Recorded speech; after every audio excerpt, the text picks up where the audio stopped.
Thank you for waiting. I finished checking your adventurer handbook. Here are your commission rewards. We have no other urgent commissions on the books at present.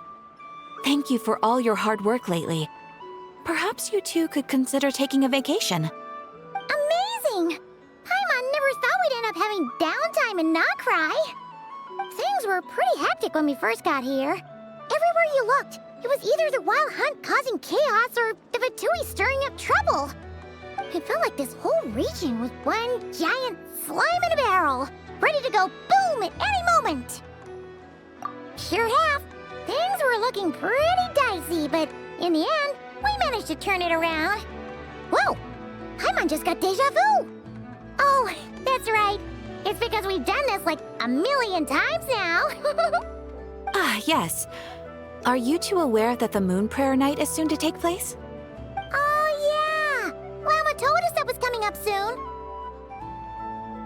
Wait, why do you mention it, though? Do people in Nasha Town celebrate it, too? Paimon thought it was just for Moon Goddess worshippers. You're partially right. Most people in Nasha Town just see the festival as an opportunity to do business. They do not concern themselves with the religious element. The festival was first celebrated by the Frost Moon Scions. On this day, they would wear moon prayer blossoms and celebrate the birth of the moon goddess through song and dance. They would also prepare food and handicrafts and give them as gifts to others. Over time, it became Nodcry's most lively festival. Oh, sounds like fun! Great! Well, in the meantime, since Catherine doesn't have any commissions for us, let's focus on some personal business instead. When we first got here, you mentioned that this was where your spaceship landed? We didn't get to follow up on it at the time, because we got wrapped up in that whole rare situation, but now we can finally start investigating it properly. Well, there's a saying Paimon's heard around these parts, which goes, if you lift up a rock, you'll find something you weren't looking for. By that logic, you'll never find what you're looking for while you're searching, but the moment you stop looking, it'll jump right out at you. Could be worth a try though, right? Anyway, Paimon suggests we focus on other stuff we want to do for now, and just keep an ear out for spaceship-related intel as we go.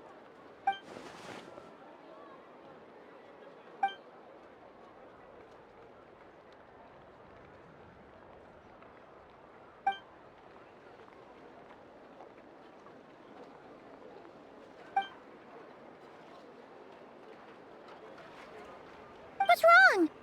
You look super serious all of a sudden. Huh? Paimon gets why you'd be concerned about Columbina, but what does the doctor have to do with anything? Oh, that's true. And now that you mention it, we're definitely overdue for a showdown with the Fatui. It is weird that he hasn't shown himself this whole time. What could he be up to? True. Paimon would much rather deal with Marionette anyway. She says the meanest things, but when it comes down to it, she doesn't seem like a bad person.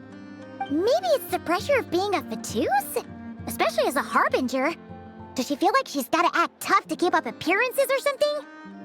But then, every time we headed out with Rarier, she always wound up having to repair Polonia and her other robots. That's gotta sting. Losing face always hurts more for people who care a lot about their image. She's probably still... What? Relax! She's not even here! Huh? What's the matter? Oh, nothing. Sorry, we'll be on our way now. Where are we again? Oh yeah, Columbina? Right, yeah, let's go see Columbina.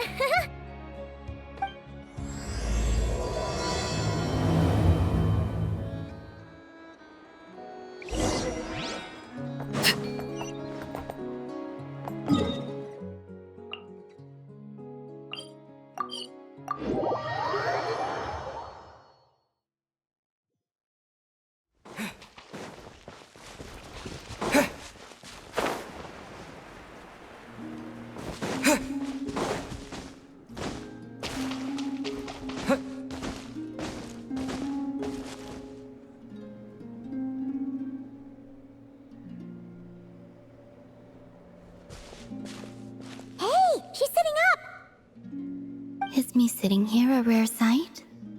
No, we just thought you'd be resting. Perhaps I would have been, were it not for the sudden arrival of some unexpected guests. Not that I consider it a disturbance. After all, you are the only ones who are free to enter. Would it not be a little unfriendly of me to lie down while we speak? I didn't realize you put so much thought into little things like that.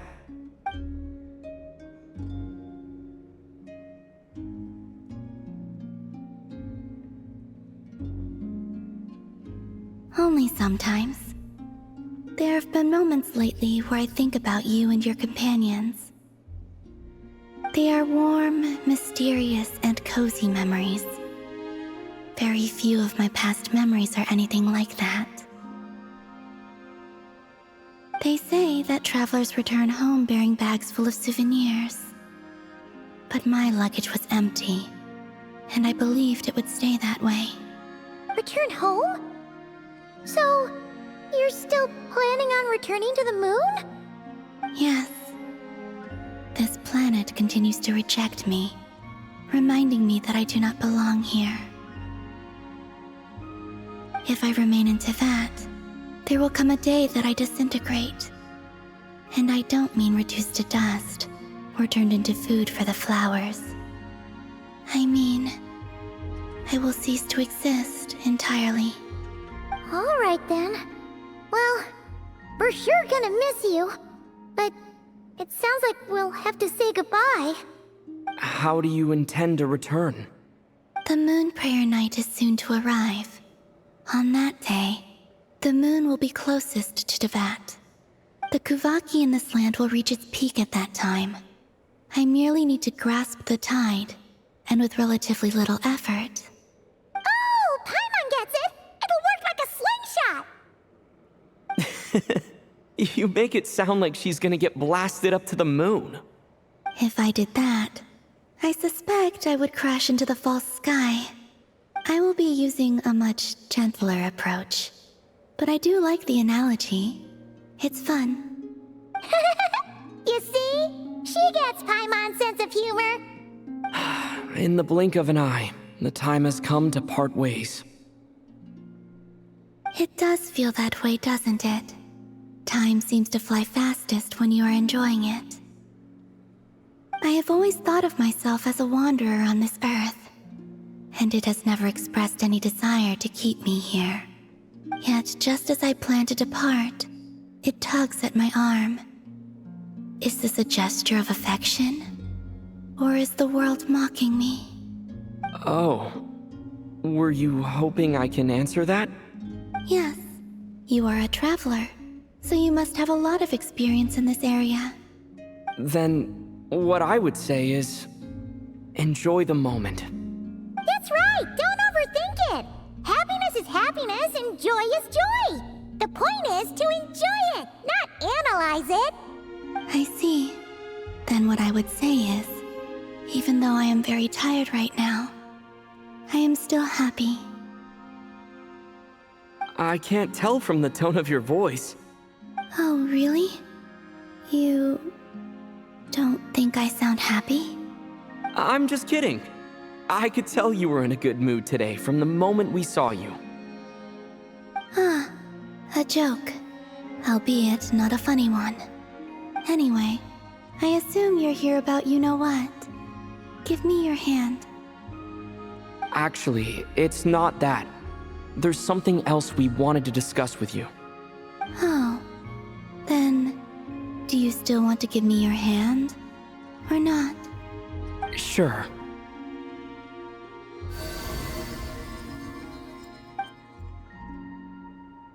Thank you. So, I've heard that in the moon prayer nights of the past, people here would hold celebrations in the moon goddess's honor. Since you helped so much in our fight against the Rehir of Solnari, I think you deserve a farewell party before you return home. I haven't asked everyone else for their opinions on this yet, but I'd like to invite you to join the upcoming moon prayer night. I've never joined a moon prayer night before. I'm not sure what I would even do. Oh, don't worry about that! We take care of everything! All you need to do is show up. Of course, there's no need to force it if you're not feeling strong enough. It's just, this kind of felt like a golden opportunity. But they call me Kutar, and the Fatui have an arrest warrant out for me. I shouldn't appear in public right now. I'll make it work. You have my word. Yeah, we got your back. Well, he does. Paimon's actually not too sure what he's planning. All right, if you're sure. I will not refuse your invitation. I suppose it wouldn't hurt to pack a few more sights from this world into my suitcase before finally learning what my homeland looks like. Oh, if you see Lauma, please tell her that my answer to the question she asked me is neither yes nor no.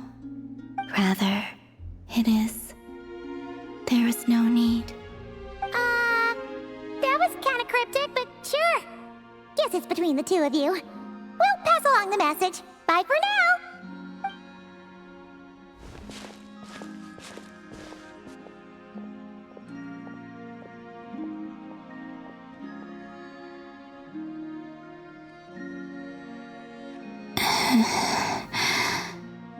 And also, I do not know.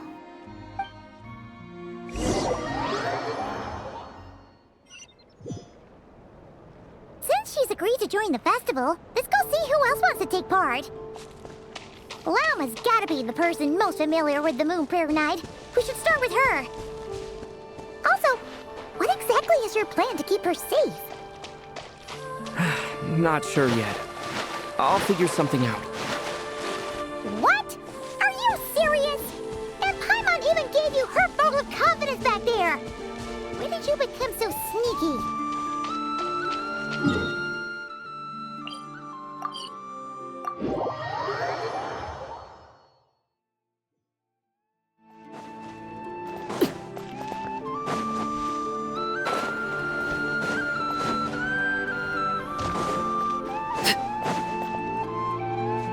Hey, Llama, it's us.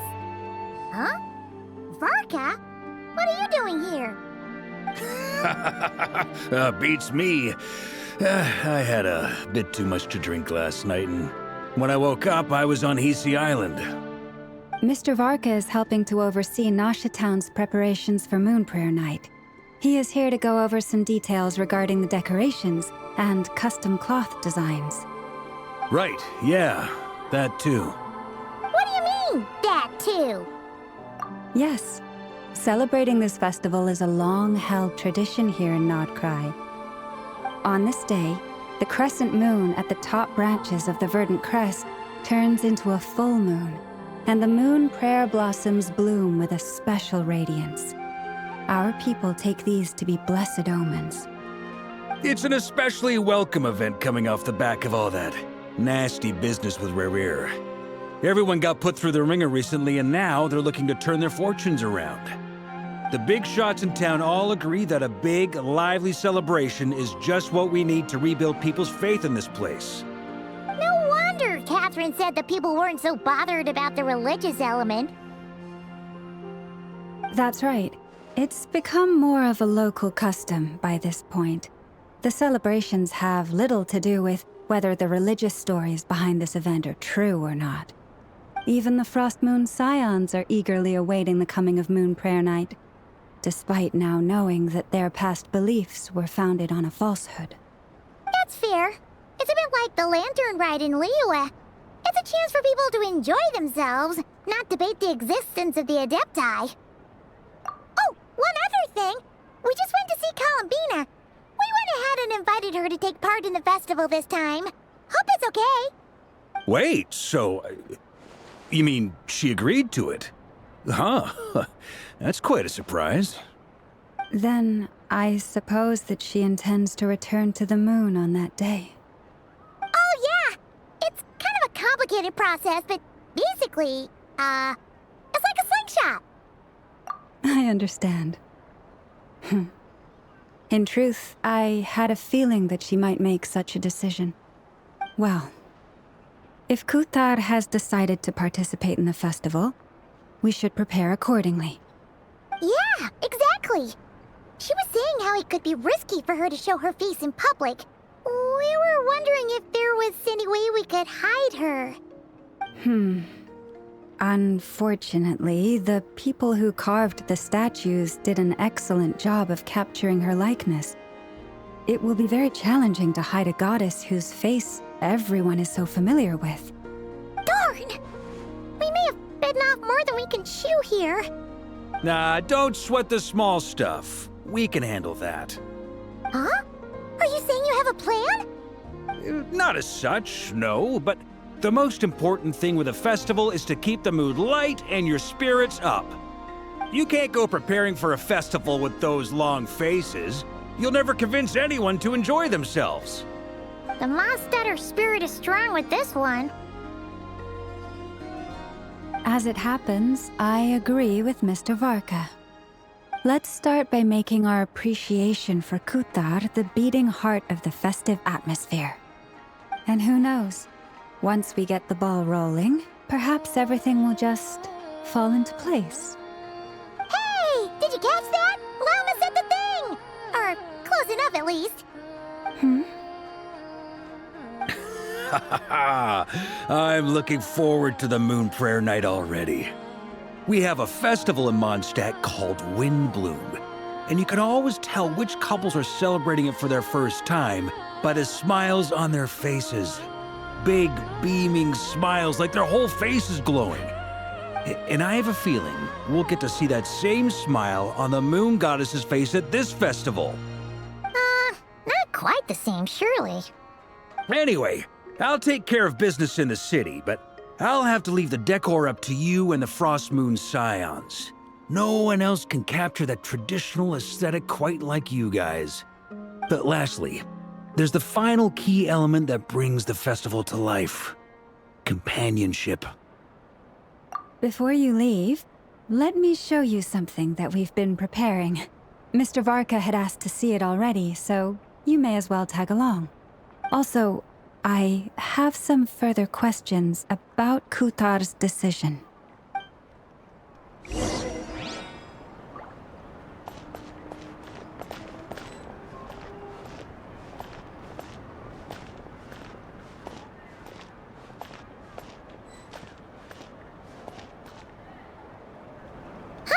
What's this?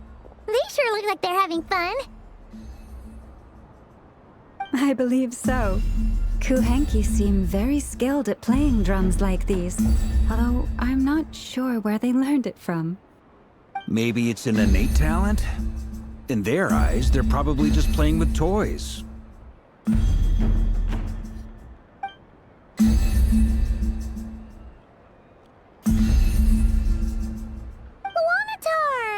You wanna play too? Yeah. She looks more confused than anything. Maybe we can teach her next time if we get the chance.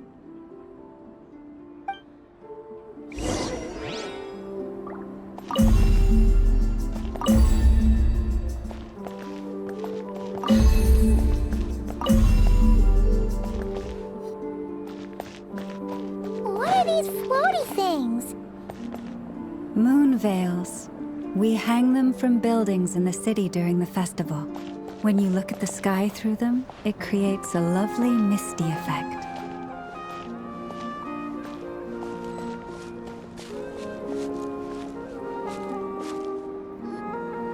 Everyone seems hard at work. They are preparing items for Moon Prayer Night. For instance, the sculpture being made over here, Mr. Varka and I were just finalizing the details of where it will be placed. Ah, there she is. I didn't know the finished article would be so large. Not to worry, though. All the necessary arrangements have been made. Just let me know once it's ready, and I'll get some people to ship it over. You have my thanks. And over here, we are preparing a very traditional confection. Oh, look at all these colors! It looks great! Can Paimon try one? Of course. I have a feeling you'll like it a lot. You bet! Sweets and treats are Paimon's favorite. If you included those in the Feast of the Moon, I bet Paimon would have joined the Frost Moon Scions by now. There will also be verdant crests like this present in Nasha Town during the festival. The timing of Moon Prayer Night is not completely set in advance. We make a rough estimate, then observe the changes in the verdant crests and moon prayer blossoms to guide us. As such, the wait itself is a fun feature of this particular festival.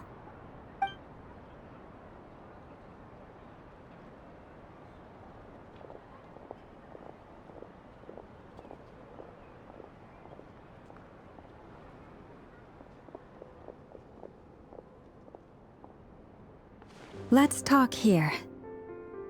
To tell the truth, I am very surprised to hear that Kutar is willing to participate in the festival. I once asked her if she'd be willing to stay with the Frost Moon Scions. I could introduce her to everyone, and we could be a family to one another. She did not answer, but she has not appeared here since. I took this to mean her answer was no, but if that were the case, she would not have accepted this invitation.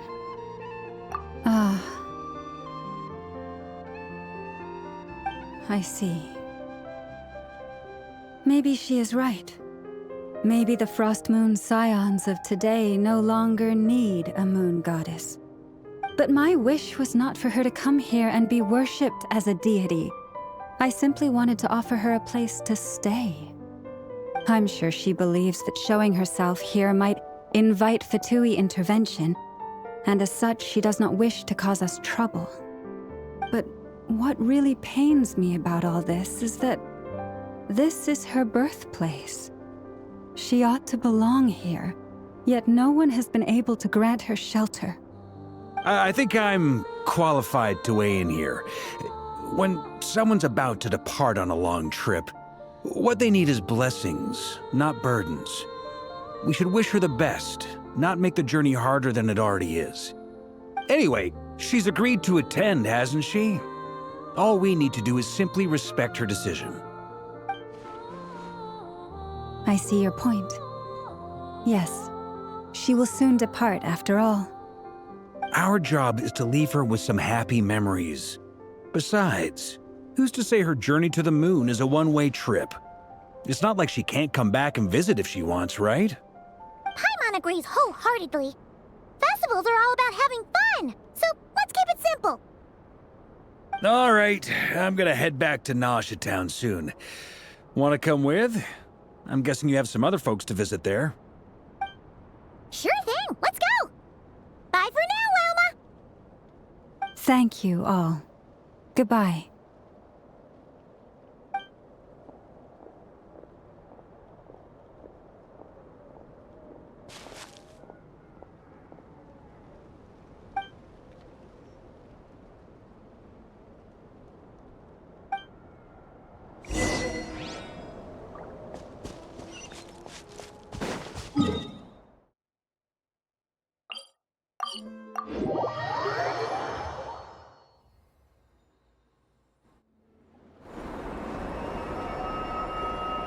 Huh? Hey, over there! It's Duran and Albedo with Flints! What could they be chatting about? Your guess is as good as mine. Ah, Grand Master, and the Traveler and Paimon. Hello there. It's been a while. Perfect. We have some new volunteers for our investigation. Wait, let me guess. The righteous Lightkeepers are finally ready to hunt down the Abyssal Dragon? Haha. Yes, that too. Yeah, right! Oh, wait! Why does everyone keep saying that too? Well, to be precise, the facts match, but not the causality. Wait, so I guessed right? Half right. Don't act so impressed with yourself. Maybe I can explain. We ran into Mr. Flint's north of Nasha Town. At that time, We just noticed a few abyssal creatures out in the wild, but the strange thing was, I didn't detect any traces of abyssal energy on them at all. On closer inspection, we realized that they were not real monsters, but something akin to reflections in the water, or perhaps a mirage. Huh? What do you mean? Like, you could see them but not touch them? Exactly. It was very peculiar. They roared and tried to attack us, but we could not make any physical contact with them. I think I've heard of things like that happening in Nodcry before, but I don't know much about it. Yes, it's a known phenomenon. Mirage-like illusions tend to appear in Nodcry in the run-up to Moonprayer Night. From a distance, they appear quite real. I myself thought that Misters Durin and Albedo were locked in battle with abyssal monsters when I first arrived. But after sharing intel and investigating a little further, we can confirm that these illusions are harmless. There is no great cause for concern. All the Mirage stories I've heard are either animals, rocks, or small houses. Abyssal monsters, though? That's a first. It's a first for me, too. So I'm planning to look into it further just to be on the safe side. I intend to inspect a few more locations. What about you two? Any plans? Alice contacted me a few days ago. She'd like me and Durin to assist her with an experiment. But we lost contact shortly after receiving the message. I'm sure that comes as no surprise to anyone familiar with her. We don't know when the wind will blow, yet when the wind blows, we will know. That, in a nutshell, describes how Alice operates. Yeah, that tracks. Okay. Well, I suggest we investigate this Mirage business in the meantime. It's piqued my curiosity, and I'm pretty sure I know someone who will already be 10 steps ahead of us. Well said. Right? Whatever's happening in Nodcry, she always seems to be the first one to know. Let's go see what she knows. We can invite her and her staff to the festival while we're at it.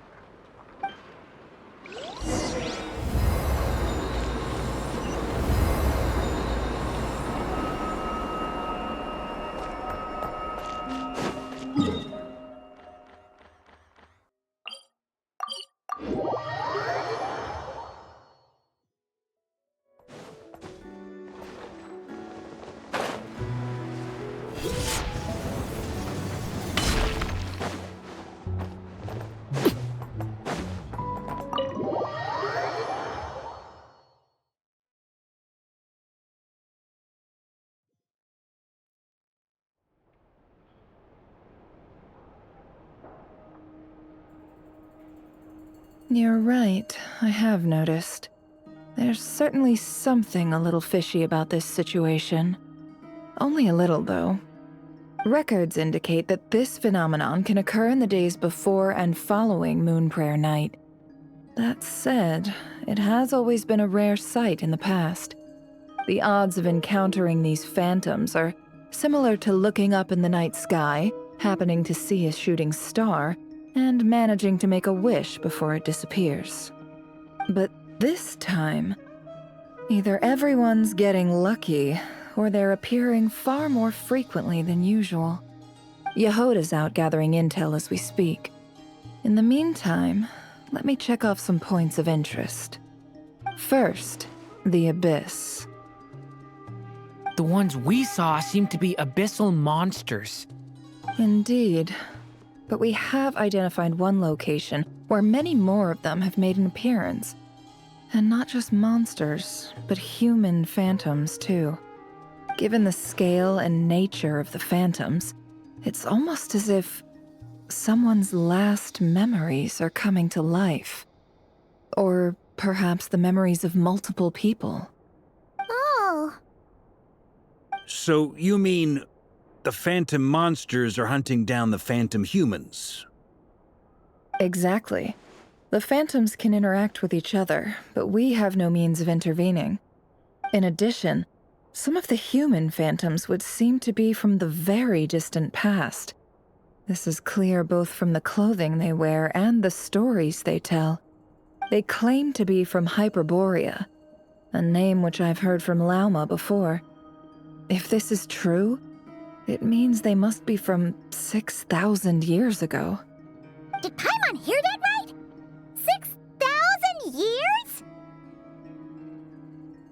It sounds like this merits further exploration. That'd be a big help. I'll leave it with you, Albedo. My knowledge of ancient history is non-existent. I used to doze off every time the pre-Knights of Favonius era came up in class. It's quite a miracle that you were able to understand these phantoms' speech, given how long ago they lived. I suppose you're right. But I'll leave the archaeologists to ruminate over that conundrum. As an intelligence broker, my sole interest is in the value of the information I gather. Which, in this case, hopefully means earning myself some good favor with our dear Lady Moonchanter.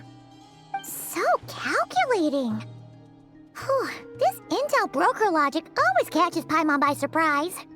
Sounds to me like we could split the work up. I think the abyssal phenomenon is best left to Albedo, Flints, and me. Agreed. It coincides with my duty as a lightkeeper. For my part, I'd like to understand the abyss better. Even a little knowledge would go a long way. This is certainly a rare opportunity to study the abyss. But even rarer, perhaps, is the chance to make contact with the ancients. The Curatorium will take the lead on investigating the Hyperboreans. We put in the work to learn what we know so far. It seems only fair that we get some quantity of exclusive intel. That just leaves our trusty team of 2 unassigned.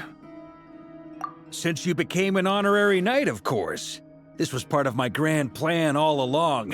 Ha ha ha! Oh yeah, by the way, we managed to convince Columbina to come to the Moon Prayer Night celebrations. Would you and Yehoda like to join too? She agreed to that? Huh. Quite an achievement. Never underestimate the traveler, I guess. I'd be happy to join. No point shutting myself inside when the streets are all decked out. I doubt any clients will be visiting during the festival in any case. And Yehoda loves a party, so I'm sure she'll jump at the opportunity. No, no, no, no, no, no, no, no, no, no! Way to contradict me in front of... Wait, no, that's not what I have bad news, boss. So many people. All right, everyone inside, quick!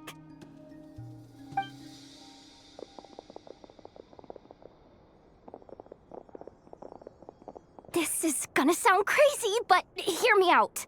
I saw one of those phantoms at Star Sand Shoal, and it was some sort of flying ship. Like a spaceship? That's gotta be the one you came to Tibet in. You said you saw the same thing through the moon marrow, right? Huh? You already know about it? Ugh, I thought I was gonna blow people's minds. Turns out I'm the last to find out. Wait, back up. You came here in a spaceship? Now my mind is blown! What's it like on the inside? Was it like flying through space? I want to know everything! Yep, exactly. Huge discovery. You're the best, second best intel broker in the world. After your boss, of course. Wow. Really? Well, I don't know if I'm all that, but... I guess that decides where we're heading next. Come on, don't look at me like that. I know the spaceship doesn't have anything to do with me, but you don't want to leave me as the only one twiddling my thumbs, do you? Please? Fair enough. You can tag along. In that case, let's meet back here to discuss our findings once we're done. I wish everyone a productive investigation. You too.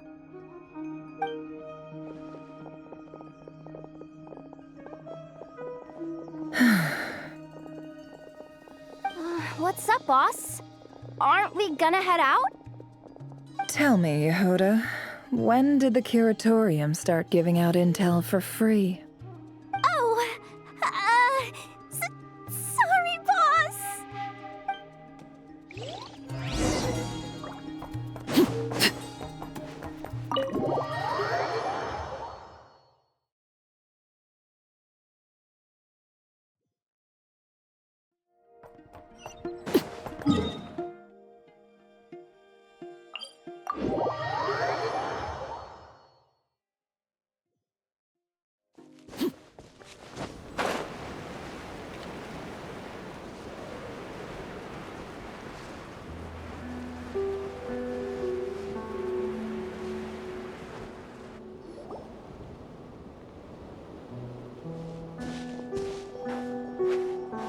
Wow, what do you know? Yehoda was right on the money.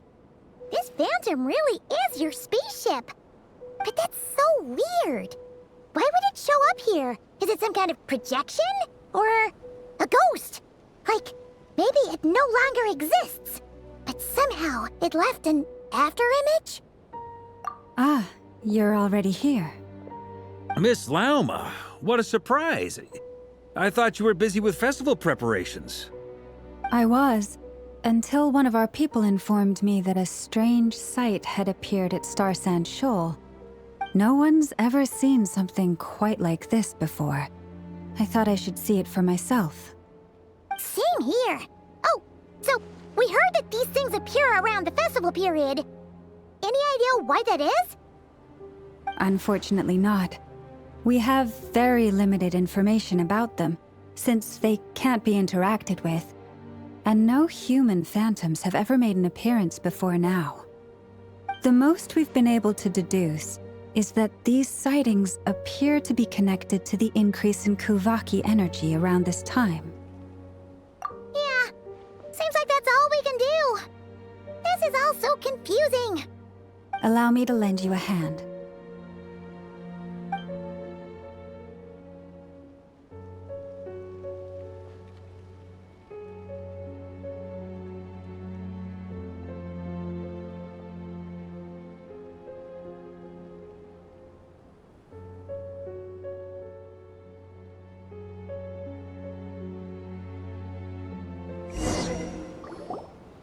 Everyone, our friend here should be able to provide us with some information.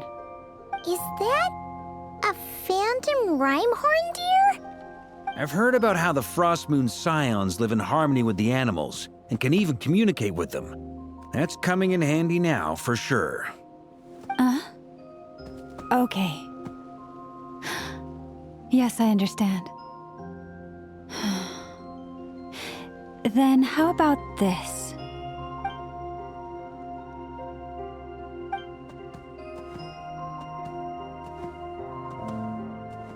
Oh, it's leaving. It appears to share our curiosity about this giant spaceship, so I asked it if it wouldn't mind investigating along with some friends. In return, I told it about some nearby spots where the wild fruit grows abundantly. We may live in a different era from these phantoms, but I trust that the terrain, climate, and ecology here are more resistant to the effects of time than some things are. Let's give them a moment and hope for the best.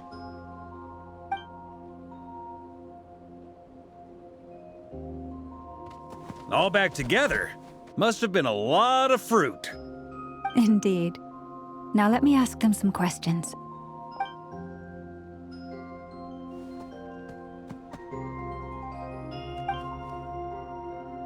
It did find a lot of wild fruit, enough for them to feast for a long while. This puffin circled in the air several times, but didn't spot anything out of the ordinary. Certainly nothing to do with the spaceship. Huh. Well, it definitely makes sense to get a bird's eye view. Indeed. Other than that, I was also thinking that the world these phantoms see is also different from ours. Oh, I get what you mean. The wild fruit exist in both times and spaces, but there might also be things that only exist in that space-time, which we can't see. Good point. Great thinking, Lauma. Blunthorn rhinos can use kuvaki to shift great rocks, but this one says it couldn't get that ship to budge by even an inch. The sniffer mole tried too, but despite being a skilled digger, it could not get through. They say that the spaceship looks robust and undamaged. It seems completely impervious to any and all attacks. Whatever lies within is well defended from harm. So, just like us humans, there was nothing they could do about this spaceship either. Yes, still, they deserve our thanks. We are grateful for all your efforts, dear friends. Now go, and enjoy your feast. I've noticed some other human phantoms gathered nearby. Come on, let's go talk to them.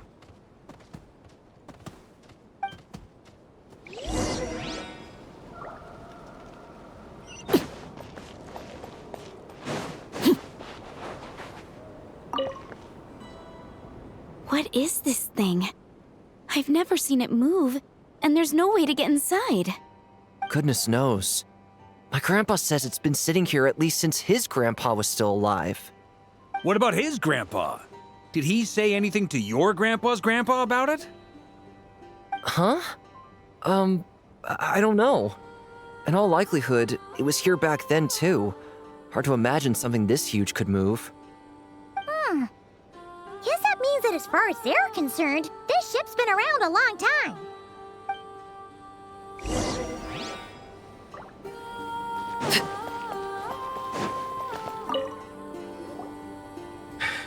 Come on, brothers. If we can get even a small chunk off of this thing, it's gotta be worth a fortune. Today is the day we strike it rich. Huh? You mean Paimon? Yes, brother, I shall join you. Let's make our fortune. We should go with them. What the? This thing is crazy tough. I can't even scratch it. What's it made of? Sorry, brother. Looks like we'll have to seek our fortunes elsewhere. Enjoying yourself? I was just seeing if I could influence this phantom's perception by playing. But nope, no dice.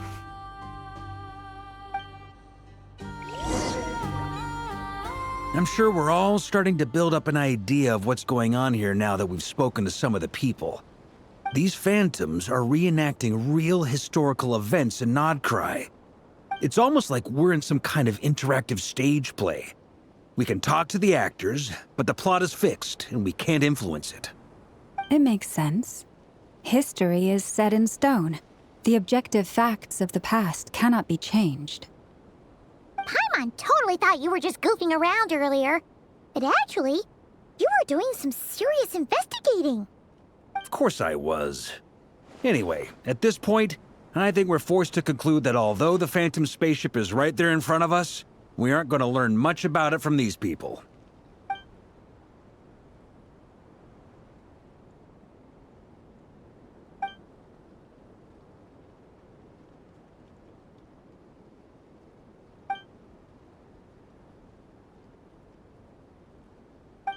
Don't be discouraged. If nothing else, this is proof of the ship's existence. And think about it. So many people tried to hack their way inside, but no one could get the door open. It's made of very tough material. To me, that says that we'll either find the ship itself or the story behind it. It's just a matter of time. Huh. Every now and then, when Varka gets serious, he actually does seem like Grandmaster material for once. I wonder how the others are doing. Let's head back for now. Sounds good. Also, drinks are on me if Team Knights of Favonius is the first to finish. Wait, we have a team name now? Am I in Team Knights of Favonius as well? You're very welcome to join. We've even got a cathedral ready for you. Isn't that technically blasphemy? You wouldn't dare make a joke like that if Barbados was in earshot. Nah, I'm sure Barbados doesn't mind a little harmless blasphemy once in a while.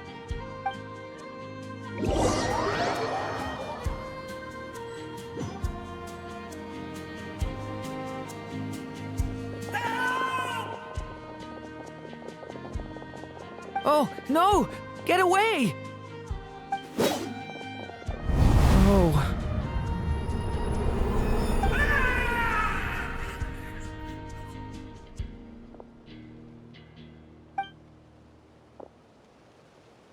I know it's hard to stomach, Mr. Duran. But as I'm sure you've noticed, there is nothing we can do to intervene in that which unfolds before us. But we have to at least try. And try you have. But are you aware of how many unsuccessful attempts you've made now?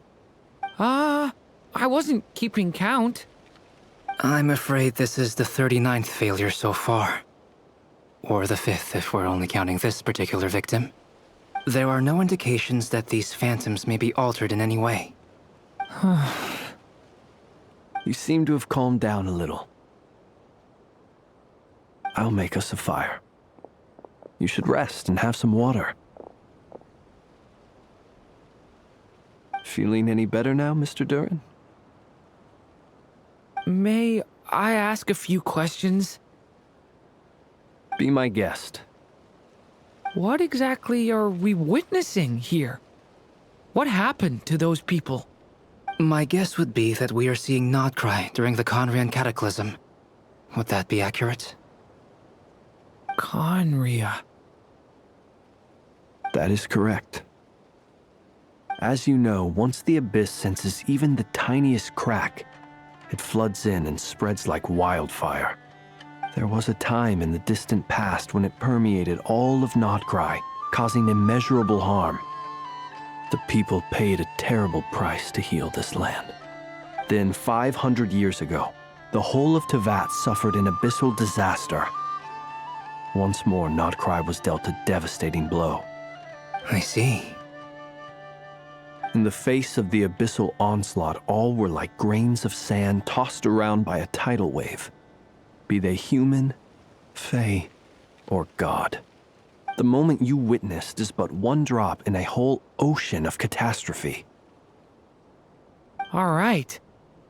I guess that answers my second question, too. I wanted to know why there's nothing I could do to help them, and that's because what we are seeing is history. That would be my guess as well. As I understand it, history and fate are not all that dissimilar. The latter may be unseen to us, but both are immutable. Yes. Fate was determined long, long ago. I still have a couple of other questions for you, Mr. Flintz. You mentioned more than one abyssal disaster that has struck this land in the past. How can you be sure that what we're seeing is from the Conrian incident? And also, how are you able to stay so calm when you're talking about these events? From everything I know about you, you're not cold or ruthless, and you're not indifferent to the suffering of others. Alas, I am forced to show my age. I must be 600 or 700 years old by human measure. Wait, so you... One is not easily moved by history when one has witnessed the truth firsthand. I'm sorry. You needn't apologize. Your passion is a good thing to have. Treasure it, because someday you may find it in terribly short supply. Now, at the risk of offending you, I have a question in return. Your curiosity toward the Abyss, is it born from hatred or because you sense its call? I only ask because I kept a fragment of Rarir's body in my lantern for a short time. Specifically, his heart. So I know what a burden it can be to carry the Abyss with you. And I hear its power growling from somewhere within you. In my eyes, your mere existence is a miracle. My honest answer is... I don't know. I don't think I have the confidence to say for certain. What I will say is the Abyss is not the only issue that haunts me. Even before I became who I am today, the question dogged me constantly. Should I even exist at all? My doubts remain unresolved. But when we fought Rarir, something became a little clearer to me. Sometimes it is the darkness within us that allows us to achieve the impossible. I certainly got the sense from your 39 attempts that you were trying to achieve the impossible. It sounds like you've resolved to see the truth for yourself. Absolutely. In that sense, he and I are quite similar. Then I wish you every success. I look forward to the day of your transcension. Well, if everyone's caught their breath, I suppose we should head back. Oh, and one last thing. I'd appreciate if you kept our discussion about history a secret.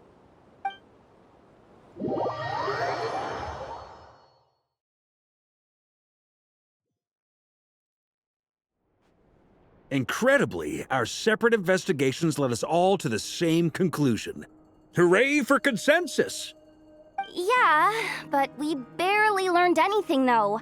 I totally thought this would be the mother lode. Talking with the ancients? I mean, come on! But nope. All we got was useless snippets of conversation. And all this stuff about moons and hyperopia. What a load of baloney. Seems like people back then had a few screws loose. I understand your frustration. We found the same issue. Each phantom only showed a very brief moment in time. There isn't much value to be found in these miscellaneous fragments of a civilization's history, no matter how glorious it may have been. If there's a silver lining, it's that these phantoms are harmless to the present reality. They shouldn't get in the way of the festivities. Paimon agrees. And not just because it's the first thing she understood in this whole conversation. You look disappointed, Nefer. Is something the matter? What do you think? We all worked our tails off, but the only one to gain anything from it was you, Lady Moonjanter. Well, please do share the Hyperborean records with me. I will gladly inscribe them in our people's documents. Oh, duh! Yeah! That was it! Hyperborea! Hyperborea. I'm serious. Only an expert in the Frostmoon Scions and their history can turn these records into valuable research material. The alternative is to let them gather dust on the Curatorium's storage shelves until the pages turn yellow. Nefer, you're wise enough to know that cooperating and sharing the profits is the best course of action here. Well, that goes without saying. Sure, let's do that. Huh? But didn't you say we aren't supposed to give out intel for free? Sorry. Shutting up. Now is not a good time to push Nefer's buttons. Anyway, back to Moon Prayer Night.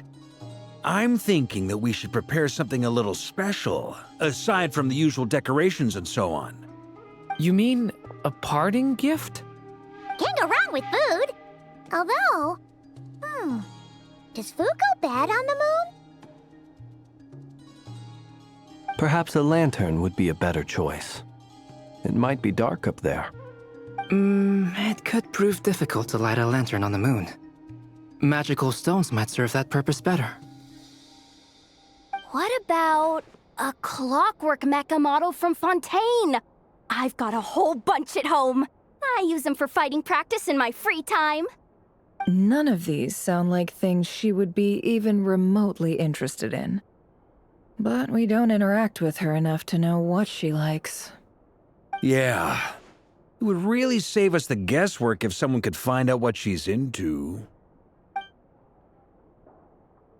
Wait, what the? Traveler? They're all looking at you. Great! Haha, problem solved. Now, I need to stop by Dory's. Gonna need her help sourcing a bunch of stuff for the festival. Then let's leave it there for now. We all have our own business to attend to. Traveler, if you find out what Kutar likes, let us know right away.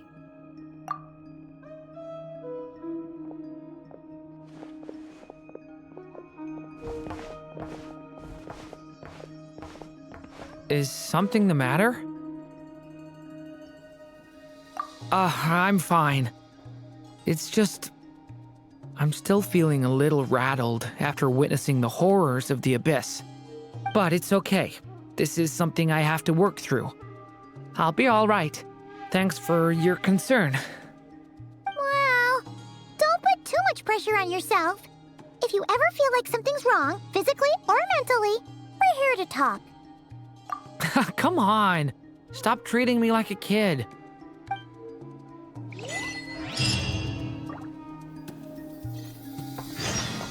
Which is why we need a lantern guaranteed to work on the moon. Yes, I have a few ideas, but the lantern itself is the easy part. The real issue is how little we know about the lunar environment. Wait, you two are serious about this?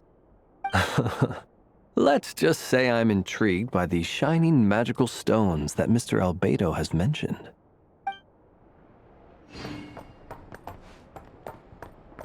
Could you do me a solid and try to smooth things over with Boss Neff?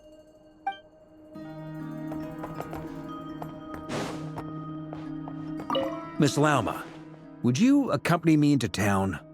I think it'd be best if you saw the Frost Moon Scion's decorations for yourself. Very well. Let's go.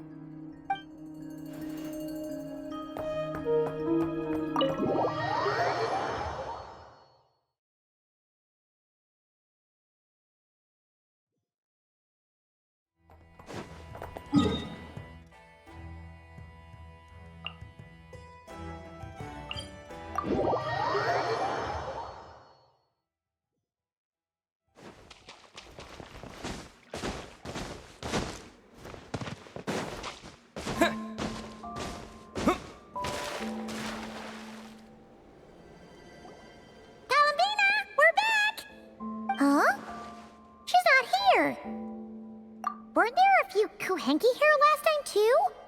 Where did they all go? Walkies? For Kuhenki? You're not pets, you know. Oh, well. Looks like we just came at a bad time. Let's try again tomorrow. There's still a few days until Moon Prayer Night, so we're in no rush. Besides, she needs time to rest anyway.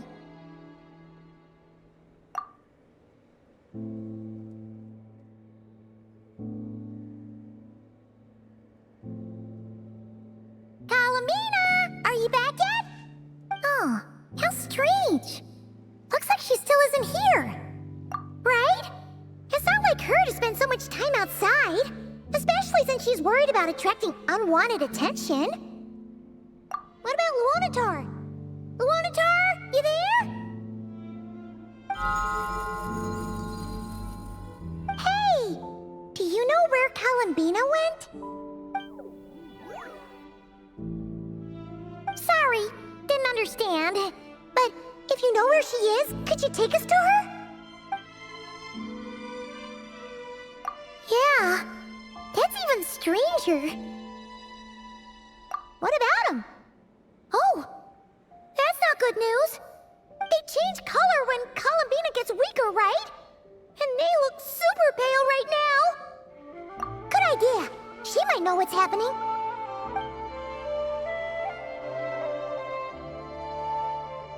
Lama! Ah, it's you. How is Kutar? Is she okay? No, she hasn't.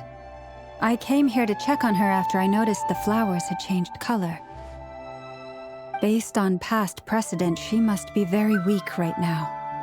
Even getting up to walk would be a struggle. It seems unlikely that she wandered off outside. Not to mention that she doesn't do that at the best of times either. So yeah, this is super weird. No. Very few people are in the know about Kutar's whereabouts. And if anyone suspicious had visited, they'd have left some sort of evidence. Come on, let's go to Nasha Town. If anyone has seen her, someone there will know about it. It's Nodcry's information hub after all. Makes sense. Let's go!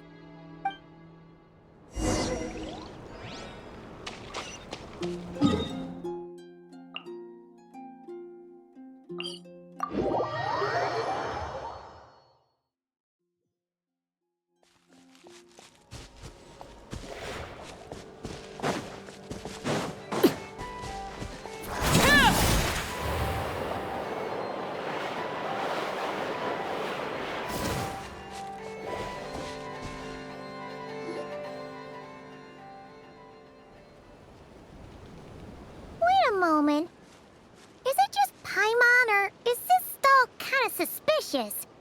It's never been here before, right? No, I don't recognize it.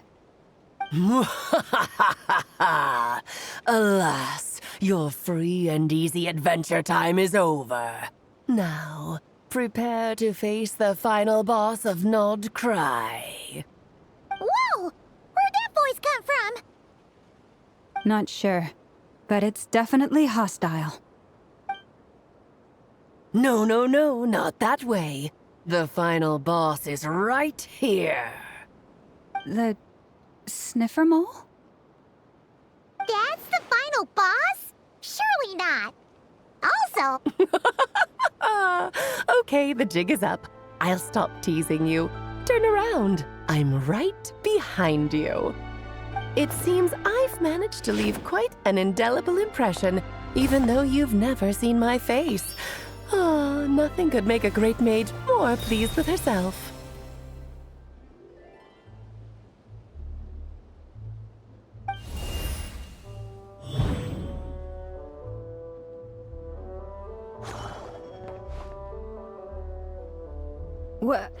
What is going on? I've heard that all the big shots in Teyvat have long, wordy titles that stun people speechless when they make their entrance. Unfortunately, none of them are affiliated with the Hexenzirkel, and we ourselves keep a very low profile. The notorious name-dropping doesn't quite work for us. Still, I, for one, think I'm really quite amazing. So that didn't stop me from coming up with a title anyway. Alice! It's really you this time? Not a lantern or a dodo but Alice in the flesh? Oh, that's right. So, what do you think? How does it feel to finally meet me? You look like... Oh, that's the first thing you thought. A little surprising, but that actually makes me very happy. Because that means that when Klee grows up, she'll be just as stunningly beautiful as her mother. So she's a friend of yours? Kind of. This is actually the first time we've seen her in person. I see. Madam Mage, that was, quite a powerful entrance.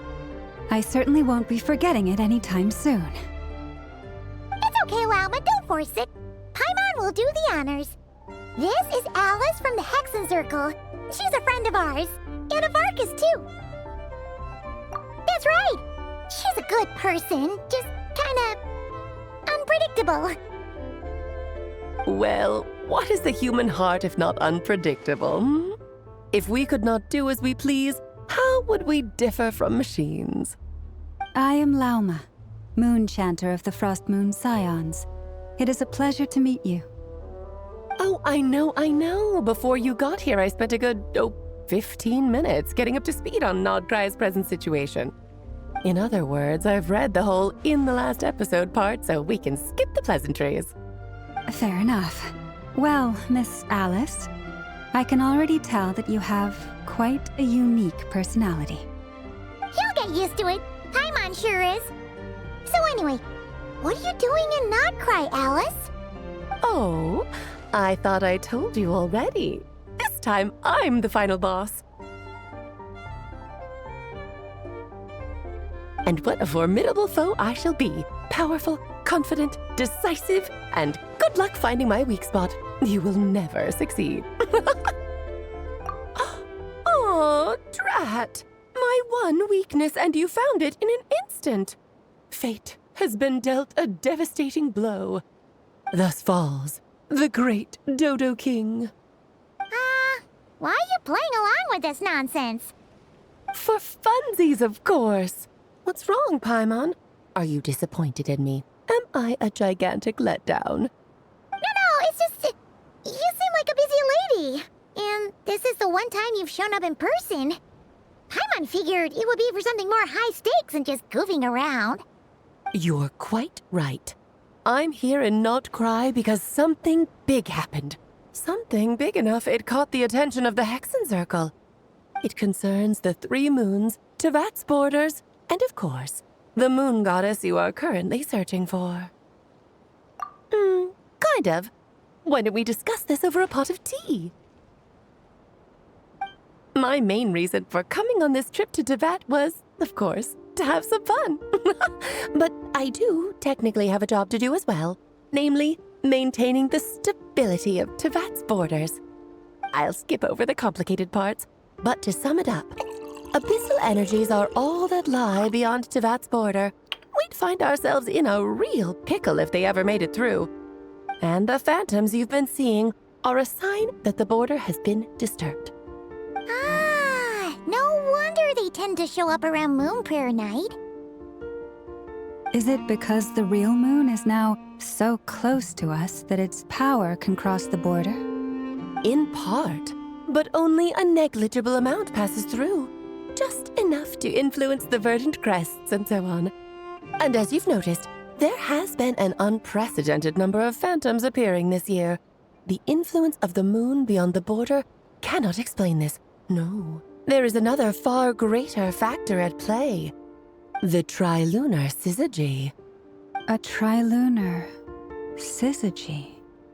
Eons ago, before the heavenly principles came to Tevat, it was the then 3 moon goddesses who controlled the laws of this world.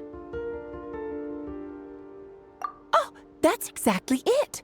The 3 goddesses split these powers amongst themselves, promising never to consolidate them into one singular body. This was meant to keep the world stable. But, fast-forwarding to the present, the eternal moon's marrow is with you, while the iridescent moon's marrow, which should never have appeared in this world, has been retrieved. Add that to the presence of a moon goddess in the flesh and... the power of all 3 moons is gathered here in Notcry. There hasn't been an event like this since the War of Funerary Flame. And it's having a noticeable effect on Tevat's borders. Because I wish to give my darling daughter a peaceful, sunny environment to grow up in. Is that a good enough reason?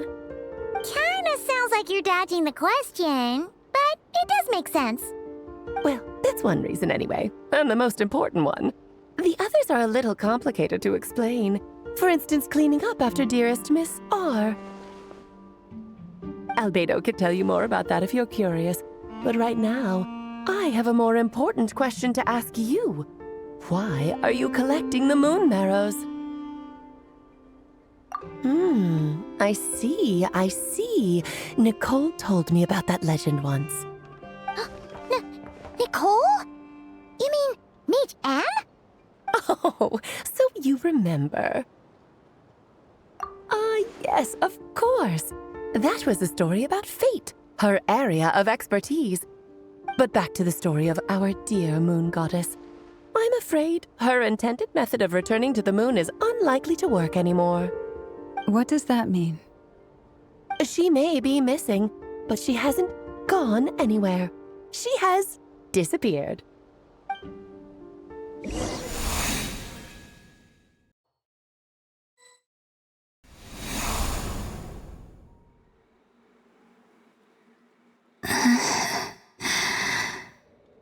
My body is so heavy. Wait, no.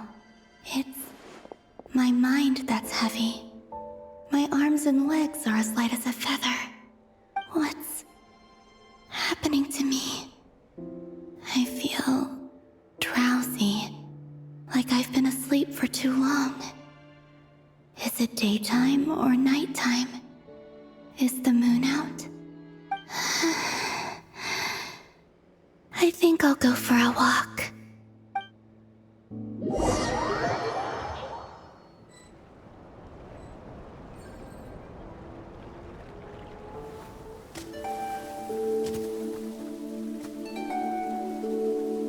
Are you out for a walk too? Huh?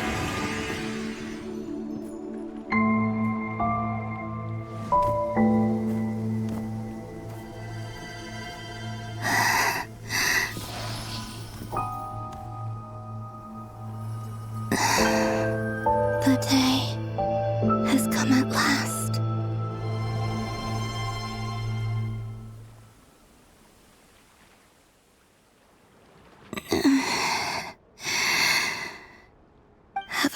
so weak that I can't even sustain my physical form. But Moon Prayer Night is nearly here. I was so close to returning home.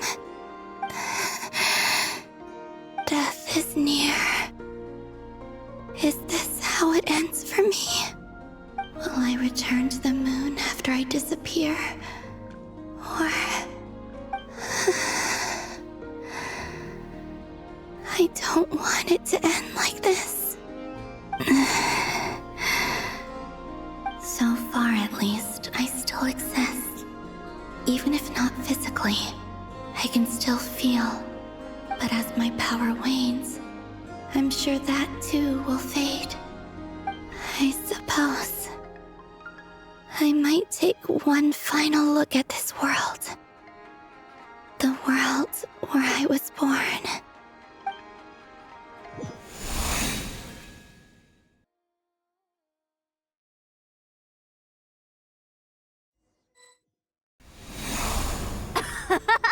Come on! Come on!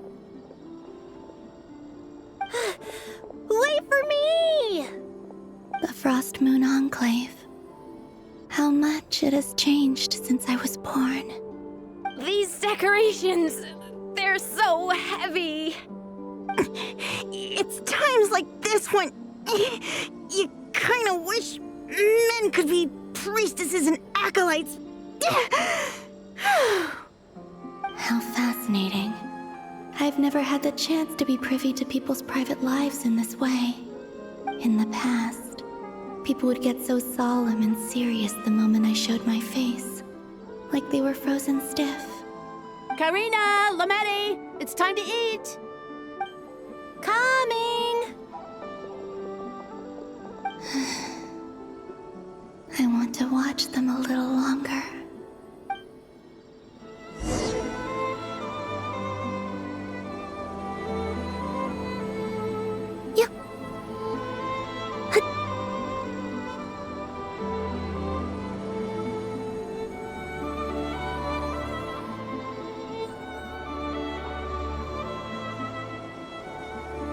So just fill these balloons with air, right? Yep. Try a couple now to test things out. The rest can wait till Moon Prayer Night. Think fast. Rita! Teasing an acolyte of the Frost Moon Scions? Surely that's a punishable offense. Take this!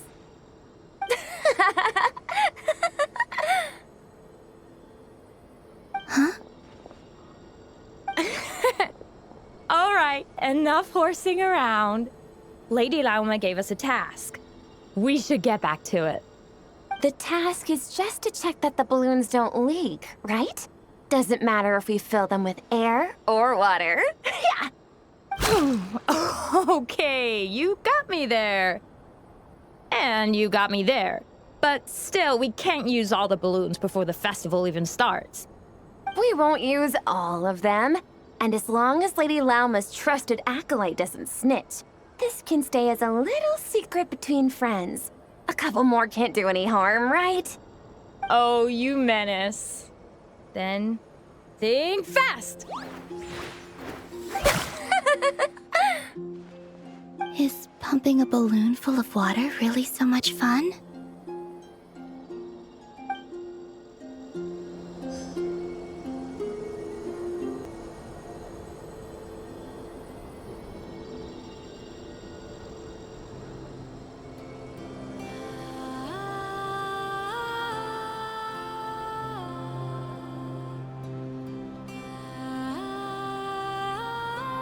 I'm sure you're both tired from playing all day. Come on, eat up.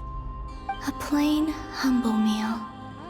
That has always been the way of the Frost Moon Scions. Huh?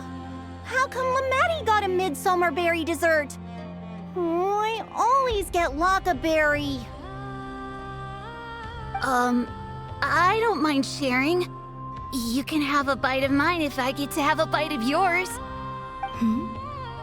They're sharing food? I've never shared food with anyone before. Even at the Harbinger tea parties, everyone just ate off their own plate. And when I couldn't finish my food offerings from the Frost Moon Scions, they'd leave the leftovers out under the moonlight for the animals to claim. Hey! That was 2 bites! Oh, then you can have another bite of mine. Oh, you too. Oh, don't fret now. Here, have some of Granny's too. So this is what it means to be family.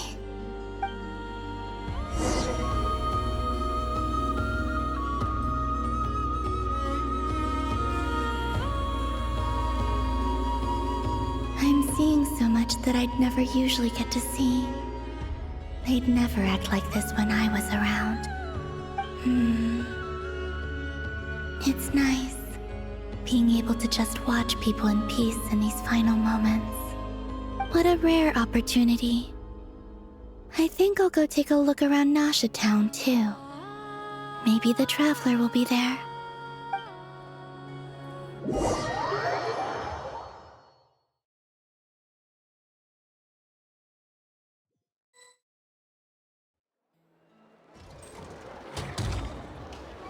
After the War of Funerary Flame, the Moon Goddesses were no longer recognized by Teyvat. They lost the whole foundation for their existence. That's why the Moon Goddess's strength is fading. She cannot withstand the world's rejection of her. To be more pedantic about it, the Moon Goddesses did something to offend the heavenly principles, and that's why they were ousted. Something of a recurring theme in Teyvat's history. Theoretically, speaking so candidly should put me in their crosshairs too, but they can't tell me what to do. I'll say whatever I want. Anywho, the Moon Marrow energies were but a drop in the bucket for her, and that battle against the Ray Hair of Solnari only weakened her further. Fortunately, it happened close enough to Moon Prayer Night when the Kuvaki concentration here is high. That's the only reason she managed to survive this long. What do you mean, fortunately? You said she disappeared. We're too late. Oh, what a headache. I thought this was all common knowledge. I guess I have some more explaining to do. Okay, buckle up. It's time for another lecture.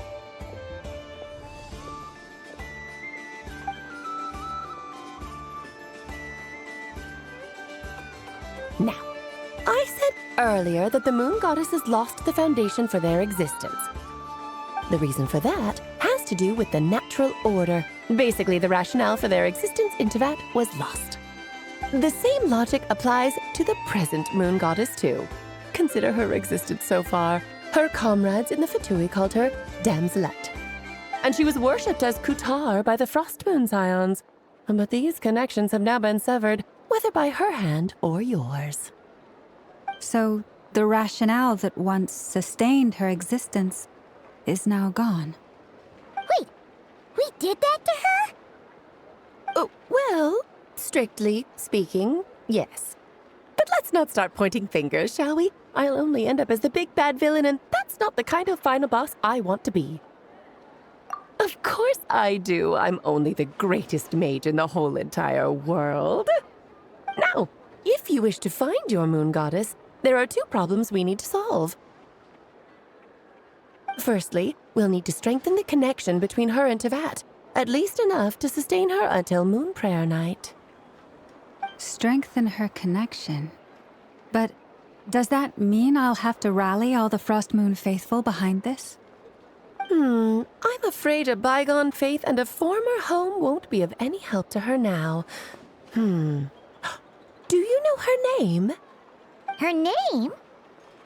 Oh, yes. Names are very important things. A name is a fundamental concept that anchors one's entire existence. Then your first job is to find it. As a Moon Goddess, I'm sure she must have a name she identifies with. Neither Columbina nor Kutar is her true name, and she's never really accepted either of them. So, finding out her real name is enough to sustain her existence? Yes, I know it sounds like a small step, but every journey begins that way. So for now, that's all we need to focus on. The second problem is with her plan to use the Moon Marrows to return to the moon. Unfortunately, piercing through the false sky will take an enormous amount of power. Given her current condition, she won't be able to provide anywhere near enough power, even if she recovers her physical form. But no need to fret. Nicole's the expert in this field, and I'm sure she'll figure something out. Wait, Mage N is going to help us out too? That means we've got 2 Hexacircle mages on the case. This is turning into a pretty big deal. Actually, this is more of a side quest for me. Like you said, I'm a busy lady, so I can't stay for too long. I'll have to return to Tevat's border soon. That's the upside you get for looking out for my little Klee. Hopefully that will incentivize you to carry on keeping her company in the future. Anyway, jokes aside, you'd better get moving. It will take quite a miracle for the Moon Goddess's consciousness to hold out till Moon Prayer Night. Oh, I suppose I might as well tell you where Nicole is before I leave. Off you go now. Time to meet your new friend. Oh, yes, and a little suggestion. Don't forget to mind your heads. What? I wonder how Durin's doing. I should really go see him before I head back. You really are super busy. I most certainly am. There's so many children I have to keep tabs on just in Mondstadt. Durin, Albedo, Venti, Varka. Klee didn't make the list, huh? Of course not. Klee is my pride and joy. I have no qualms about her, because she's the best child in the whole wide world. Yeah. Klee's a little angel. I'm glad you agree. Well, all the best. See you when I see you.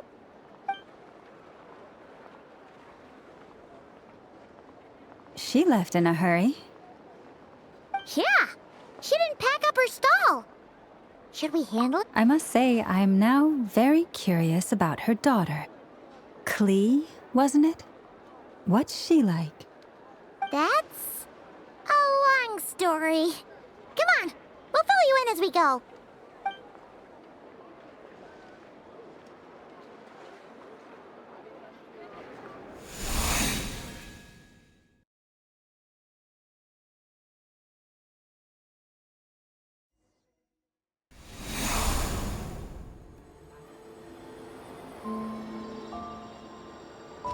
What a lively place. I've never experienced Nasha Town like this before. Hey, you old geezer! Your hammer's rusted through! Who are you calling old geezer? Are they quarreling? I'm looking right at him! You've really gone downhill since giving your daughter free rein in the workshop. Can you even swing a hammer anymore? It shouldn't take you days just to fix a single chair. You might as well use that hammer to massage my back for all the good it's doing. Don't run your mouth, or you'll get a back massage that'll put you in bed for the rest of your life. Look, the materials haven't arrived yet, all right? You know how busy it gets in the days before Moon Prayer Night. I'll bet you send all the materials to your little princess. Blood's always thicker than water, huh? All right, you've made your point, Uncle Koski. As soon as the materials arrive, fixing your chair will be the #1 priority. And Dad, if you've got time to chat, why don't you lend me a hand, See? Lolka knows what the score is. I guess they're friends. But the way they spoke to each other was so ugly. Then again, it wouldn't be the first time I've seen something like this. Columbina! Sing outside my door in the middle of the night one more time, and I'll unscrew your vocal cords. You hear me? Oh, Zandrone. So that was her way of trying to be friends with me. What a pity. I won't get the chance to say any ugly things in reply.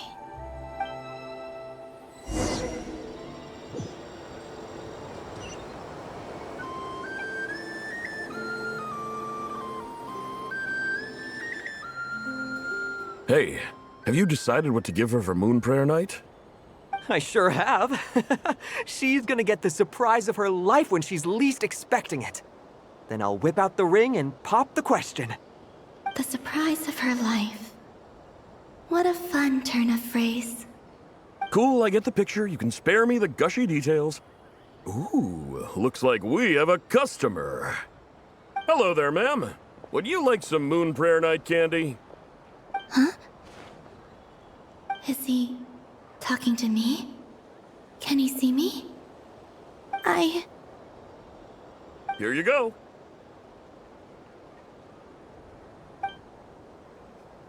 Oh.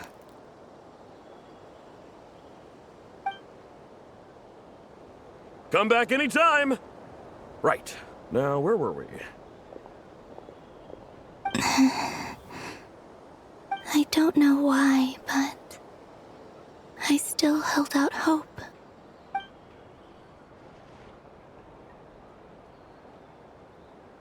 The most important thing right now is to find that mage.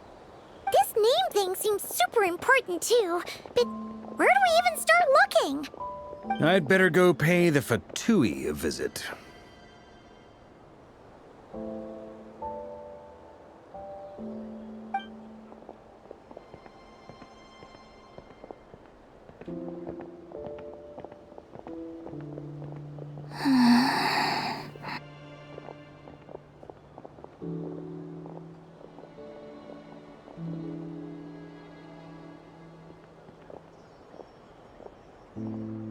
Columbina?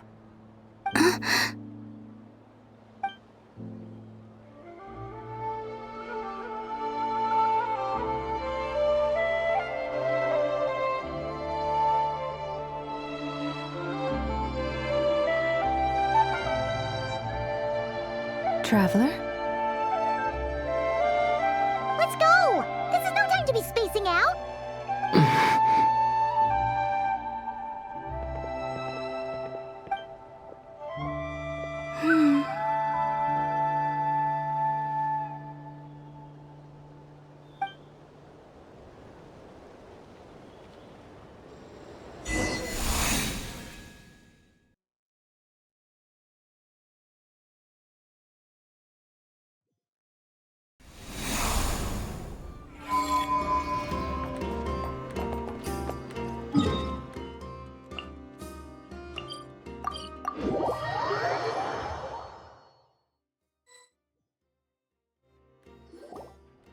Where are they going? They mentioned a mage and a name? So, Mr. Varka, are you acquainted with this Nicole? Or should I call her Mage N? Not really. We've never met, though she has come up in conversation. From what I've gathered, Alice kinda took Nicole under her wing. Taught her how to speak in a more ladylike fashion, that kind of thing. Huh. Hard to imagine Alice as an etiquette coach. Yeah, Alice is a larger-than-life personality, I'll give you that. But then again, that's why she's able to draw such an eclectic mix of people into her inner circle. If I remember correctly, being an interesting person is actually one of her main entry requirements. So, if you ever wanted to join the Hexenzirkel, I'm sure you'd both be eligible to apply. Hey! Don't go around making promises on Alice's behalf! I wouldn't dare. I'm just trying to paint a picture of the Hexenzirkel for you. Okay, sure. Anyway, since none of us have ever met Nicole, how are we supposed to find her? We can't just go up to every woman in sight and ask, "Hey, are you Nicole?" Maybe something she's wearing will give it away? Like, a windbloom pinned to her chest or something. Wait a minute. Alice never said Nicole was from Mondstadt. Oh, true. That would be this young lady, then?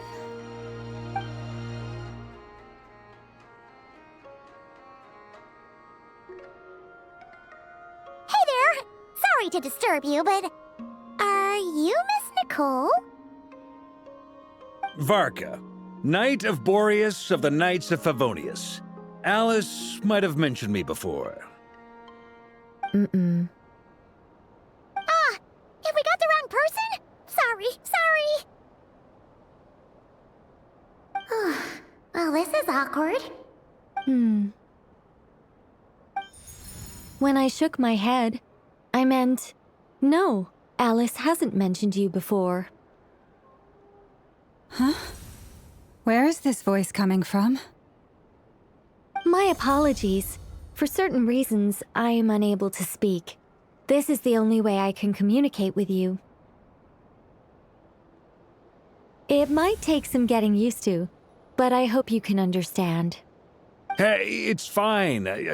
I'm more shocked by the fact that Alice never speaks about me. I mean, As for you two, we have crossed paths twice before, but it is nonetheless a pleasure to finally meet you. It's really you! Thanks for all your guidance in the past!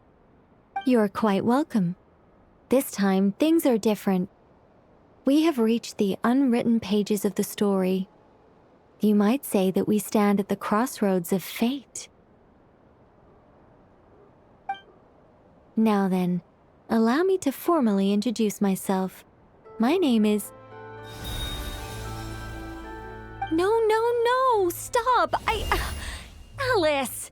I can't believe it! I had a whole speech prepared. I'd agonized over every single word. She always picks the worst moments to ruin other people's plans. I'm so sorry about that. Alice took the liberty of devising some bespoke self-introduction magic for each member of the Hexen Circle. But I could have sworn I deleted all of the triggering conditions for it. How did it bypass everything? Oh gosh, this is so embarrassing. This is a very different side of Nicole than what we're used to. Is she not used to face-to-face interactions? Don't worry about it. We've seen that introduction magic once already, so it wasn't too much of a shock. Please go on, Miss Nicole. We'd love to hear what you have to say, or, well, communicate. Huh? Are they talking to this lady? But... Will you all promise to forget that horrendously embarrassing introduction? sorry, embarrassing. When? Yes, my name is Nicole, and I am one of a very few angels who have retained both their preferred form and their power. The Traveler and Paimon should be no strangers to this concept. There is another of our kind in Natlan. They call her the Lord of the Night. Right! Paimon remembers her. Yes. Well, I have retained more of my power than she. It's because I don't have a long-term duty to fulfill. To be more specific, no. We'll be here all day if I get into the specifics. Moving on. If I'm not mistaken, you are here because you wish to learn how one might reach the moon beyond the sky. That's right. Is that something you can give us any guidance on? Yes, I do know a way. It began with the Hyperboreans, who lived after the War of Funerary Flame. Blank looks.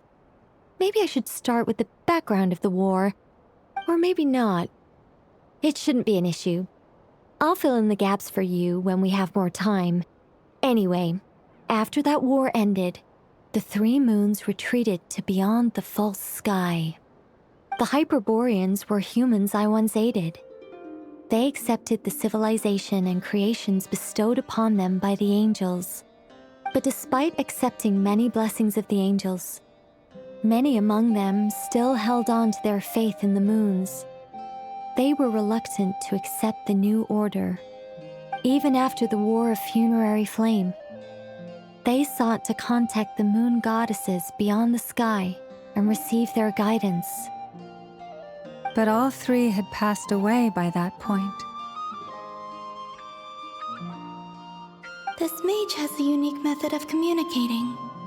Is she talking about the moons? Yes, but they did not know. And so, still they prayed for the moon goddess's mercy. After building titanic structures that consumed vast amounts of Kuvaki, at last they glimpsed the moons and heard their voices. But of course, they were gravely disappointed. For it was then that they realized the 3 moon goddesses were dead. Oh, that's such a sad story. It is. Humanity was in a very sorry state at that time. The angels who had once aided them were gone, and the war of funerary flames had left them homeless and destitute. Just a second, I gotta ask. How relevant is all this history to the task at hand?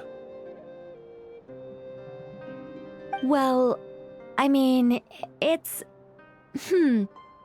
Okay, it seems we've drifted into irrelevant narrative waters. It's been a while since I've had the chance to speak inside someone's head. As soon as I got started, I lost control and the words just flowed out like a waterfall. What I'm trying to say is... Right, yes, that's it. The relevant part is the ritual created by the Hyperboreans. The fact that they bypassed the false sky and saw the true moons implies that they successfully built a connection between Teyvat and the outside world. Which means, with enough Kuvaki and a sufficiently stable connection, it should be feasible to send one person over the border. Okay, so they built some kind of portal? Oh, yes. A portal. Yes. Is something wrong? You sound disappointed. I just didn't expect you to summarize it so well. It turns out I could have said all that in one word, if only I'd managed to think of it. No, please, it's fine. This is invaluable knowledge. I'll be sure to record and preserve everything in writing. Oh, really? Well, in that case, I suppose I could backtrack and add some more detail. I did gloss over a few things so far. Whoa, whoa, whoa, time out. Let's summarize what we've got first. The Hyperboreans were the last ones to use this method, right? So we somehow need to find whatever structure they built and make sure there's enough Kuvaki to power it up. Luckily, we have the moon marrow of both the eternal and iridescent moons, so we're all good for Kuvaki. Which means the key issue we need to focus on is finding the place. Am I right so far? Yes. Although I expect the structure is long gone by now. That said, what if we could take advantage of the phantoms to travel back to a time when it still existed? Well, travel back isn't quite accurate. It's more like we'd be creating a handshake between 2 points in space-time. We wouldn't even have to pick a time when it still existed. It could just be a time when it still appeared in phantom form via projection, or we could project our own phantoms, fold them together, and... You look lost. Was that too hard to follow? Yeah, things got a little, technical there. Paimon's brain is reaching capacity. All right. Let me think about how to put this more simply. Okay, got it. Over the next few days, I'll search for phantoms that we can use. Once I find one that meets the criteria, I'll let you know and we'll regroup. By completing certain rituals, specific individuals will be able to enter the phantom and make it to the Hyperborean structure. If everything checks out and it looks feasible, we'll just need to wait for Moon Prayer Night, and we can send the moon goddess back home. I'm really skimping on the detail here. Is this making any sense at all? I think so. For now, we'll just wait to hear from you. Yes. Basically, yes. Great. Counting on you. In the meantime, we'll focus on finding the moon goddess's name. My name? Are they looking for a way to stop me from disappearing? Excuse me, Miss... Go on, Miss Nicole. This conversation was a little all over the place. I didn't catch your name. I am Lauma, of the Frost Moon Scions. Ah, I did wonder. I noticed that you listened very intently when I spoke about Hyperborea and the moon's history. If you'd be interested, I'd love to visit you this evening and go through it again in greater detail. Also, if you were serious about making a record, it would be too risky to simply write down the raw details as is. I would suggest some tweaks. Maybe rewrite the stories as fairy tales or fables, perhaps even prayers. Anyway, we can cross that bridge when we come to it. So, see you later then? Oh, and no need to prepare anything. Just a cup of tea will do. See ya! She seems friendly. It's just... It's so nice to find someone who's actually willing to listen. I've been dying for a chance to finally go through all this systematically from start to finish. Any longer and I'd probably start forgetting it. Now Paimon gets why Alice told us to mind our heads. Ha ha ha ha! What did I tell you? A lot of quirky people in Alice's orbit. Now then, the next order of business is, where do we start looking for the moon goddess's name? Maybe the rest of what Nicole has to say might give us some clues. Once I've heard her out, I'll summarize the salient points and share them with you all. I'm also inclined to review our other documents. Yes, our faith was first established by our Hyperborean ancestors, but many of the more factually accurate records are from after Kutar's birth. Sounds like we're gonna follow Columbina's journey through Devat, huh? In that case, we'll start by heading to the Frost Moon Enclave. Sounds like a plan. Take this with you. I'll see about getting in touch with the Fatui. It'll probably just be Arlecchino and Sandroni again. They're the only ones who would want to help. Thank you, Mr. Varka. Ha ha ha ha ha! Don't mention it. Honestly, I'm more comfortable dealing with the Fatui than prying into the details of a young lady's childhood. Catch you later. I should follow them, just in case there's some way that I can help.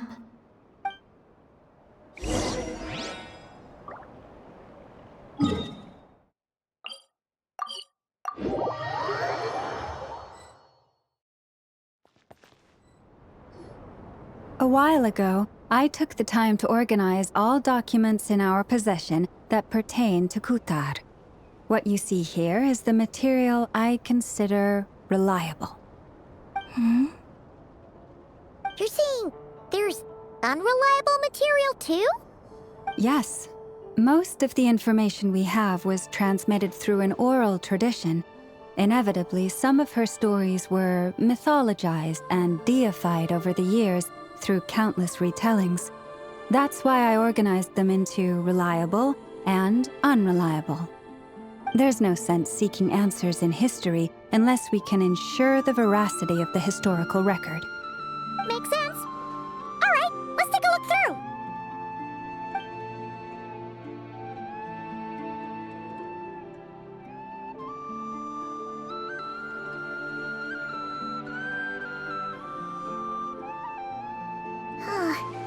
Almost all these records refer to Kutar instead of Columbina. Although neither of those is her real name. Paimon's not sure what point she's trying to make. What we can gather from these records is that the Frost Moon Scions worshipped her as a god, placing impossible expectations upon her.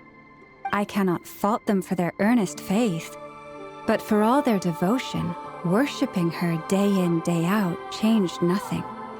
I imagine that none of it resonated with Columbina. It wouldn't surprise me if, even back then, she had already begun to reject the name Kutar and everything it represented. Lauma speaks the truth. When I heard them call upon Kutar with hope and expectation in their voices, they may as well have been calling upon somebody else. Well, that's a bit complicated. I looked at the level of detail, perceived authenticity, prose style, and how realistic their portrayal of Kutar seemed to be. Amongst the Frostmoon scions of today, only I know of her existence, and I alone have spoken to her face to face. As such, I know that there are certain things she simply would never do. That being said, I have sensed some changes in her lately. Changes? Me? Oh, seems like this is getting us nowhere. For what it's worth, why don't we check the unreliable sources too? Sure. Give me a moment.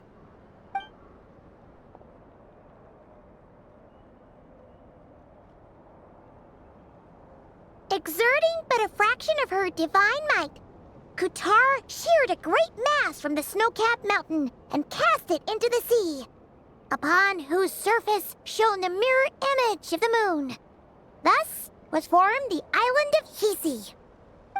Yeah, right. That doesn't even begin to pass the sniff test. The 3 moons are naught but lies through and through. Only one moon has ever shone for us, and Kutar is her name. The vast majority of ancient texts are filled with fanciful tales like these. I trust you understand my criteria a little better now. Kutar did not speak, merely gazing into the distance in silence. And where her gaze landed, this was her prophecy. Clearly, whoever wrote this text never even met Kutar. Otherwise, they'd know that her eyes are always closed. What about you, Traveler? What are you reading? Come on, let Paimon see. The child wished to build a wooden nest with which to shield a fledgling bird from the cold. But being so young and lacking in strength, the child could not snap the branches from the trees. Kutar was passing by. Upon seeing the child, she summoned forth a Kuhenki, who built a beautiful nest for the child. I remember that. Not knowing the meaning of Kutar's divine intervention, the child dared not to respond, and thus ran home to call their parents. But Kutar was gone. The Moon Chanter declared the event a miracle and took the nest as a relic, placing it on high for all to see. The child was named as one favored by the goddess and was greatly respected amongst the people. Yet, no further miracles were bestowed, and this matter was forgotten in but a few years. Huh. Any thoughts after reading that? Yeah. Palomina probably just wanted to join the kid in making nests. Ah. I'd originally considered this a fabrication, because Kutar did not perform any similar actions in subsequent records. But now that I think about it, it does seem like something Columbina would do. It's just that... She didn't know how other people would interpret her actions. She was probably worried about making things difficult for people. So, she gradually stopped joining in. Yes. Oh, that's so sad.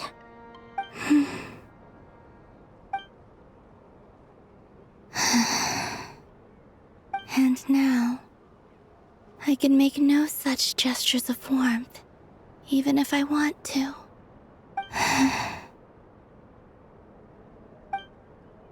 Still no name. That's a bit of a shame. But we did learn some interesting stories. That's gotta count for something.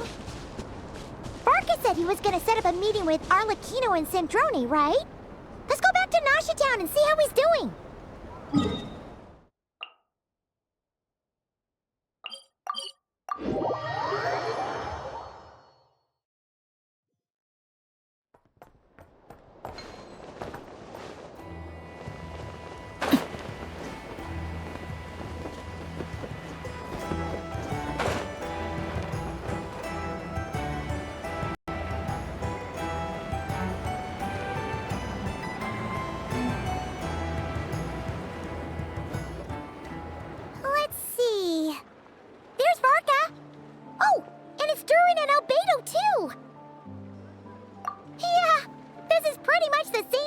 bumped into each other last time.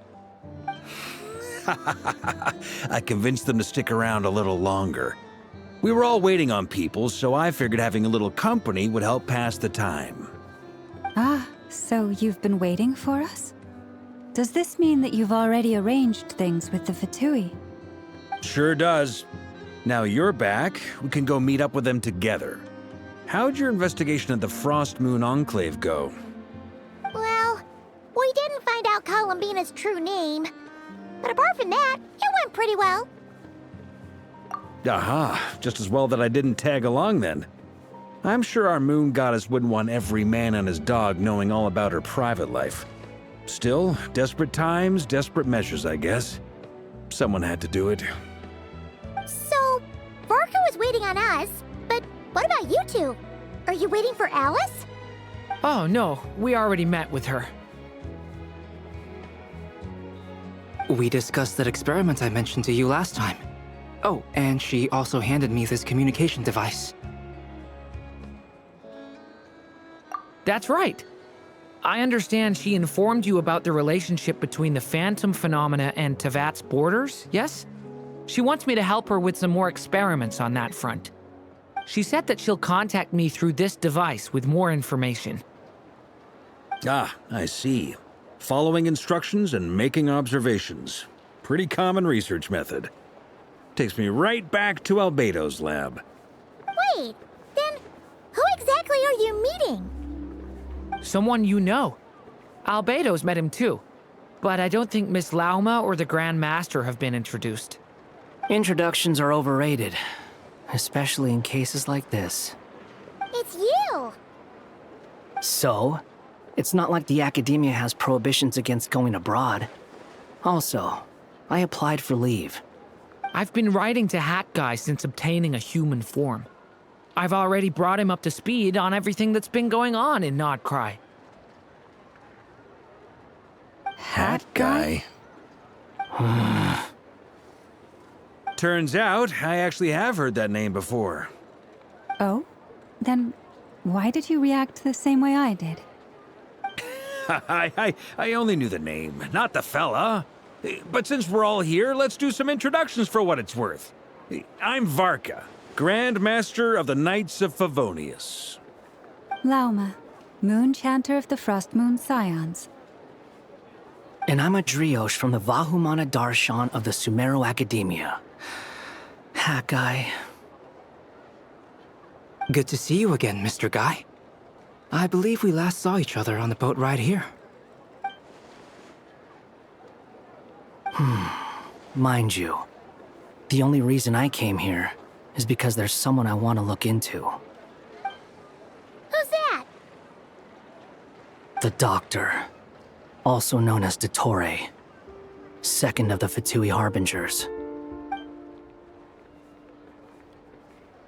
From the tone of your voice, it sounds like there's bad blood between you. I was reviewing our archives and noticed that a lot of information about him was missing. Left a bad taste in my mouth. That's all there is to it. Dottore, or Zondik, as he was then known, once studied at the Academia, but he got kicked out before he could graduate.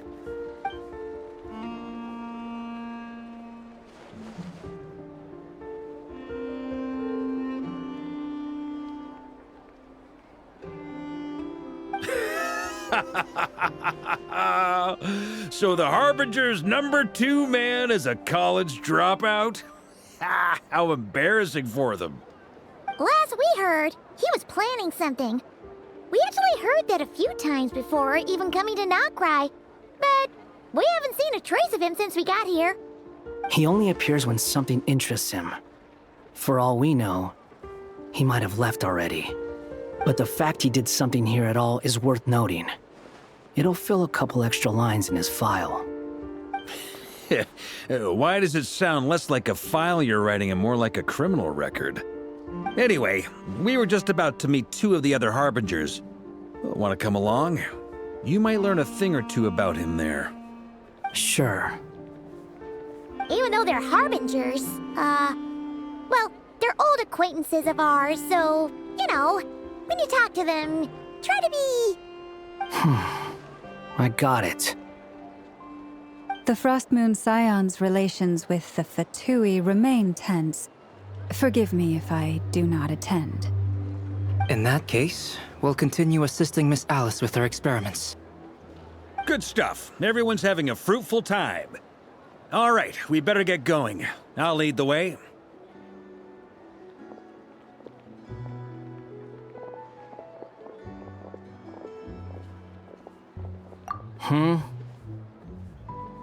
Well, yeah, that's obviously part of it. But I'm not the only one who has a score to settle with him. Neither you, nor Lesser Lord Kusanali, nor I want to see him meddling with things again. What's the hurry? Don't worry. Pigeons always know which way home is.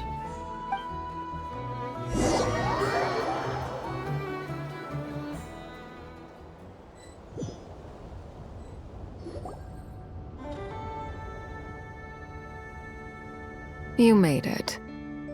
Who is this? A scholar from Sumeru. They call him Hat Guy.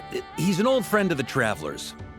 Wait, this is the academia representative you wrote about? He doesn't exactly look the part. I believe this will prove my identity.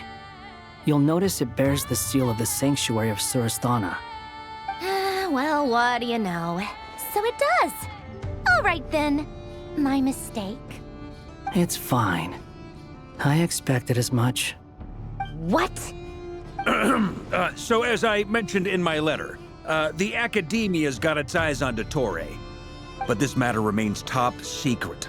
Apart from those assisting in the investigation, the fewer people who know, the better. If anyone asks, I'm here in Nodcry to pursue my personal academic interests. Gotta say, Marka, you did pretty well to keep all this under wraps for so long. Sounds like you got in touch with the academia about this way back. You flatter me. Where do I even start? Remember that time we fought Rerir at Star Sand Shoal? He sure let me have it then, didn't he? I'll bet Dottore had that all sketched out, with me as his convenient little pawn. He could not care less about us if he tried, but hey! The feeling's mutual. Does Dottore really strike you as the sort who values his relationships with his colleagues? Fair point. Definitely not.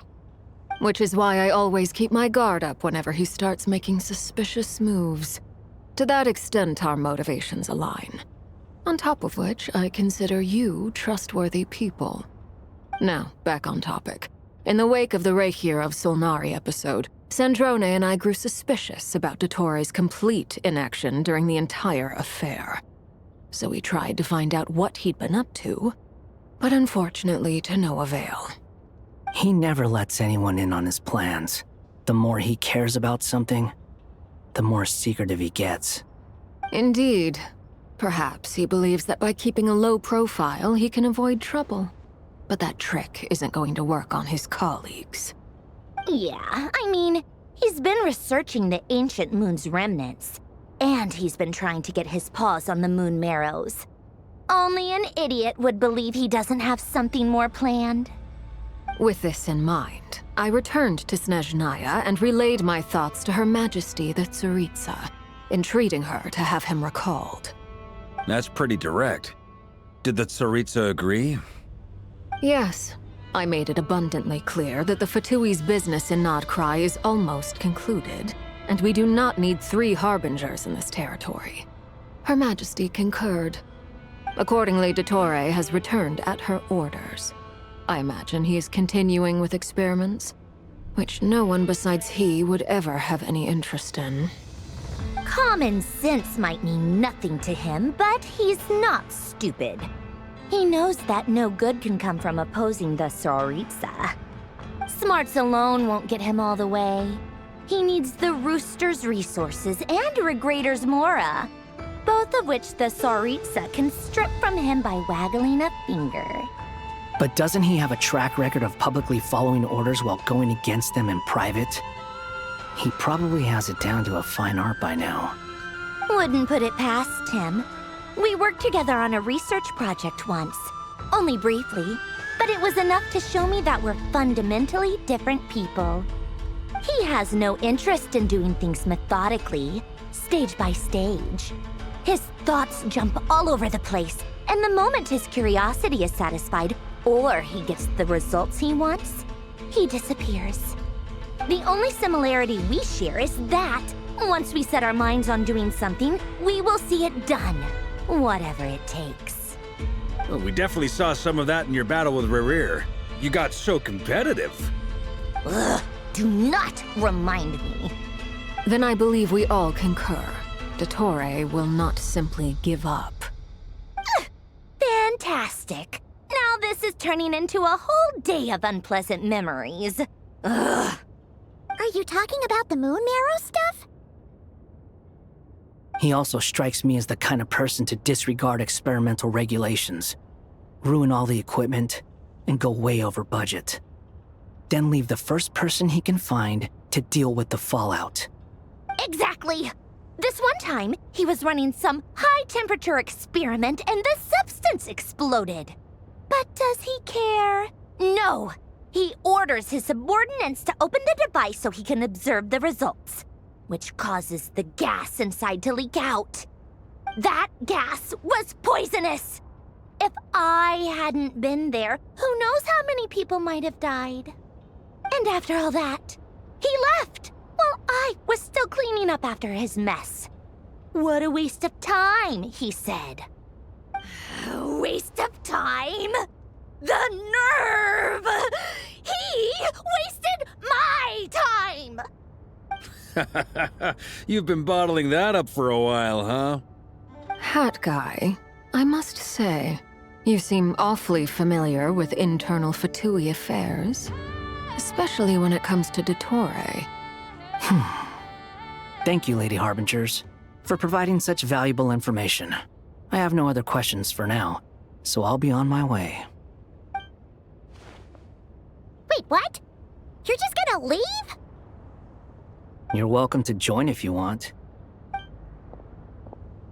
Ugh. Just when Paimon thought he'd finally mellowed out. He makes quite the impression. I'll say.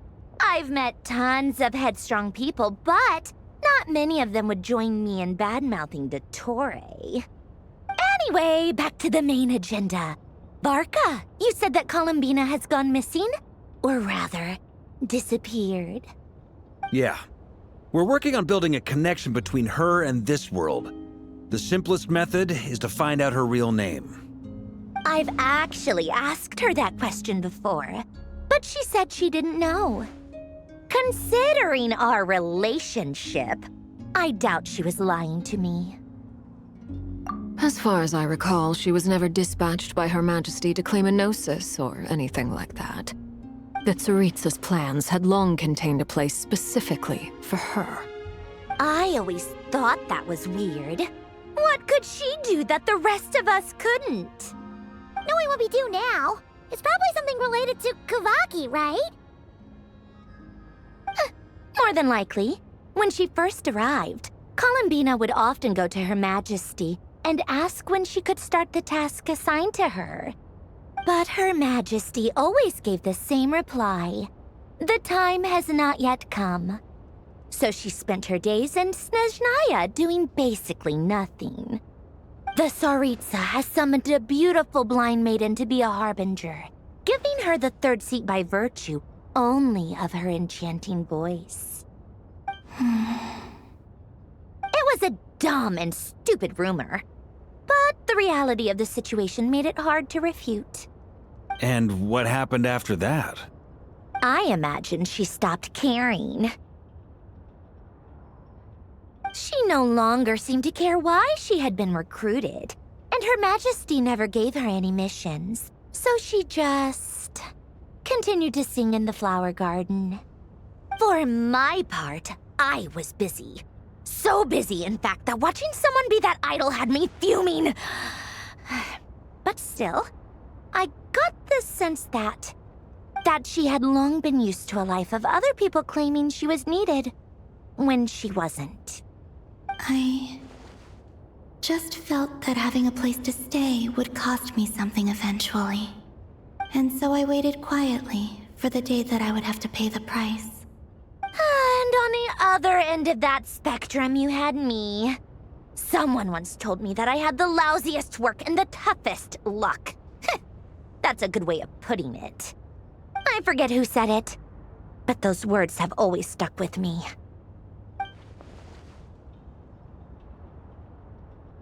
But you've done your job exceptionally well all this time. Because at heart, you are a conscientious person. What is it? Something come to mind? That makes sense. Nothing screams you are needed like your name shouted from across the town. Well, good luck with it. But if you ask me, Colambina is still the most shoutable name. I'm just so used to it now, after all the arguments we've had. I can't be bothered trying to remember another name for her. Nor I. Sandrone. Harlequino.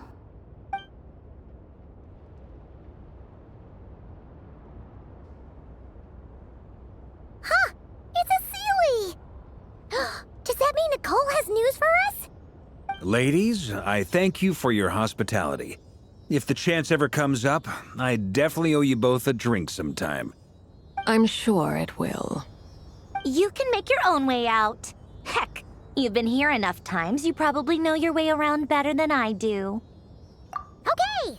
Time to do what adventurers do best! Follow that Sealy!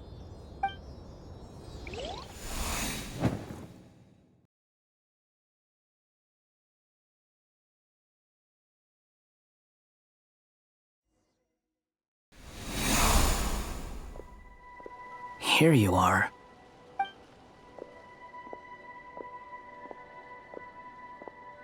Oh, hat guy. How come you're back so soon? Did things go all right with the Fatui? Fine. Dotori's been summoned home by the Tsaritsa. Couldn't get much more than that. How about you? Any progress with the investigation? Unfortunately not. We've tried everything. Different phantoms, different locations, different points in history. But the results were the same each time. Abyssal monsters roaming the land. People crying out in despair, with no hope of being rescued. Every time I see it, I can't help but think, is this what it was like in Mondstadt when Dragonspine Durin attacked? And if I fail in the task I've been given, will I create yet another tragedy? That's just meaningless speculation. When we encountered similar phenomena previously, I tried to interfere with those illusions, using sounds and lights to guide them. However, we could not change their fates. At most, we were able to extend their existences. The events of the past are like fate that has been written into Irminsul.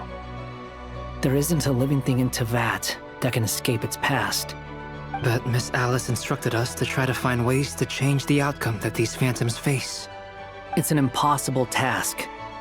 Can't you just refuse? Since she asked us to do this, I feel like it can't truly be impossible. Or if it is, well, mages can make the impossible possible. I could not have been born as Durin otherwise. But you also said that your past 39 attempts were fruitless. That's true. But you're still going. Yes. After this many futile attempts, surely you realize that you're not doing this because you still believe what some mage told you. It's because you want her hypothesis to come true. It's something you wish for deep inside. So, think for yourself about what you want to do. As long as you don't believe it's futile, it isn't. Yeah. Previous experience indicates that we cannot touch the phantoms, which limits the effectiveness of our interventions. If we want to clear this hurdle, We need to break this rule somehow. Same thought here. Following the same rules means repeating the same failures. Reducing ourselves to mere playthings of fate. So you mean we need to figure out a way to make contact with them despite knowing that we can't? Yes, and I suspect that's something only you are capable of. Everything in Tevat is logged in Irminsul, but the withering that once occurred in Sumeru was a sign that the Great World Tree was being corrupted. This corruption allowed things that should not have existed in Tevat to appear. This is tantamount to rewriting reality to an extent. You're saying abyssal power might be able to affect those phantoms? No one's ever tried it before. If you're gonna try it, it'll take courage. And you have to be confident that you can control it. Is anyone there? Has anyone seen my daughter? She's missing. I have to find her. I hear someone inside. Spargana? Are you in there?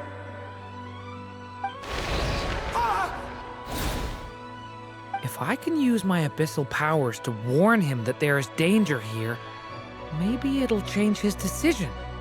Maybe he'll stay away. Yes. The important thing is not the nature of the power, but rather how you use it. To intimidate and obstruct. Sounds about right for the Abyss. Well, let me try. I should be able to influence that thing. Have you seen a little girl? What? This isn't the time for that! Just run!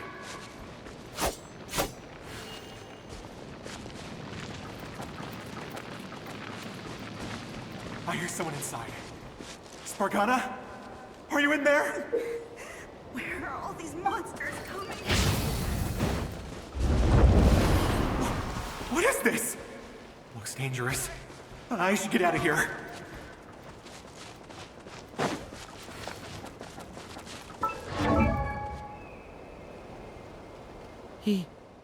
He really left.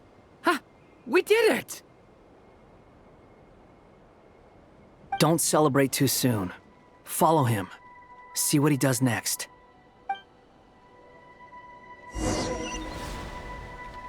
Monsters approaching from the front. You need to stop them and create an opportunity for him to hide.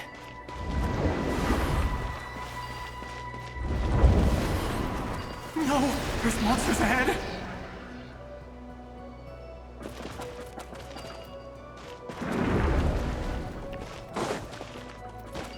Wait, is that the barrier I saw earlier? Why is it appearing now? It's as if someone's controlling it.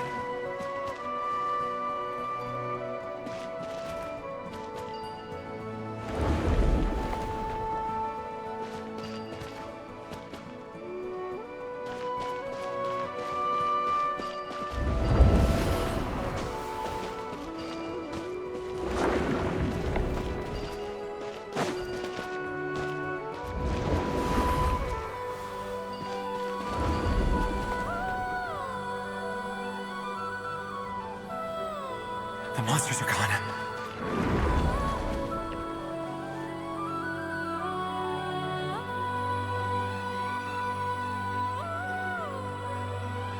The barrier's gone too. How odd.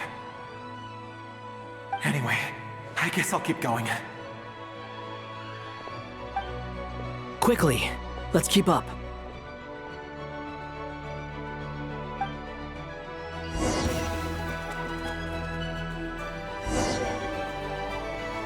Wait, there was someone else here? Don't go any further. We've got anti-monster traps laid out everywhere. But my daughter must just be up ahead. I have to go. This way's blocked.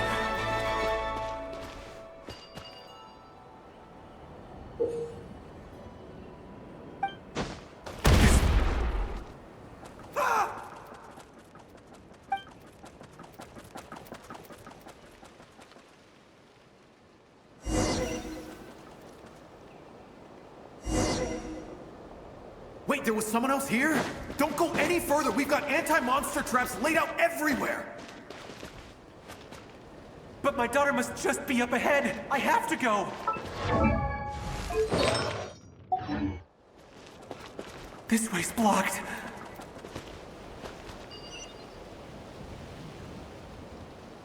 We might be able to use the explosives over there, but we need to take care not to hurt him. I'll use the barrier to keep him at a safe distance. This barrier seems to be helping me somehow.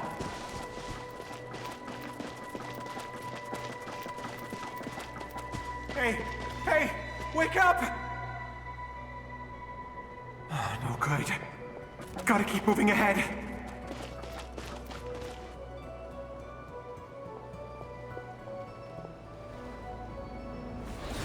So many monsters!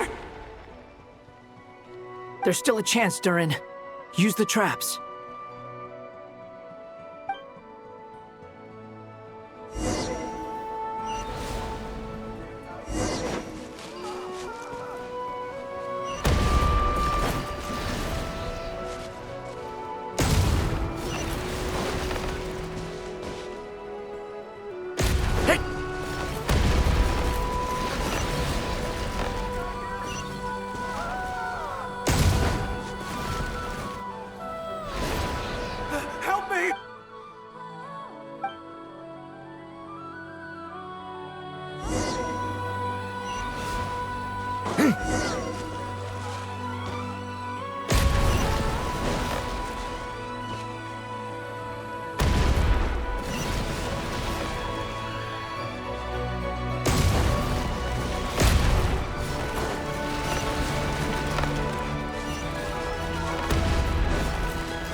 This is a new development. I've never seen this happen before.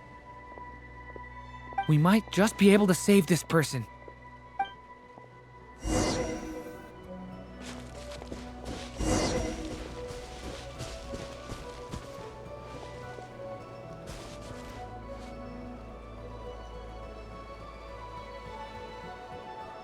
Hello there. Have you seen my daughter? Spargana is her name. She's carrying a large backpack. Get out while you still can, you fool. You won't find any survivors here. But I can't just leave her here. She must be so scared right now. Sorry. Wish I could help, but I haven't seen her. You'll just have to keep looking. Okay, thank you. If I do find her, I'll get her to shelter and come back for you. Don't bother. I've got nowhere left to go. What's that noise? Monster! No, if he goes inside, he'll be walking into a trap. Let's try this once more. This time, we have to stop him.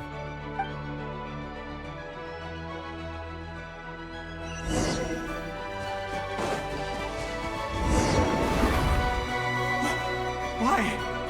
How will I know where Spargana's gone like this? You know what? I'll trust this strange barrier. It's got me this far after all.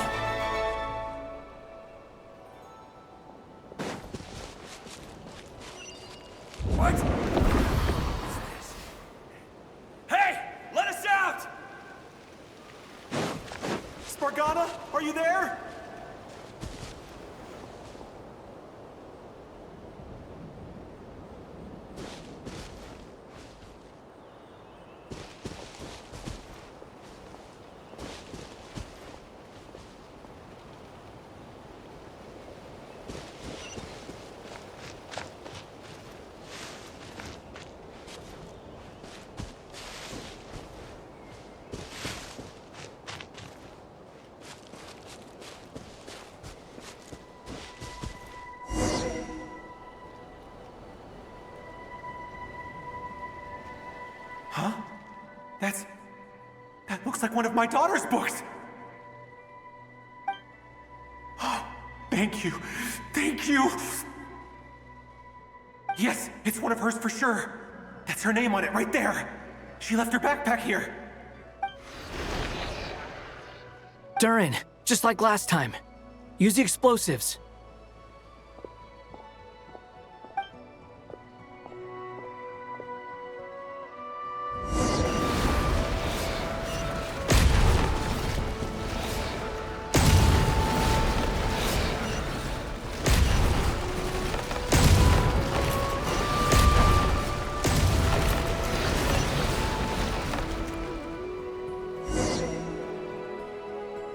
It won't work.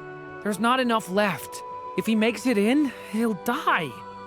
But then, this clue could be the key to him finding his daughter. It might not be the only one. Better he misses that clue than loses his life. I guess so.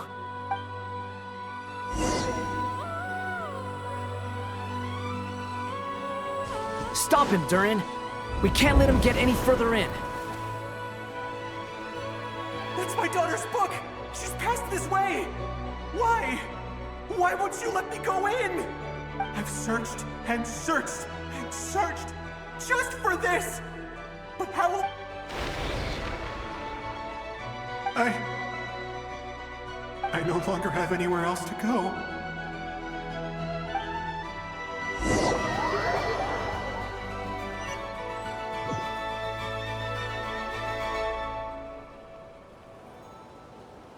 I'm sorry. I'm so sorry. He refuses to go anywhere else. Whether he opens this door or not, all that awaits him now is death. We couldn't change his fate. Albedo? Hat Guy? Let's try one more time. I don't know how we're gonna do this, but I don't want to give up either.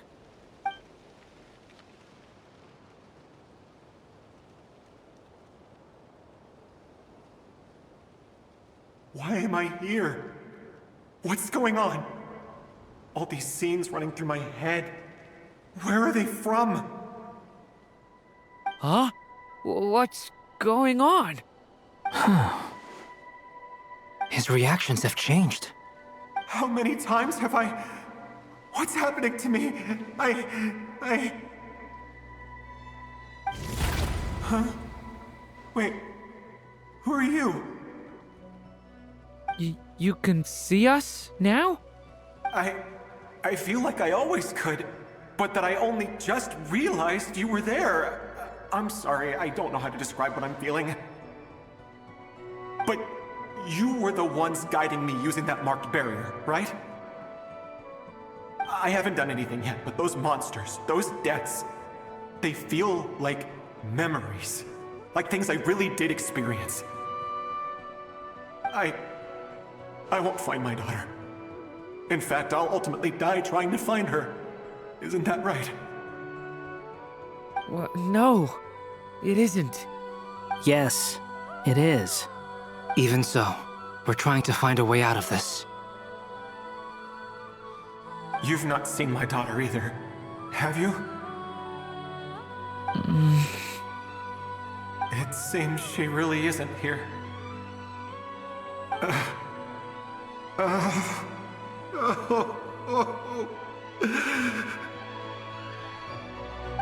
I'm sorry we couldn't help you.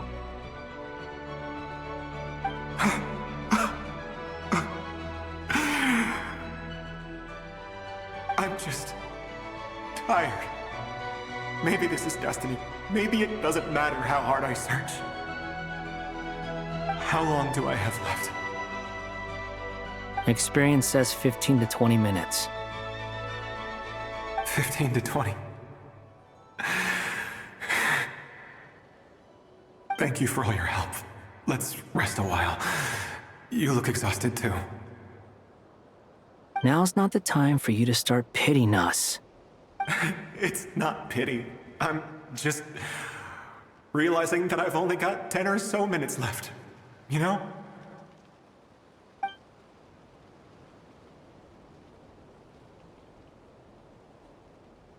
You say you're from Mondstadt, yes? A place with windmills, where people enjoy limitless freedom? And you're from Sumeru, where they've built an academy into a giant tree? Yes. It seems you've never heard of either place. Those names are unknown to me, I'm afraid, yes. Have you heard of Hyperborea? I have, but I heard that it was destroyed in the distant past. I see. That was where my ancestors once lived. What about Delphi Pytho? Was it later rebuilt? I've never heard that name. Then what about Sal Vindaknir? I have seen that name on stone tablets on Dragonspine. But I'm afraid the only things left of that place are its ruins. I see. Sure enough, there was no way to turn this around, huh? I'm sorry. I was the one who asked to chat, but it seems like we're too many ages apart. There's barely any common ground to start from. It's all right. We did hear something new, at least. From how you speak of your lives, things must be going all right for you, I guess. They are. Mondstadt is a place of freedom and happiness. There's a lot of good people in the church and the Knights of Favonius, and even outsiders find that it's an easy place to feel at home. We have festivals a few times a year. Everyone gets together to drink, sing, and be merry. Sumeru is a lot more uptight. Not really the kind of place where you can relax. It's a nation fraught with problems wherever you look. But if all you want in life is to seek knowledge, I guess it's pretty much paradise. That's wonderful. In other words, after this all-devouring black tide passed, humanity did not merely avoid extinction, but rose to build prosperous civilizations anew. I mean, I can see you all right now. That must mean the future isn't a total mess, right? That's true. Well, time's almost up. Let's part ways, I think. Might be best if you don't waste too much time on me. The chances are slim, I know, but I'd like to spend these last few minutes looking for Spargana. If things work out, I'd love to tell her about what I've heard. May we meet again. Well, or not, most probably. In that case, may your wishes come true.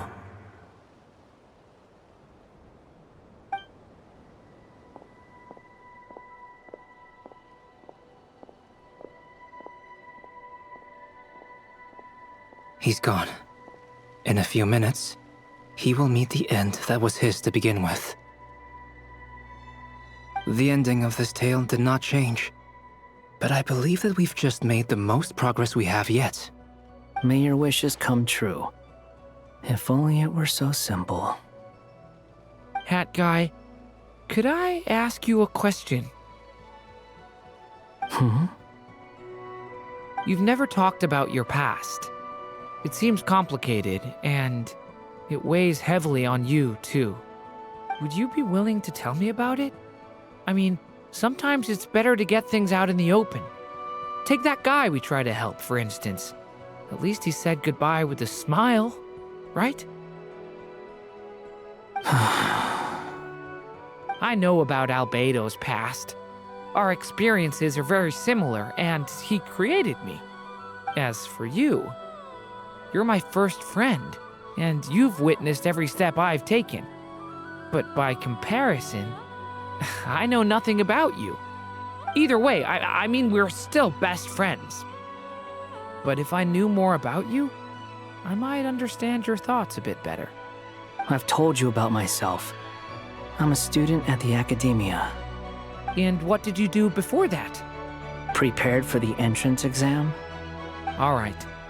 If you really don't want to talk about it, I won't press you any further. I was a puppet built from the branches of a white tree, using technology left behind by the Conrian schools of mechanical engineering. A white tree? You mean an Irminsul tree? Yes. A branch of Irminsul, that was once connected to the main tree. So you had a human creator too? Yeah, but my creator abandoned me after deciding that I was a failure. After that...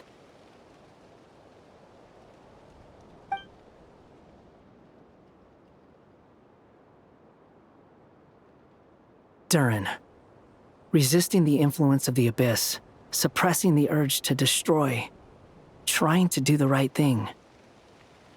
None of these things are easy. But no matter how hard they are, trying to rewrite past wrongs is far harder. You asked me if you would create a new tragedy if you failed.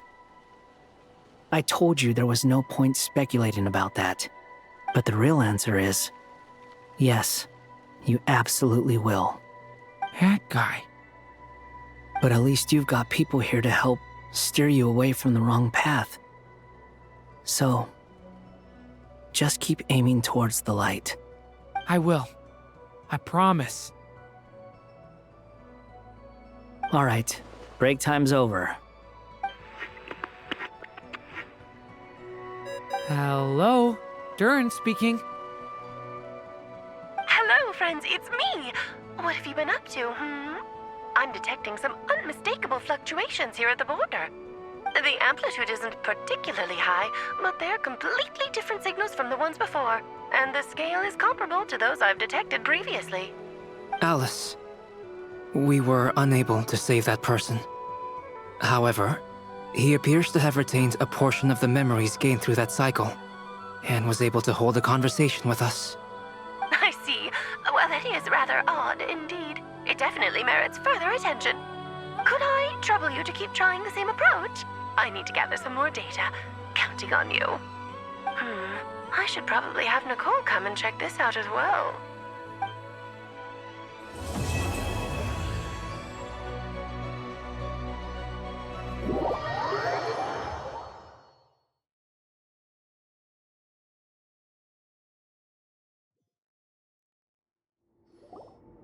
There you are. I was worried you might stop to collect treasure chests opened by the Seelie along the way. It would have taken you so much longer to get here.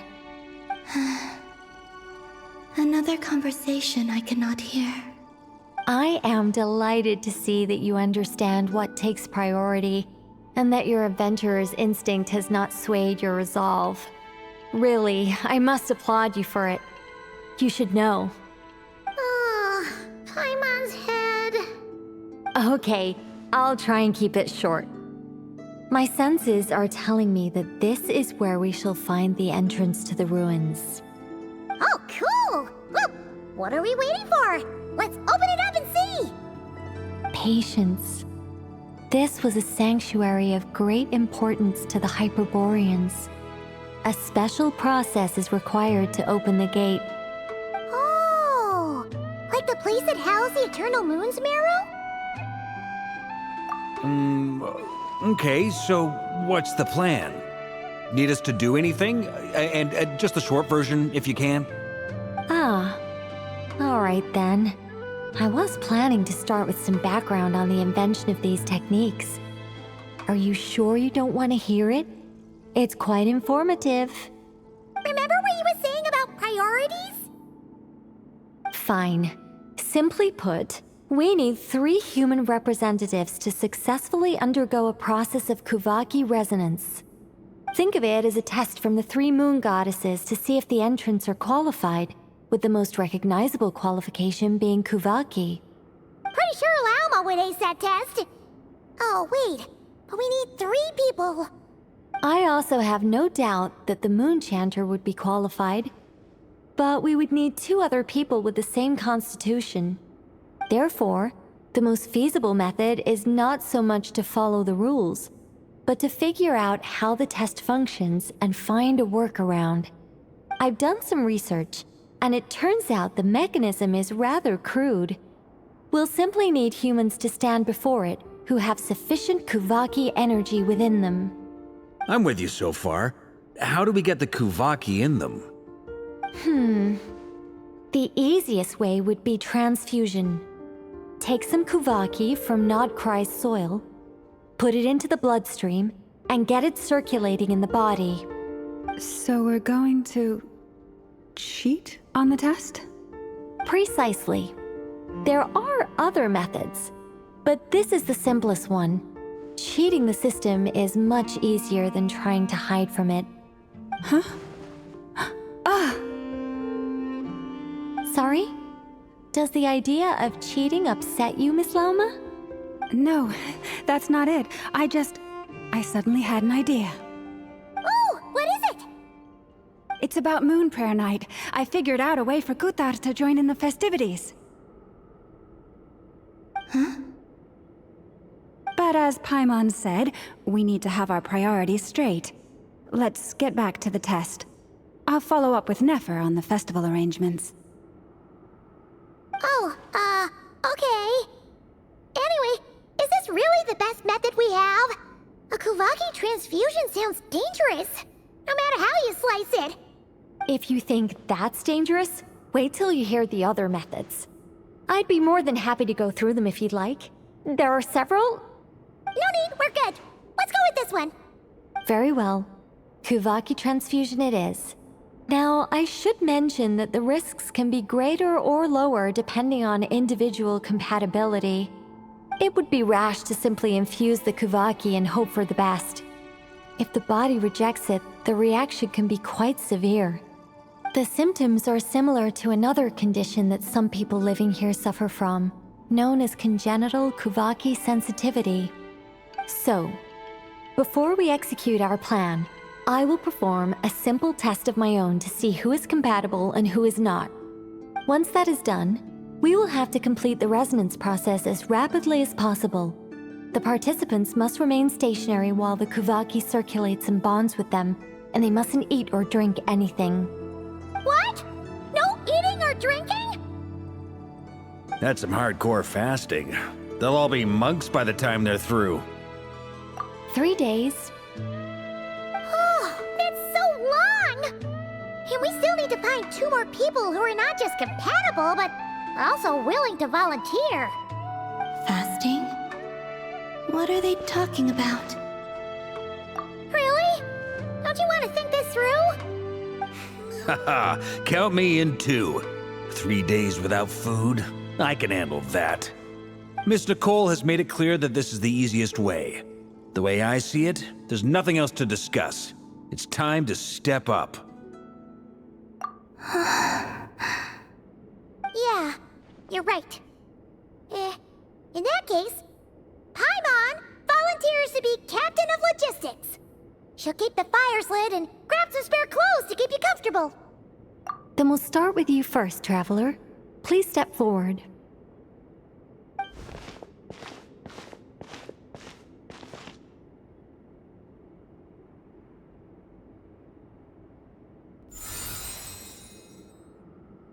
How's it going? Do you feel anything? How about now?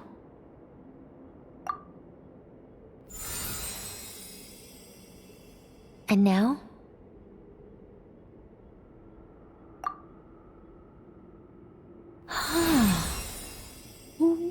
What about now?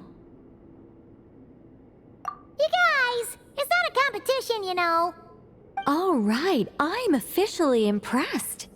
Even as a descender, you can withstand far more than I imagined. It's like I summoned a giant stone titan to arm wrestle you, and your arm hasn't even moved an inch.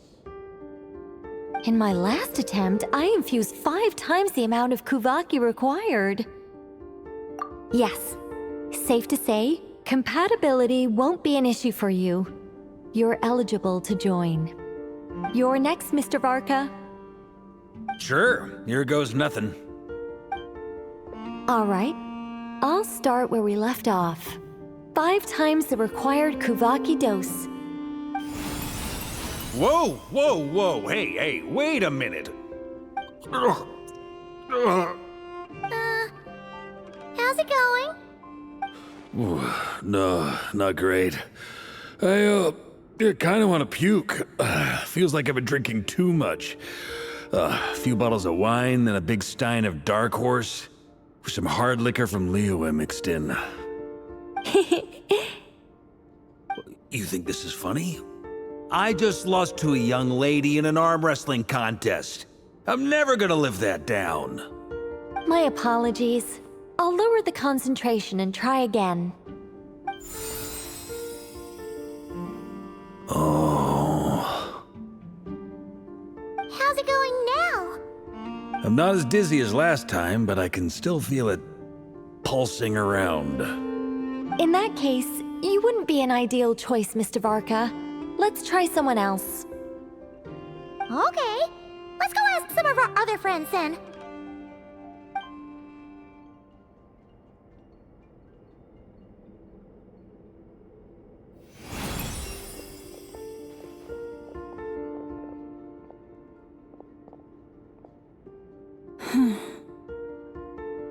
No surprises here, Miss Moonchanter. You're perfectly compatible. You may join.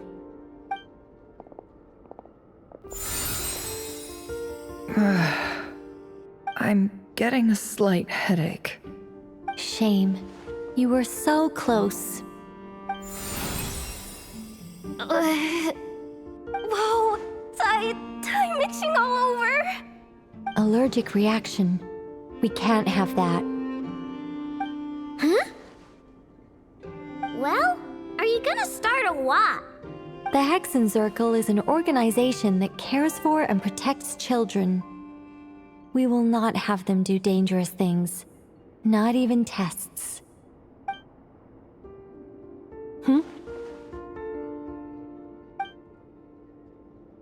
Is something the matter? The candidates have to be human. I guess that rules me out too. Huh. Everyone except the Moonchanter got beaten. Guess I don't need to feel so bad after all. I mean, looks like this isn't gonna be as easy as we thought. Perhaps I could ask for volunteers among the Frost Moon Scions. I'll see about talking to some trusted Lightkeeper colleagues. Itlua springs to mind. In fact, I think we had some former Frost Moon Scions join our ranks recently. Can you give me the scientific explanation for how the test works? I can probably make some kind of test bot. Then we can just zip through Nasha Town, going up to people and pressing a button to check their status. Wouldn't that be way easier? No. Wow! No elaboration for once. How about I contact the Knights of Favonia's garrison in the Wave Chaser plane? Shame that Lohan's already left. And that guy's even tougher than I am. Strange. The moon goddess is clearly revered by many people. So why is she on the brink of disappearing?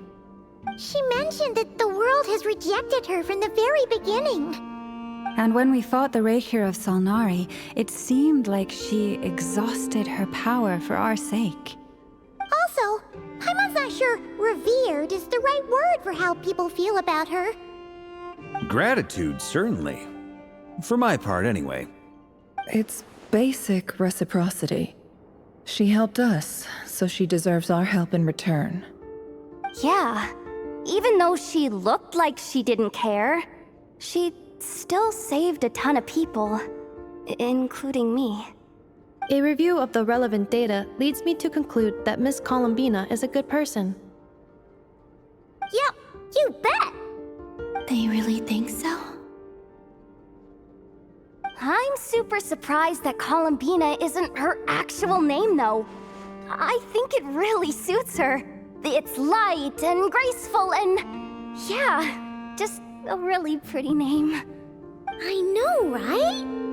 Unfortunately, that's not our decision to make. Columbina. That was the code name the Fatui gave me. But it also came up in the song I heard when I was born. But... is that really all there is to it? What do I truly think of my own name? Is there anyone left who will still call me by that name?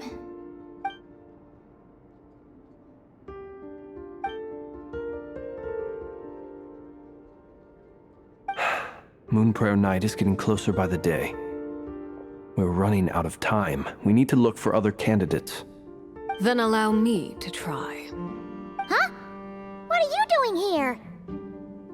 You contacted your friends via the Adventurers Guild. Sandrone has been keeping an eye out for something like that, so she informed me. Since I have the ability to accommodate a moon marrow, I should prove to be a suitable candidate. Arlecchino. When can we begin? I see. We can begin right away.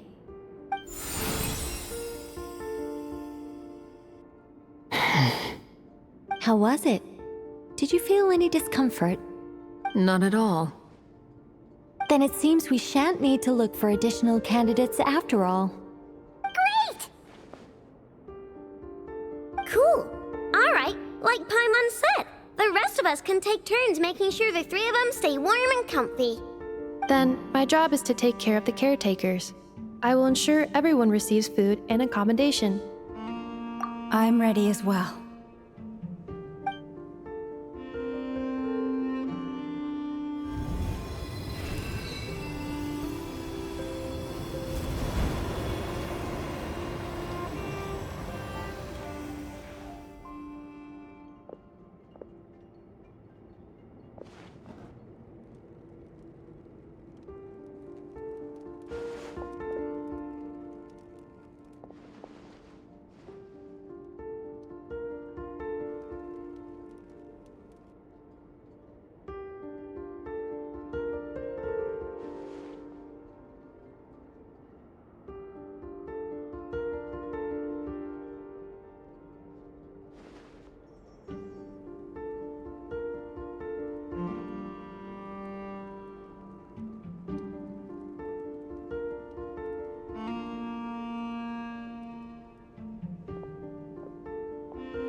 The work is done.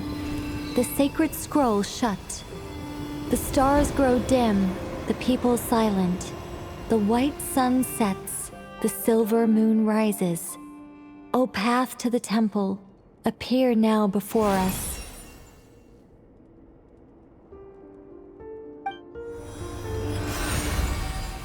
Wow! It really opened! So that's what all this is about. They've been trying to open this gate. Come, let us enter. It might be best to eat something first. Take care to chew properly and swallow slowly. It will give your body time to readjust to the digestion process. They will head in soon. They will need to enter this gate.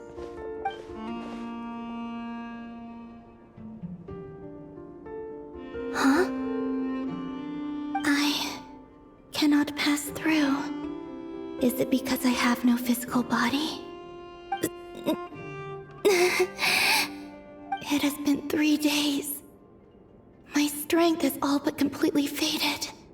Can I really hold on until Moon Prayer Night?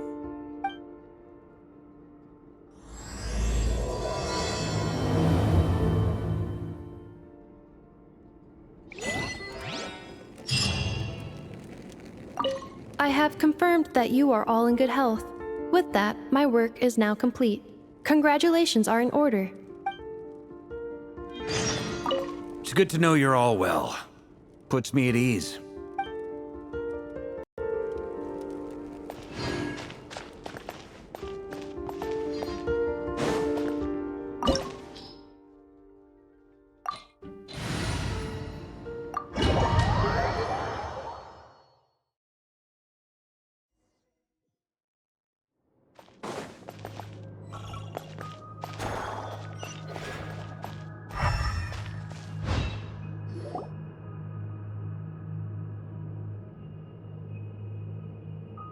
Are these people... Judging by their clothes, they appear to be phantom Hyperboreans from the distant past. That could mean they have some clues about the moon goddess's name, right?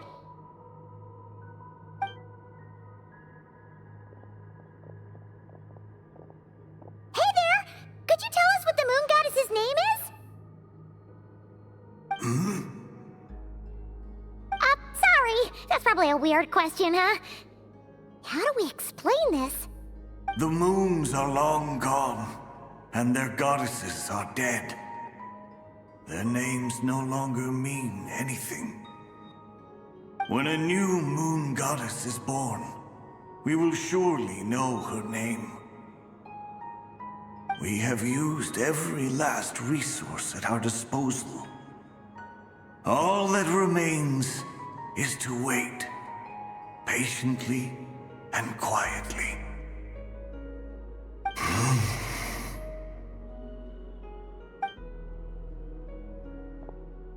Were the people of the past all this devout? It looks like this phantom doesn't intend to converse with us any further. Surely the new moon goddess he speaks of must be Columbina. Alas, Kuthar's birth came long after the age in which he lived. But, maybe if we find a phantom from a more recent age, they might know Columbina's real name. True. Keep an eye out. We should be able to tell which era they're from by the clothes they wear. Yeah, you've been pretty talkative this whole time. What changed? Oh, nothing. I'm fine. You all make good points. When the Hyperboreans speak of moon goddesses, they mean the three from truly ancient times. I can't imagine they would know anything about our current moon goddess. There once was a time when the moon goddesses blessed them greatly and protected them from harm. So, when the war between the gods and dragons plunged the world into chaos, it seems they looked once more to the moons for help, praying for a new goddess to be born. Yeah, that checks out. Let's continue on. Who knows what else we may discover?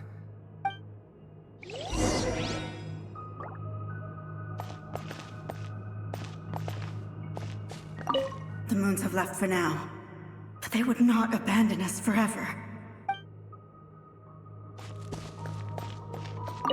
When the moons rise again, we shall receive their protection once more.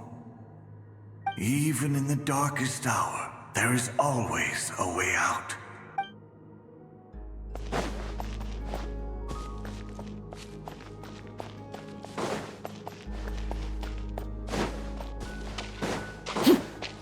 There's a door blocking this path! Not a problem. Try this. Whoa! How did that door suddenly collapse? This device was maintaining the door's integrity. Remove the core, and the device stops working.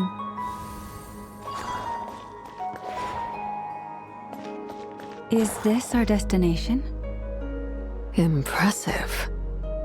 More precisely, this is a device that will help us reach our destination. Let's go. We still have a long distance to cover.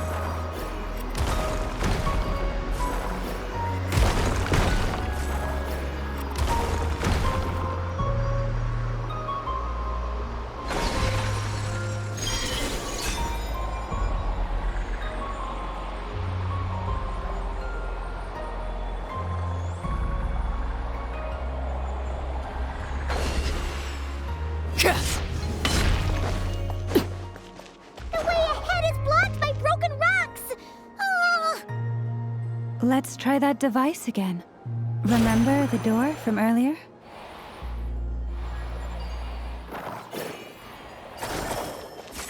It works in reverse, too! The humans we see are all phantoms, but the monsters are real. What a fascinating place. There'll be plenty of time to admire it later!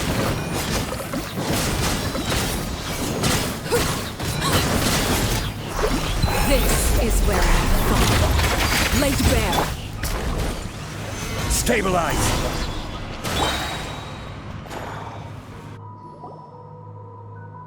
Ooh, there's a whole bunch of artwork in here. Seems pretty old. Nicole, this is probably your area of expertise. What do all these paintings mean? Let me see.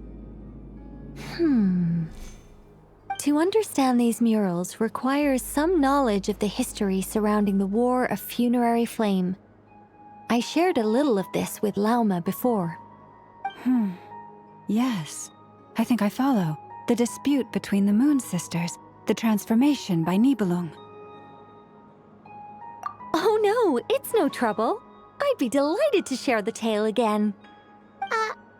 Alright then. Tevat's 3 moons and their goddesses were brought into being by the will of Nibelung, the then ruler of Tevat.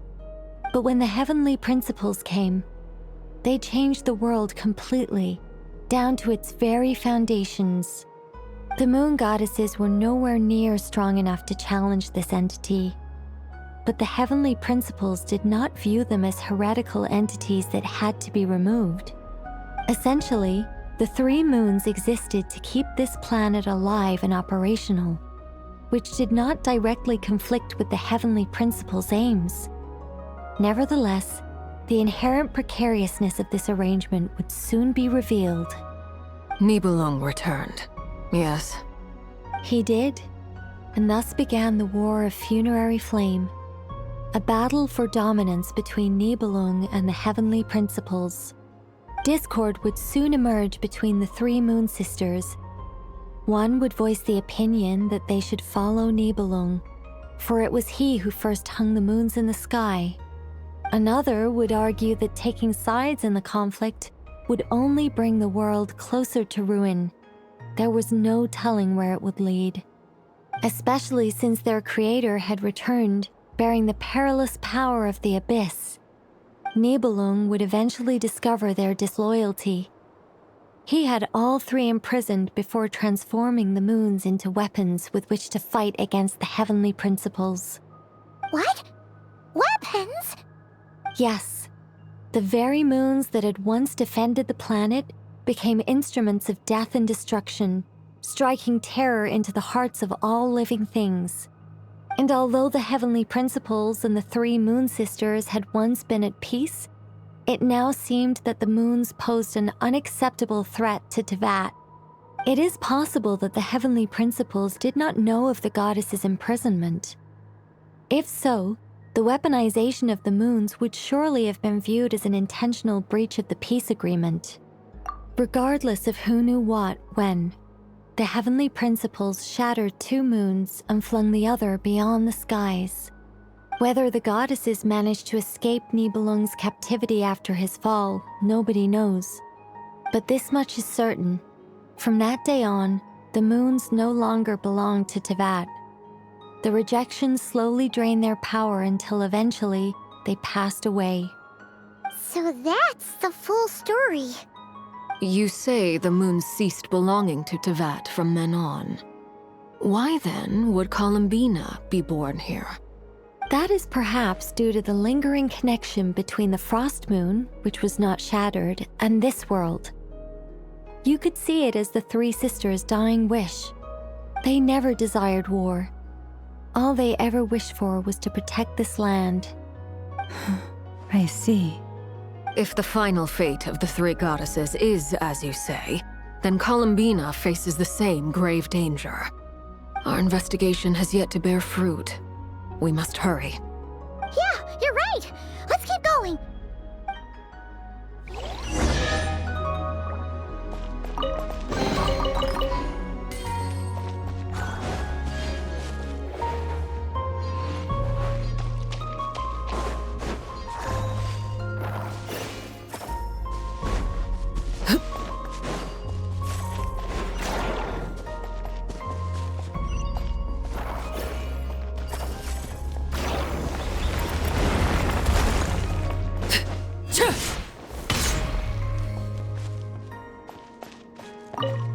Should we trust him to keep his promise? We have to. There's nothing else we can do.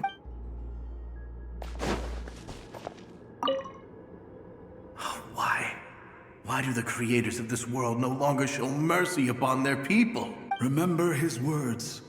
We must change our fate with our own hand. Wait, that's odd.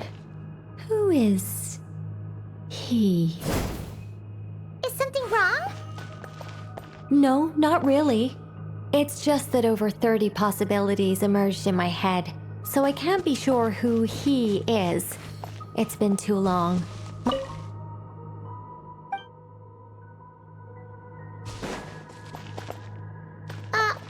Okay. 30. Wow. Impressive.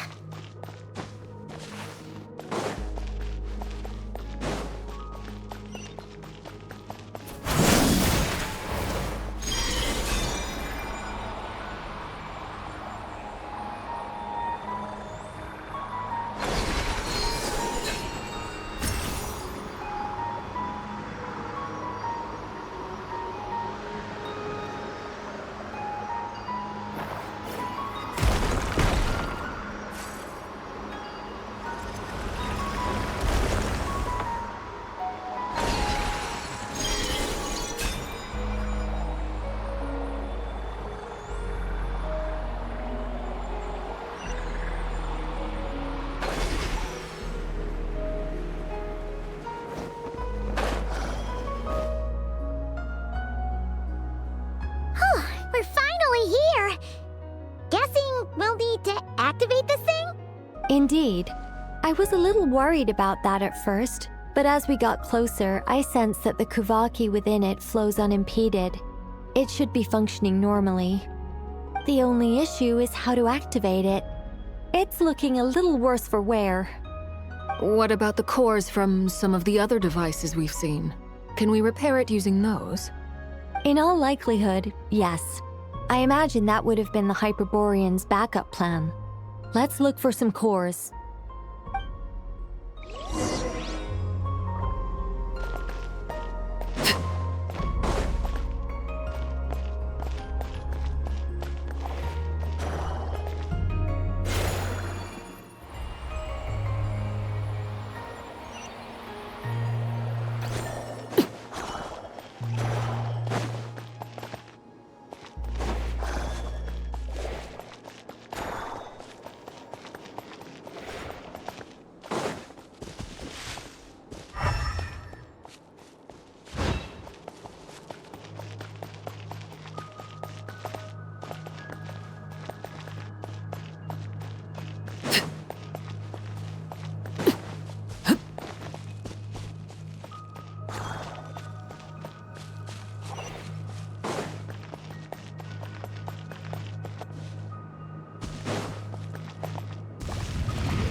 Walk up, then jump down.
course. Let's head back.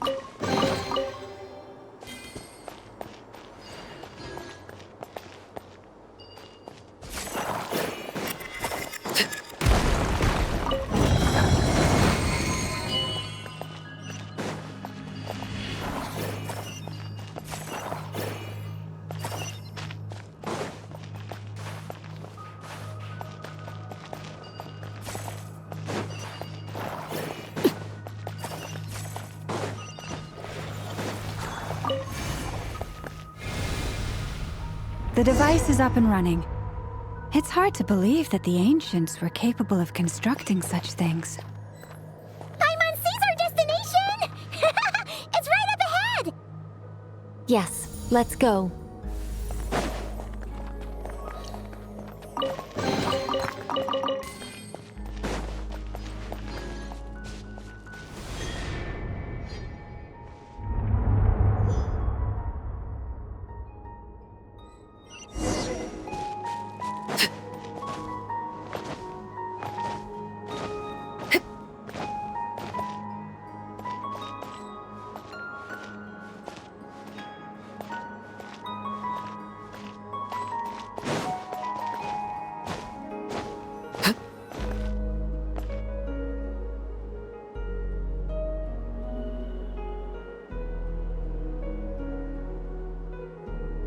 This is where the people of Hyperborea communicated with the moons.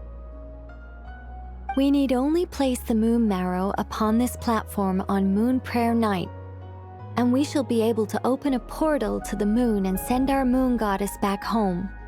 The assumption being, of course, that we can find her first. That's right. You want to know if it's safe there, don't you?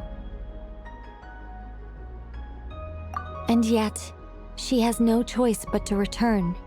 You know this. Oh, that's not the only issue here. This is the end of the line, right? We've explored everything we can.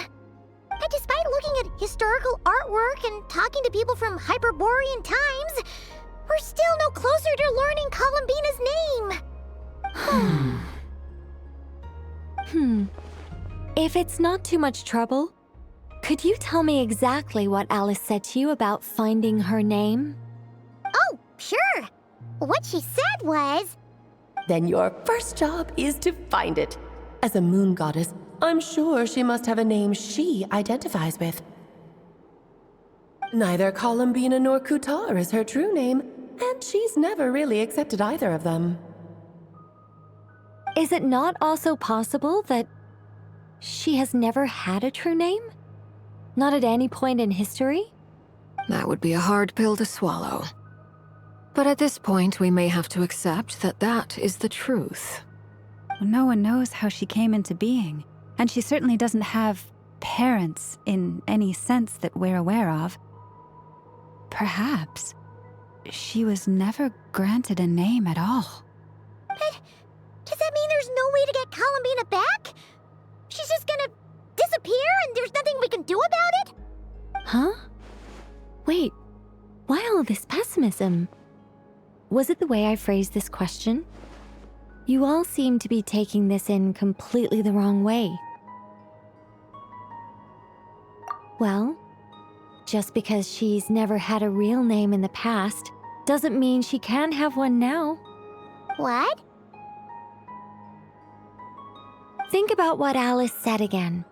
She never once said that you'd have to find a new name, did she? Are you saying what I think you're saying? Yes. Names are anchors that connect us to the world. If she doesn't have one already, then all we have to do is create one, no? It's like... yes. Traveler, when you first arrived in Teyvat, do you think you would have turned around if someone behind you shouted, "Hey, Tumaini"? But what about now? I understand what you mean. Life is a long journey. Even the friends and family by our side can change over time. When people call you by different names, what matters isn't so much the words themselves, but what they symbolize. And of course, whether that resonates with you. Lumine. So, close your eyes and picture the moon goddess in your mind. If you were to call out to her in this moment, what would you say?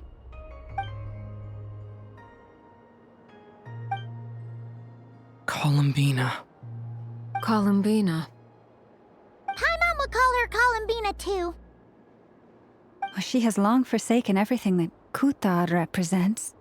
I think from now on I should call her Columbina too. Well, it sounds to me like you found your answer. Are you sure? Is it really that simple? We haven't found her this whole time, and not for lack of trying.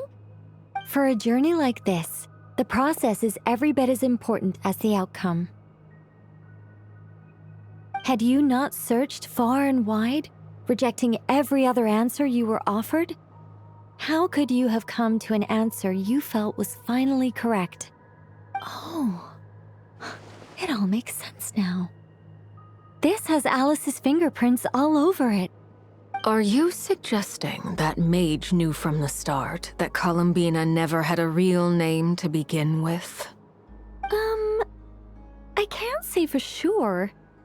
But I can definitely imagine her chuckling in satisfaction somewhere right now, saying, "Ah, what fun." Llama! Your antlers! You should hurry. The festive moon has begun to rise. Do not worry, for when you called the name Columbina just now, I could sense that the power within was enough to summon back the moon goddess. The power within what? The name? Yes. So, the thing is...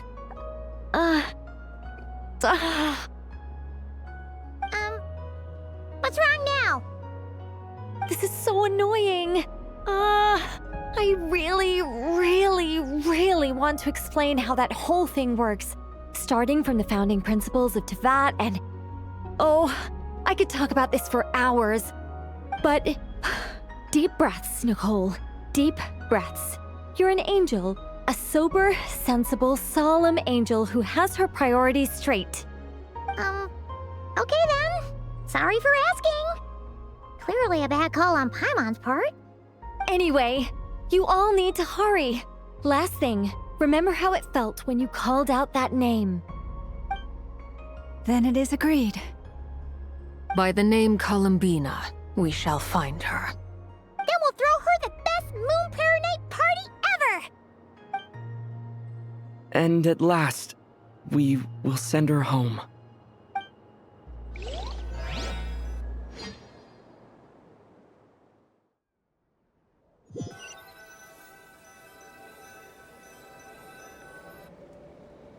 I can barely move anymore. My consciousness is fading away. Have they come back out? I'd love to see them one more time.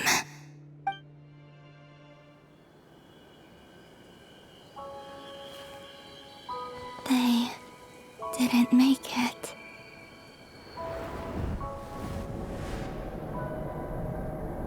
Could you tell me your name? My name is... Columbina!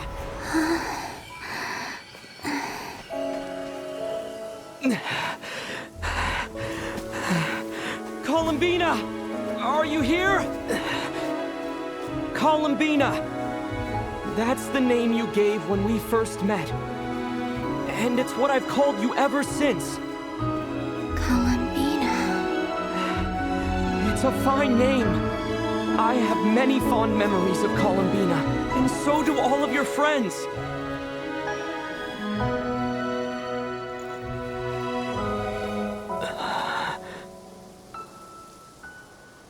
If you like this name,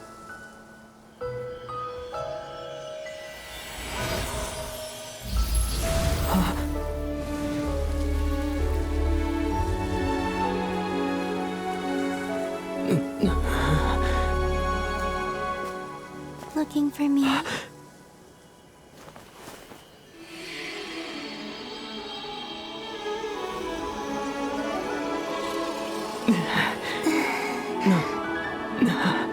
like it. You can carry on using it. My name is Columbina Hyposelenia.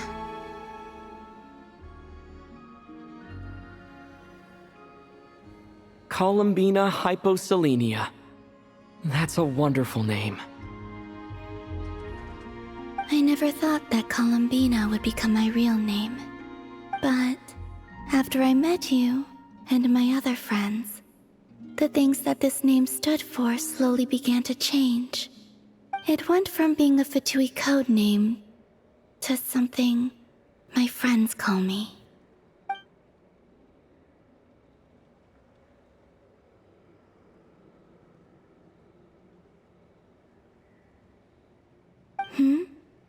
What is it?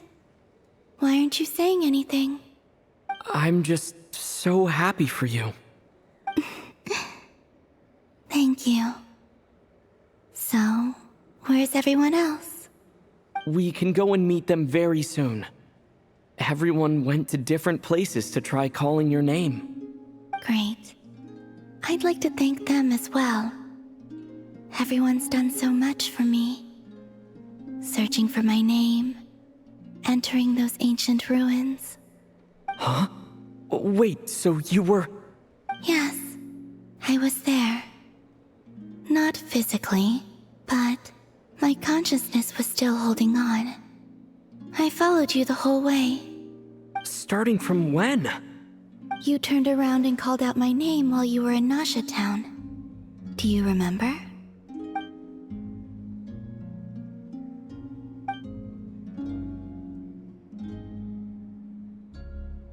Let's go. We don't want to keep them waiting. Sure. In that case, come with me. But... Hmm? Before that... Could you call my name one more time? Sure. Come with me, Columbina Hyposelenia.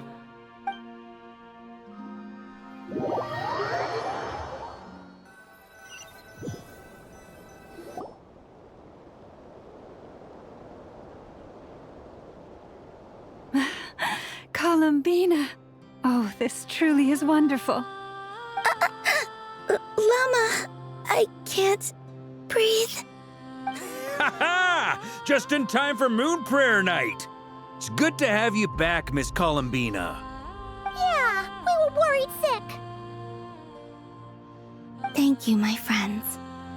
With your help, I now have a name that belongs to me.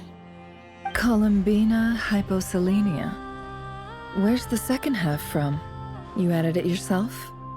That's right. It means... Born beneath the moon. Yes. And by extension, it can also mean born beneath this world. A fine name.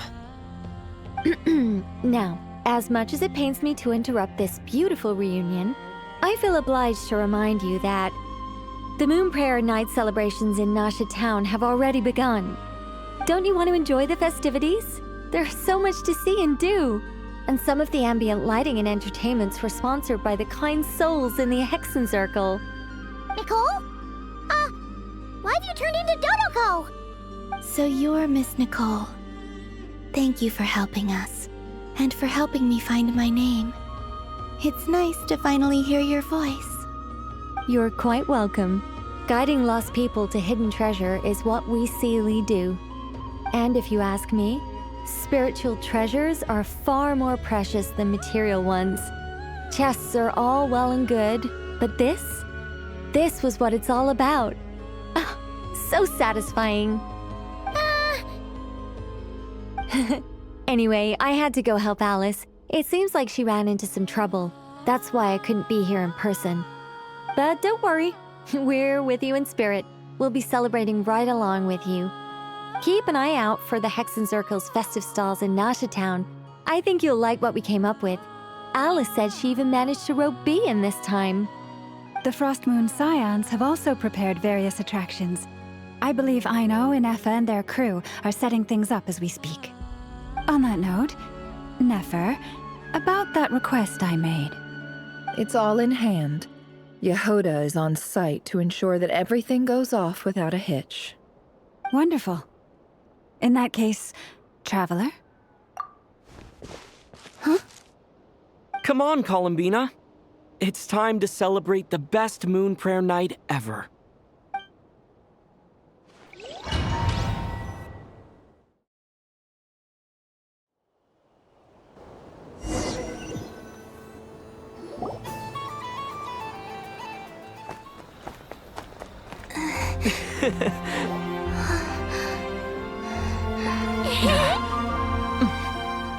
Hey, young lady.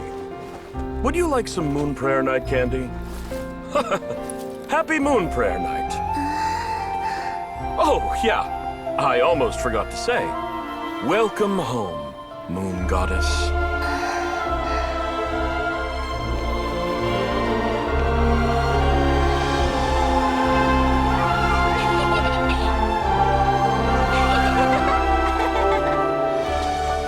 Welcome home, Moon Goddess.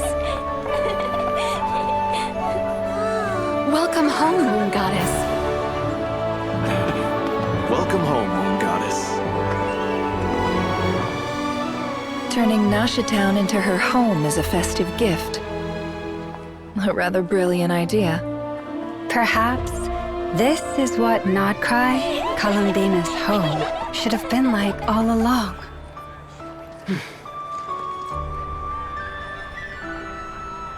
Thank you for the gift. I like it a lot.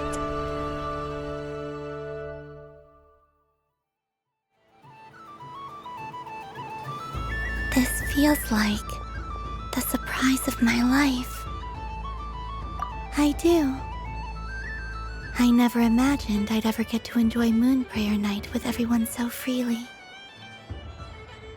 If you're happy, we're happy. Quite a strategy you came up with. Hide the tree in the forest. It's not your usual style, Lauma. Is there something about Moon Prayer Night that enhances what's in your head as well as the antlers on top? Apparently so. It even inspired a perennial penny pincher to use their resources for a greater cause. It truly is a magical festival.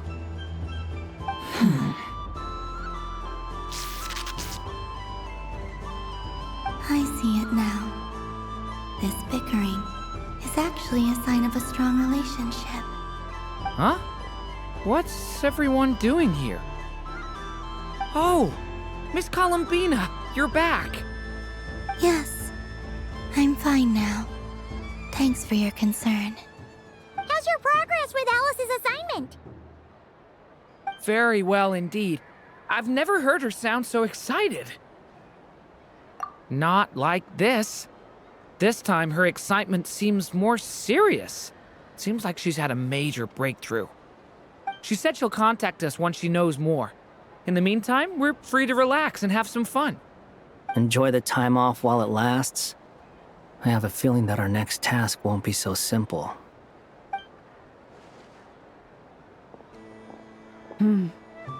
I should go. I still have a few things to attend to at the Frost Moon Scion stall. And I think I'll take a look around. With any luck, this once-in-a-year festival will come with once-in-a-year opportunities. Hold up a second. Where's Varka? I believe he made a beeline for the flagship the moment he entered Nasha Town. Ah, that's Mondstadters for you. They know what they want when festivals roll around. Goodbye for now, Columbina. I hope you have a wonderful night. I will.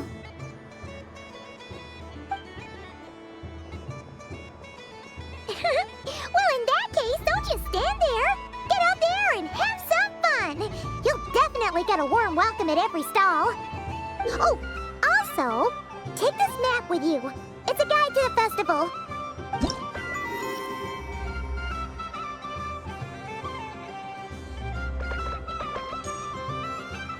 The Frost Moon Scion stall is over here. Lauma's invited a whole bunch of cute animals to celebrate too. Over there is the Hexacircle section. Alice seemed more excited than anyone about this festival, so she insisted on making it a grand affair. Oh, and then there's the Nashitown local specialties, including... Actually, forget that. Better if you go check them out for yourself. Thank you. It looks like a lot of fun. You're not coming with me? We'll be around.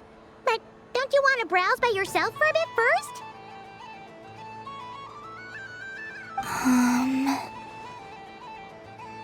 Yep.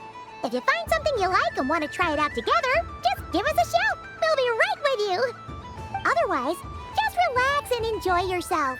There's so much on offer, so try to experience as much as you can. And don't forget to stuff yourself with all the delicious festival food! All right then. Off I go. Where should I go first? This must be the mage's stall. It feels so...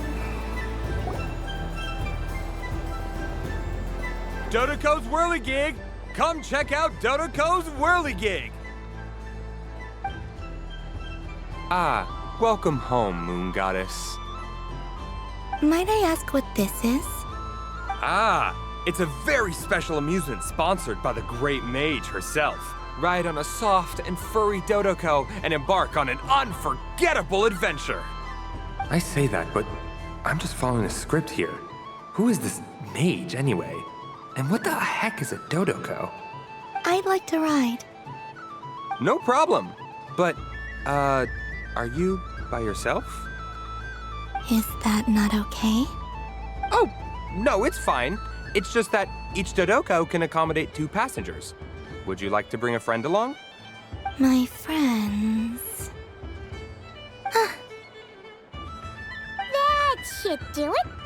Now, we just need to get everyone else to draw something on it too. But we gotta keep it a secret from Columbina. Traveler?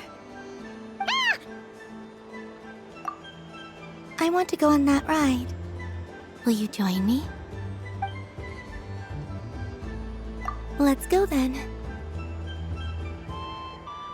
Don't worry. Paimon will do the rounds. You go have fun.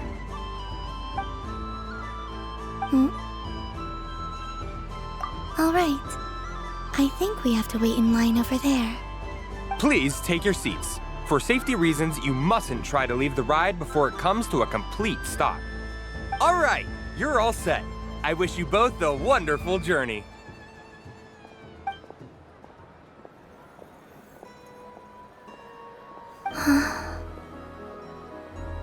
Not bad. It reminds me of riding a moon lane. Sometimes, the Kuhenki circle around me like this, playing their beautiful melodies. Yeah, I'm going to miss them.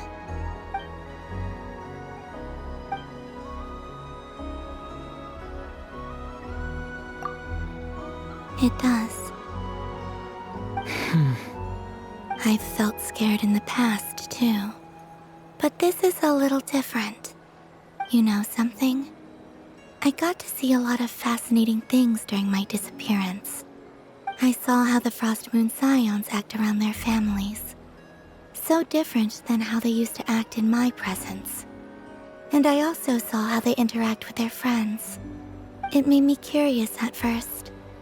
Why do people act so sincere when they're worshipping gods, but save their truest, warmest feelings for each other? Slowly, I came to realize that it's because they trust one another. They know, deep down, that they'll be accepted for who they are. All of it. The good and the bad. I know. I knew it the moment you started calling out my name. What I fear now is the end. I fear losing all this the very night I have gained it.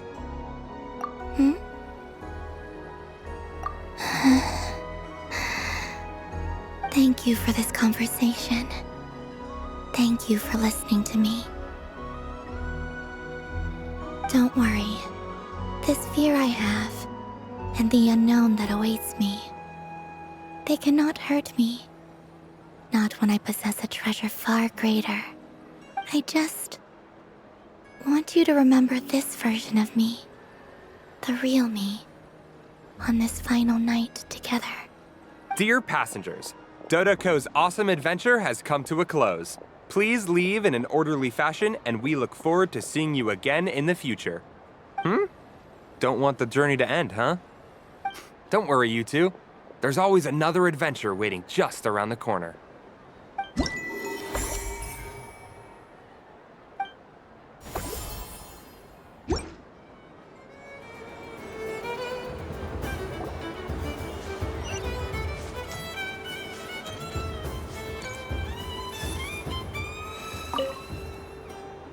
A soft and furry creature that bounces and jumps. Welcome home, Moon Goddess. This one talks too. Allow me to introduce myself. I am a Dodoco from a distant archipelago, the most mischievous of all my Dodo brothers and Dodo sisters. When the going got tough, I powered through, and when I met obstacles, I boomed them away. That sounds like a lot of fun. Doesn't it just? Oh, but then the trouble started. Recently, I found a lovely beach, the same beautiful jelly color as my hometown, and so I dove in to have a look. Only to find it overgrown with seagrass and nasty little spiky fish everywhere, looking to turn me into a Dodoco kebab. I made it back to shore by the skin of my teeth, but my tail was sorely hurt. Couldn't you just boom them away? Oh, I wanted to, believe me. But I've heard that you, Moon Goddess, can understand animal speech. The last thing I wanted was to cause a gigantic fuss and get taken to court by a school of spiky fish. I'd be driven out of these waters for good, and my winter holiday would be ruined. And so, dear Moon Goddess, I was wondering if you might lend me your allegiance. Are you roping me into a crime? Oh, let's call it a once-in-a-lifetime carefree adventure. Does that sound better? All the festival goers tonight are dressed up as the Moon Goddess, but there's nothing to say that the Moon Goddess can't disguise herself as a Dodoco, is there? Besides, this is your home. You should be free to be whoever you wish. I'm afraid I'm not well acquainted with Dodocos, Madam Mage. Oh, that's quite all right. We Dodocos are innocent, happy creatures with a free-spirited nature. Many, like myself, are mischievous troublemakers. Others are lazy souls who like nothing better than to lie down on a nice rock and take a nap. In our eyes, every creature who yearns for happiness and freedom is a Dodoco. But perhaps in yours, we Dodoco are a fluffier and more mischievous breed of Kuhenki. Yes, that is a much easier image to follow. Oh, wonderful! Then let's play! Grab onto my tail and follow me into the sea! Time to settle some scores with the bad guys!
Ooh, a remarkable talent! So, what do you make of it? The use of Jumpy Dumpties doesn't come as naturally to me as Kuvaki, but their unpredictability makes it fun. I think they call this... novelty? Indeed! And how did it feel blowing those pesky nuisances away? Not bad. Any guilt? What do you mean? Oh, wonderful! Lovely answers to all 3 questions. You've passed the safety test. Now I can give this special bomb to you as a souvenir. Remember, if you find any meanies living on the moon, you can use this to boom them into oblivion! I will.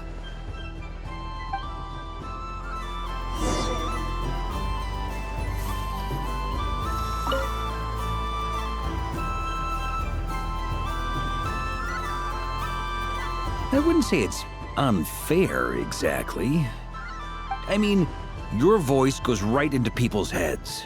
How would you explain that to the kids? You can't just explain it away as magic.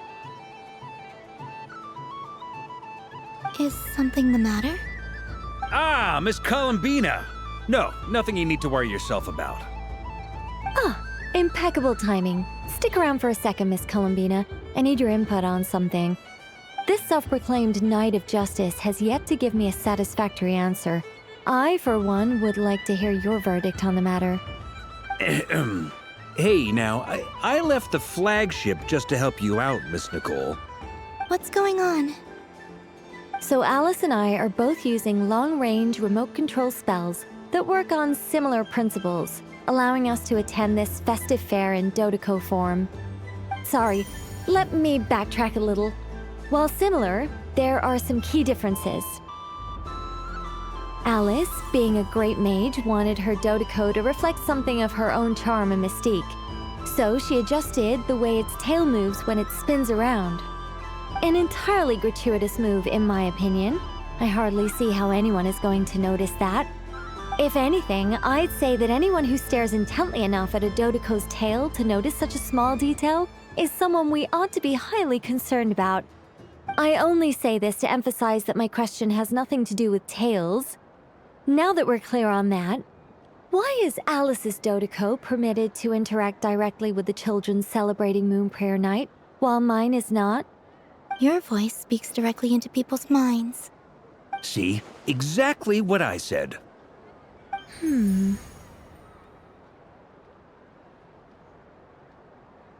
Miss Nicole?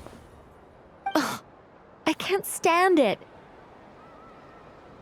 I know that probably makes me sound like a whiny child acting out in front of their parents. And it's a little embarrassing now that I think about it. But hey, I said it now, I can't take it back. That would be even more embarrassing. Also, don't go reading too much into that analogy. It was off the top of my head. I'm actually an awful lot older than either of you. Miss Nicole, are you saying that you'd like someone to play the game you've prepared? I'm not so invested in that. It's just something cobbled together using items I borrowed from Alice. She probably didn't even make them herself. The point is, I want to know everyone's thoughts after they receive their prizes. But as you've said, I can't just ask. I've been biting my lip for so long, and I've had no one to vent my frustrations on. I thought this was going to be a nice, straightforward festival where I'd get the chance to guide people to treasure. Well, can I play? I can't guarantee that I'll win a prize, but... You will? I'd like to try. Then what are we waiting for? Let the game begin! It's like they forgot I was ever here. Ha ha ha ha.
Congratulations, Miss Columbina!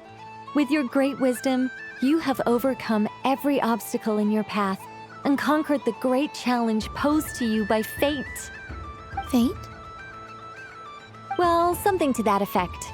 If you'd prefer something more poetic, it could be the icy winds or the dawn. Anything you like, really. You could even go with the challenge posed to you by Dodoko, if that's what you're into. Anyway, you can take or leave my suggestions. Moving on. All my hopes are now resting on this. Can I open it now? Stop teasing me. Please, I'm begging you. No more talk. Just open it. Wow. What a lovely sculpture. Classic and cute at the same time. Thank you, Miss Nicole. I'll always treasure it. Ah, there we go. Music to my ears. You have my sincerest gratitude, Miss Columbina. Thank you for sharing your precious time with me and fulfilling my wish. Don't mention it. You've all done much to help me. And still, I'm the one receiving all these gifts.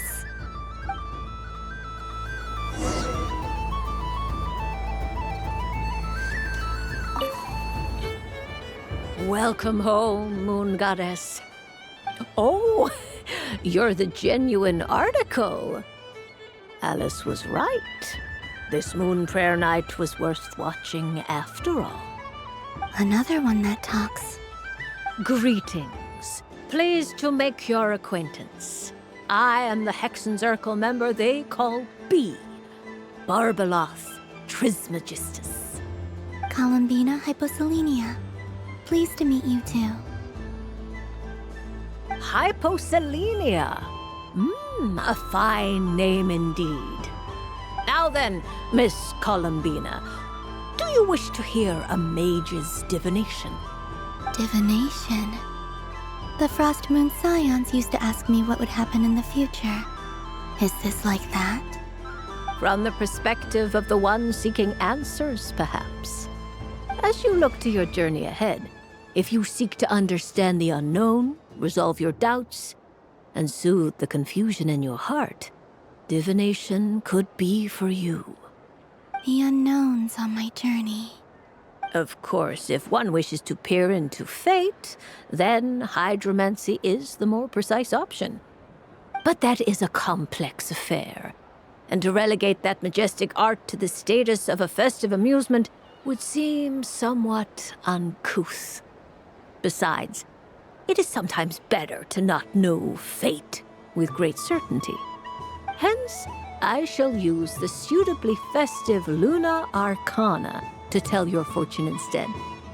It is more popular with the youth in any case. Lunar Arcana. Indeed. Unlike hydromancy, this will only display possibilities and trends. People like to think of themselves as creatures of agency and free will.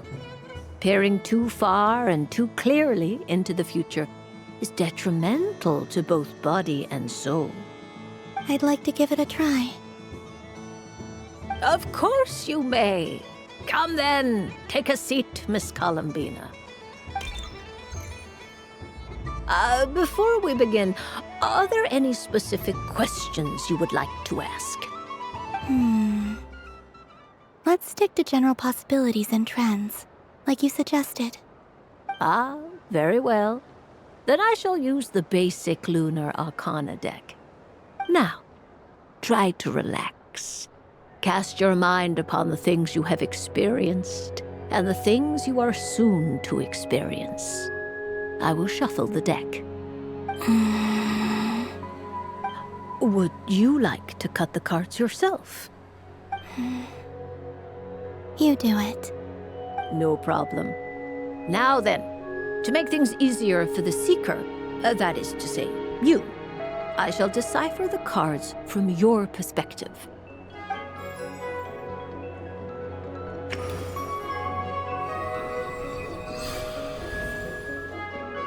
Please, draw the first Lunar Arcana. This represents destiny and is the foundation for the divination as a whole. Now, draw your second card. This will stand for the past, the sum of all your experiences that have come before.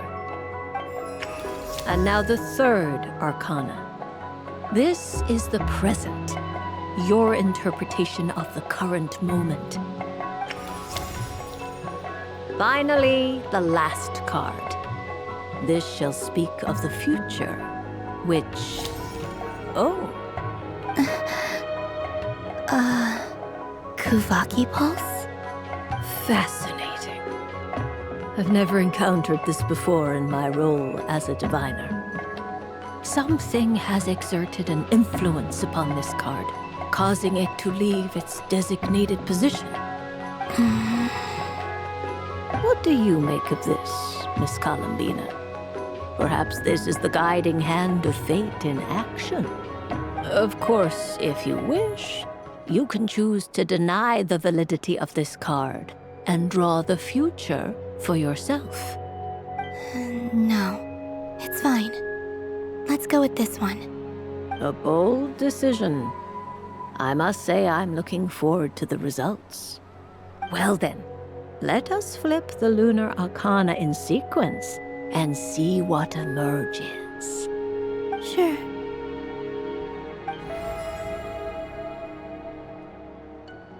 First, Destiny.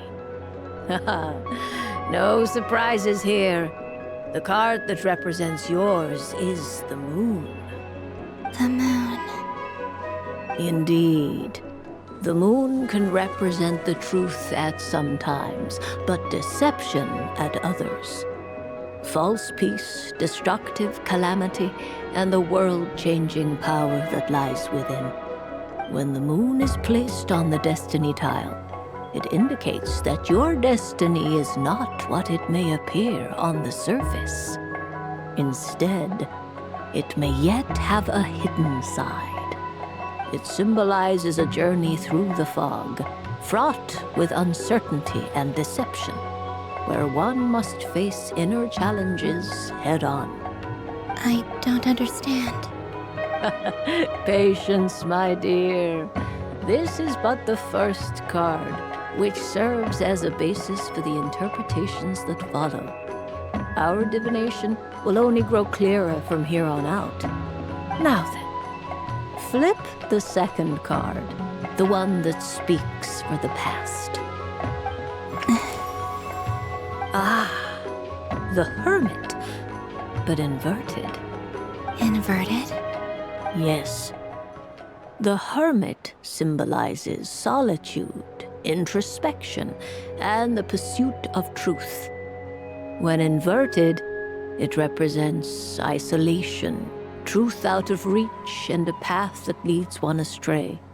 Combined with the moon as one's destiny, the Hermit inverted represents a choice you made to stand alone in the past. It was a choice made not out of fear or arrogance, but for reasons that others could not perceive. You fumbled through the darkness without a guide, but you did not find your way. Rather, you went astray. More than once, it would seem. Is this about how I became Kutar despite not wishing to become a god? And how I joined the Fatui because I yearned for a place to belong? I suspect only you know the answer to this question. All is not lost. The past is in the past, and so it shall remain. Shall we look into the present now? Oh my. The Lovers. One of the most interesting Luna Arcana. What does this one mean? This means that you have had an unprecedented emotional experience. The joy of finding your soul becoming intertwined with that of another. A precious and wonderful thing indeed. It's true. I've made a lot of friends recently, and they are very good to me. I like them a lot. That sounds lovely. I am most delighted for you. The Lovers can also represent important decisions, perhaps related to a parting of ways. Now, if I were to guess... Yes. My return to the moon. I understand. Parting with friends is never easy, Columbina. But rest assured, this is not the end of your journey. There is always another story waiting to be told. The future always lies ahead. The future.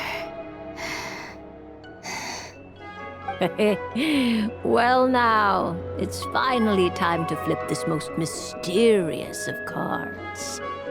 Why did it appear? And what does it wish to tell you? I'm ready. Very well. Flip this card and see what lies on the other side. Oh. Miss Barbeloth? What is it? This card is death.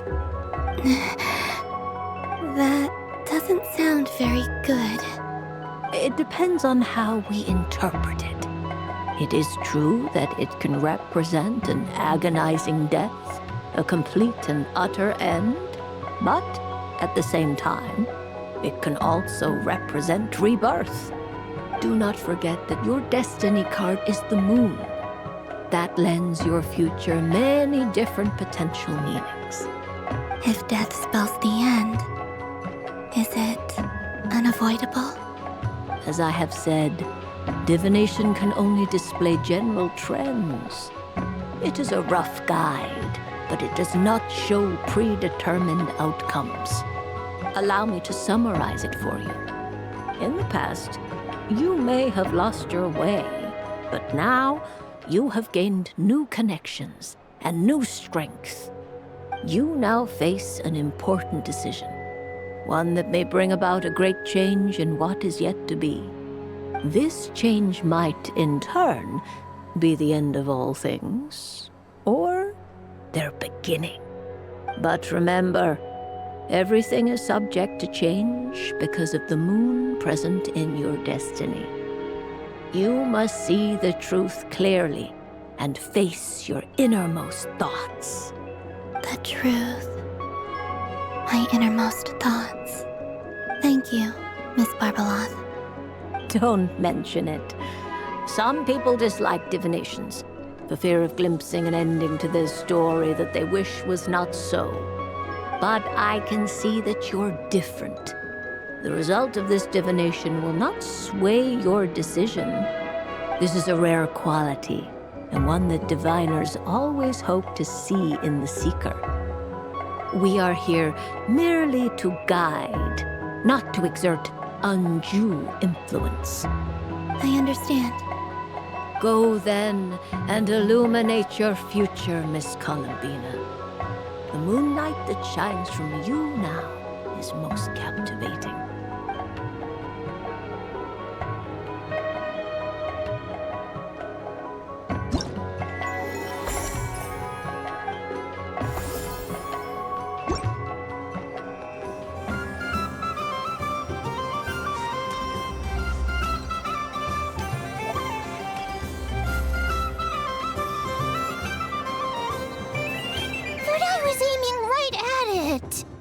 Aw, what a pity. I saw it with my own eyes. You were so close. So very close. That's not true. It dodged out of the way right as I was about to snag it. I'm sorry? You heard me. This paper frog can move. I swear. Dear, oh dear, what are you saying? How could a paper frog move? Unless you believe there really is magic in this world. But even if I, the mere humble merchant that I am, knew such magic, surely I would not use it on a paper frog. I'd sooner give Mora legs, so I could walk right into my purse. My dear, dear customer, why not have one more try? This time I'll give you 12% off, a very generous discount for one of my most regular customers. Just think about how much experience you have under your belt now. You're sure to win the next one. Darn, I used up all my coins. I'll be right back. Just gonna fetch some more from my house. Take your time, but don't take too long. This event is Moon Prayer Night only. Miss it, and you'll have to wait a whole year before I'm back. Next customer, please. Welcome. Hello. Whoa! What's this big one doing over here? How do I tell my employees not to go running around this time? Shooting them a glance won't work. I haven't known them long enough. Dory? Why, hello there, Miss Columbina. Would you like to play my ring toss game? The rules are very simple, and it's easy to get the hang of. How much for a round? Oh, first time's free. Not a single mora. After that, well, we can cross that bridge if and when we come to it. But with your sharp skills, I'm sure you'll win all the prizes in one fell swoop. That was an obvious enough hint for them, right? Right?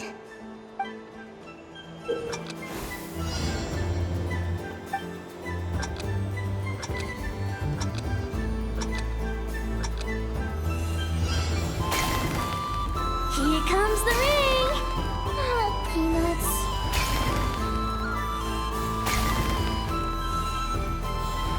Change tracks!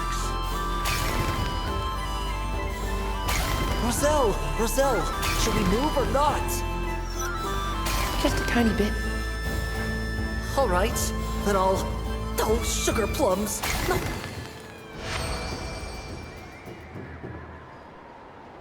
Let's see now. Let's see. Wow, very good. That's the highest score we've had all night. And here's your prize. Now, how about another round? As for the cost... Happy Moon Prayer Night, Miss Columbina. Happy Moon Prayer Night, Durin and Hat Guy. Are you here to play the game? Yes.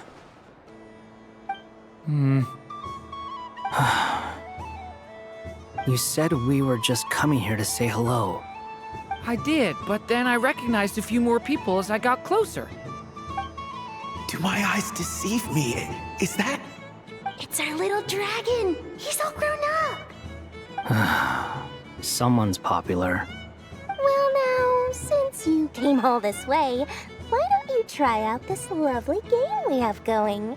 First try is free. He'll have a go. I'll pass.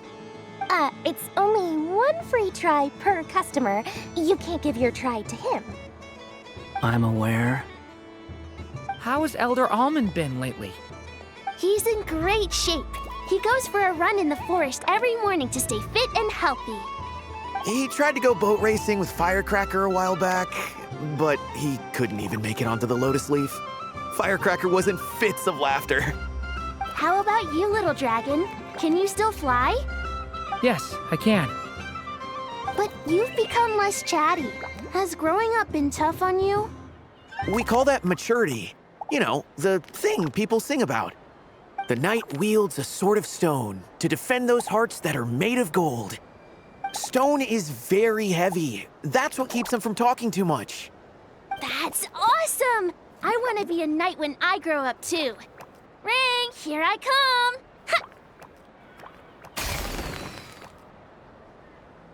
Oh, the hat-wearing man.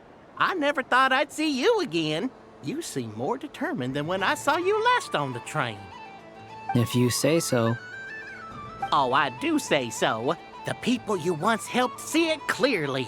It's because you are once again on the right track.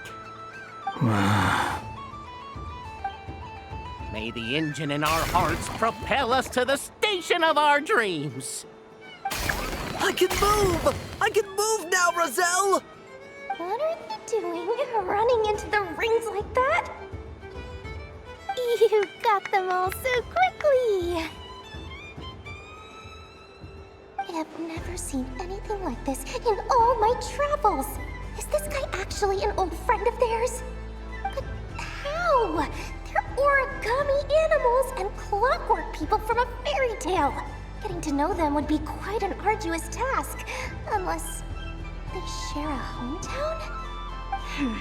I have to get to the bottom of this. Next time I see the Great Mage Alice, I shall demand answers. Thank you, Dory. I had a lot of fun. Now for your prize. Where did I put it? Give me a moment to dig it out. Oh, sweet grand prize. How I wish I didn't have to let you go. Good thing I've already turned a profit from the customers earlier in the night. Otherwise, I'd have wasted all my hard work. Okay, I'm back.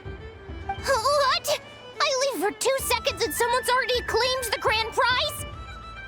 Oh, well, these things happen, you know? Perhaps you'd be interested in one of the other prizes instead. We've got all kinds of wonderful goodies here. Is this the thing you wanted? Here, you can have it. Huh? But... Don't worry about it. It will be happier with you.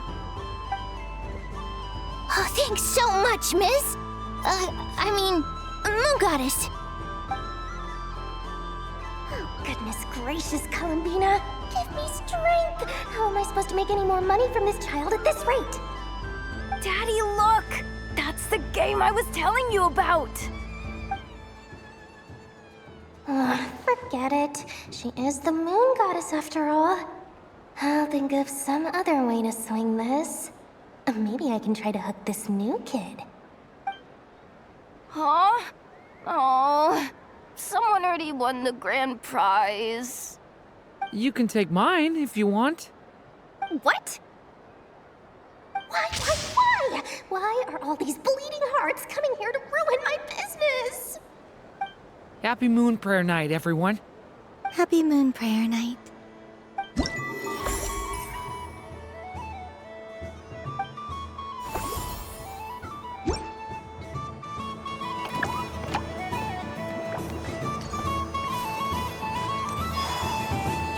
So this is the Frost Moon Scions area. It feels...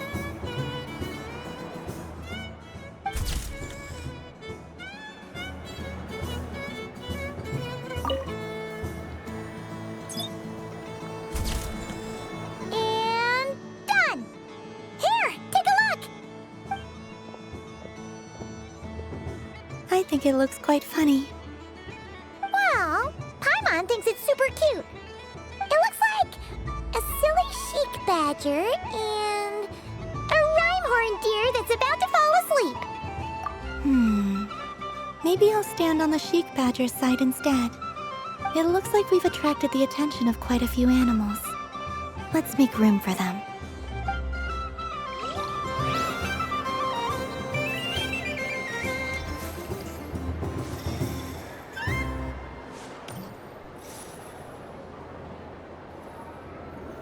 Wow, the Frost Moon Scion stall looks kind of plain, but it's pretty cool once you get into it. I don't go to Hisi Island much, but it's got that, like, old world cultural feel. And if culture means we get more festivals, I'm all for it! Hello, Yehoda. Columbine! Hello, Moon Goddess!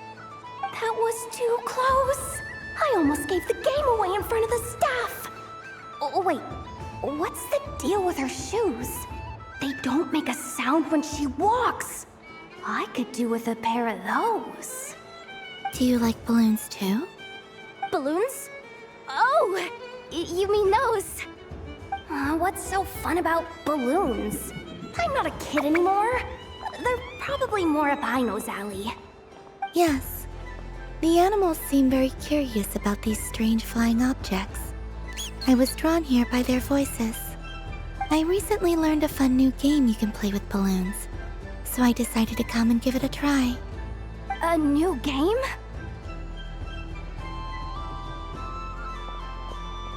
Hello. Welcome home, Moon Goddess. Here to buy some balloons? Yes. Could you give me a few that haven't been inflated yet? Are you sure? I guess it's not a problem, but... Yes, please. Thank you. Uninflated balloons? But those are just little rubber pouches. What does she want with those? Would you like to play the balloon game, Yehoda? Huh? Sure. I guess. How do you play it? Wait here a moment.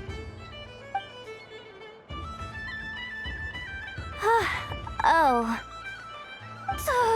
This is so weird. What have I got myself into now? I thought I saw Columbina nearby. Oh, that's the fourth Harbinger! Although she's helped us out quite a bit, she's good people, right? Is she looking for Columbina? Oh, guess that's my ticket out of here. I'm not sure my heart can take being sandwiched between two Harbingers.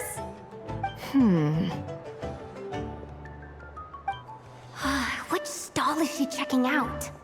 Oh, it's that other Frost Moon Scion's one. Try on the headgear, see what it's like having antlers or animal ears for a day. I wouldn't be caught dead wearing that stuff. So embarrassing. I have enough gear to carry as it is. Wait, what? She put it on? How peculiar. This would take some getting used to. I wonder if this is what it's like for Lynette.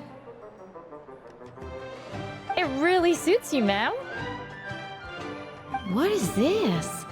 She was so intimidating a moment ago, but now, dang, she's really rocking those ears. How does she make them look so cool? I suppose I may as well keep them on for now. All part of the festive experience. She's coming this way. How do you do, Miss Yehoda? Oh, jeez. Don't talk to me while wearing that thing. Where am I supposed to look? Oh, hey there. I'm looking for Columbina. Have you seen her? She just... Huh?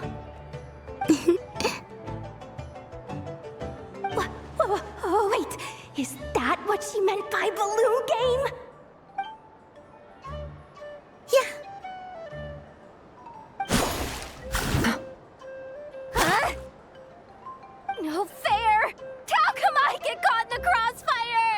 An ambush from the rear?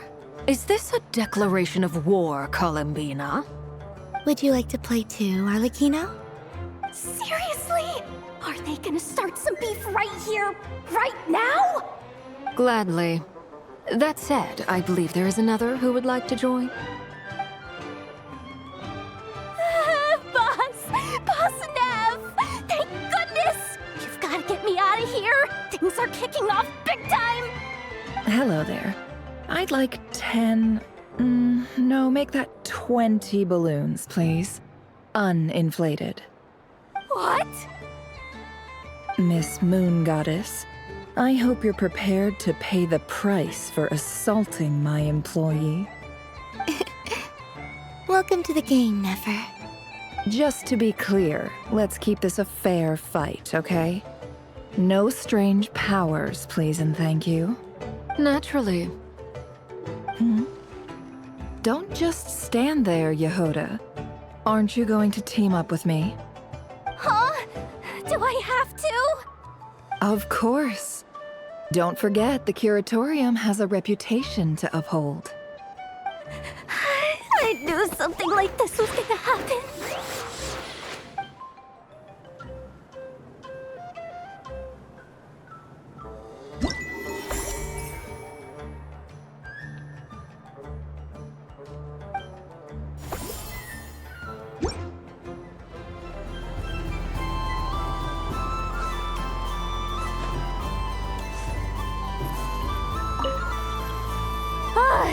I just had a water fight with 2 Fatui Harbingers.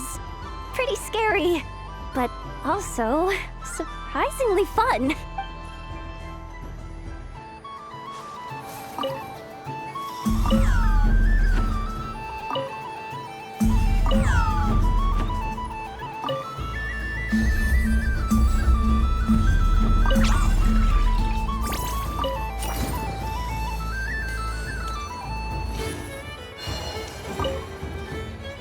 I've seen Lenny and the other children play this game before. It would seem that it's not a bad way to relax, once in a while.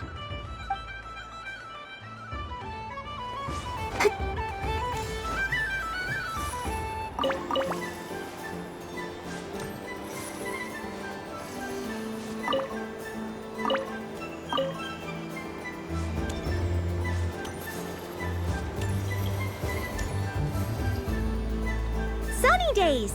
I prefer sunny days. Ah, well, you are as warm as the sun itself, Moon Goddess. Very well. I believe your spirit animal has to be this most adorable chic badger. Wow! Thank you, Mr. Talking Magic Lamp. Have a very happy festival, Moon Goddess. Lance? That's you, isn't it? Shh. It's our little secret, my dear traveler in Paimon. Okay, sure, but why are you here selling sugar sculptures? Everyone celebrates in their own way. After gazing into the abyss and spending time around gravestones all year, what better way to relax than to see sunny smiles on the faces of the living? Besides that, I like to think of myself as a fair judge of character. I dare say matching personalities to confection suits me rather well. That's not what Paimon was talking about. Aren't you afraid that your true identity might be exposed? Should I be? There is all manner of magic in the air this moon prayer night, thanks to the work of the great mages. I see Miss Columbina is hiding in plain sight. Why should I not do the same? Why miss this rare opportunity to enjoy a special evening in my true form? Fair enough. You got a point there. People who don't know you will probably think you're just a talking lantern. Well, now that we see eye to eye, what brings you here? Not a search for your spirit animal, I presume? Ah, well, actually... Here, see for yourself. Oh, this is... How wonderful. A beautiful idea. Yeah! We just met Barca, and he said that having everyone draw their own section was kind of boring. So, he did your bit for you. Ah, Varka. Ever the maverick. I see his artistic skills are truly one of a kind. In that case, I shall paint something on Mr. Albedo's behalf in a short while. What? Why not now? Ahem. Welcome home, Moon Goddess. Phew, that was close. Hello, Flint. She recognized you right away! What keen eyes you have, Miss Columbina. Especially considering they are shut. I did not see you. Rather, I sensed you. I can sense the fluctuations in Kuvaki all around me. One would expect no less of the Moon Goddess. Might I interest you in some candy? Yes, please. Excellent. I shall make some for you right away. Hmm? Something the matter, Miss Columbina? What about my spirit animal? All the other children carrying sugar sculptures are talking about it. Wait, is she taking the test seriously? Ah, my apologies. How could I neglect that? You are quite right, Miss Columbina. Every one of us has a magical creature living in their heart. Would you permit me to help you find yours? Yes, please. Do you prefer the day or the night? Night. Which of the 4 seasons is your favorite? Winter. Think of a perfect day. What is the weather like? Sunny, rainy, or perhaps cloudy?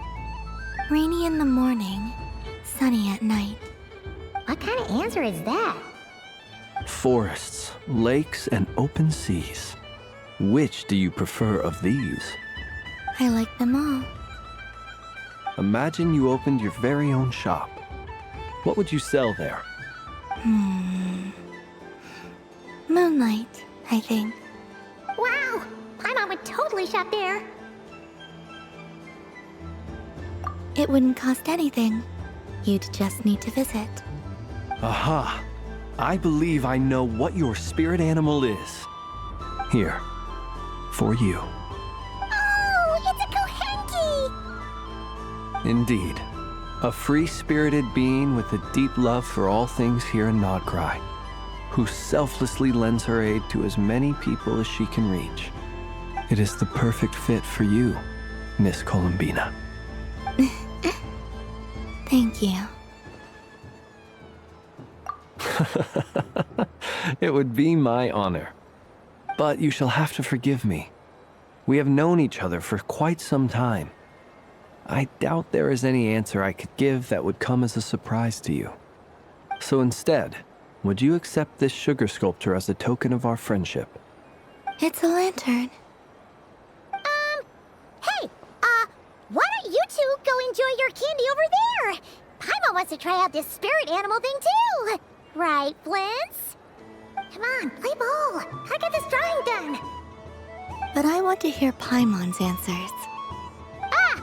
But it'll probably take ages. Paimon's a complex soul. And we don't want your candy to melt while you wait, huh? Oh.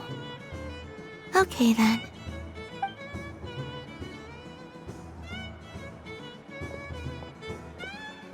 Phew.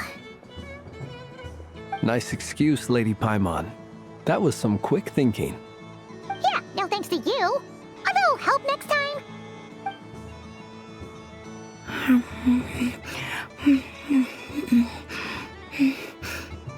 It's sweet. Is that Lakaberry? I wonder what flavor the traveler got. This way, this way! It's the candy-selling lantern! I'm coming! Of course. Traveler, maybe we can share? Yes. I found out recently that people share their food sometimes, so I'd like to try it. Or is that a no? Thank you.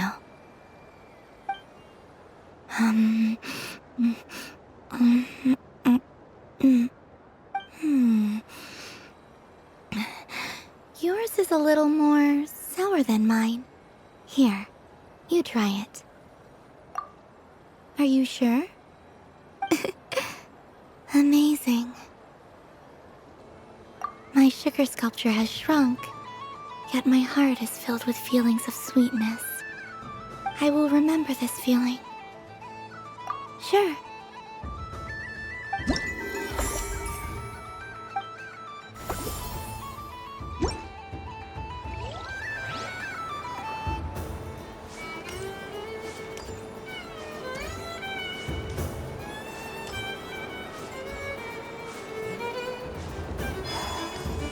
There are so many attractions here. Since I rarely get out, I might as well make the most of it.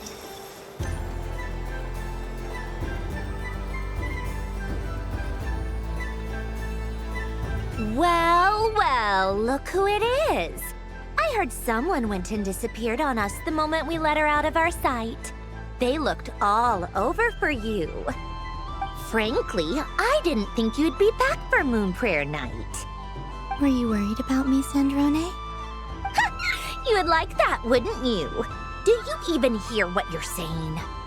It seems to me like you disguised yourself with festive headgear, just so that you could come see me on Moon Prayer Night and make sure I'm okay. You didn't even bring Polonia with you. You? I thought you couldn't see.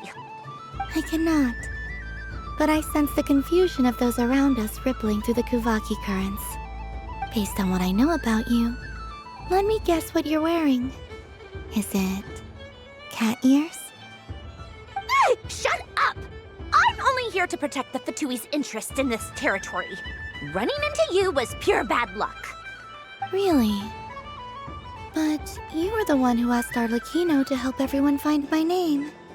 Columbina! Ugh! Just one more word, and I'll unscrew your vocal cords. It's Columbina Hyposelenia now. Tell someone who cares. I've missed you, Sandrone. The whole time I was gone, I was thinking. I hope I get a chance to say some ugly words to you. Is that supposed to be a joke? Anyway, let's go play that game. What? You mean that frostfin whale?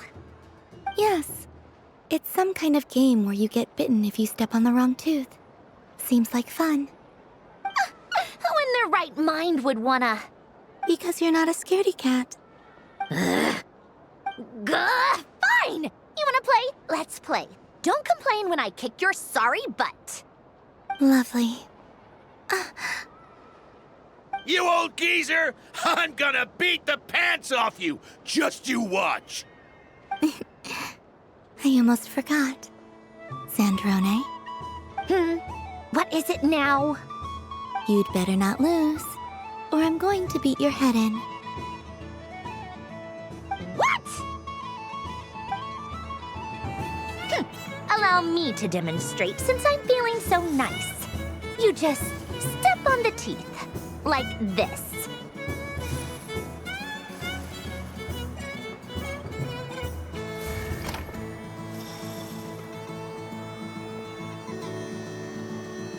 Which should I pick? Your turn, Sandrone.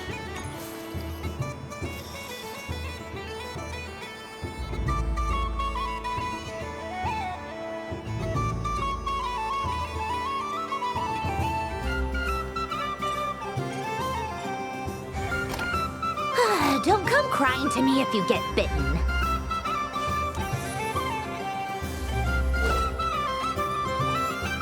There are less and less teeth remaining.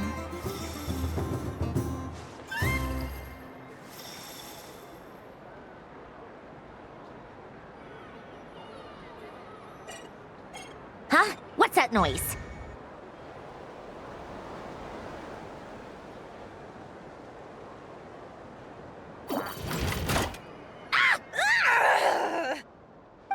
might have picked a bad tooth, Sandrone. Shut it!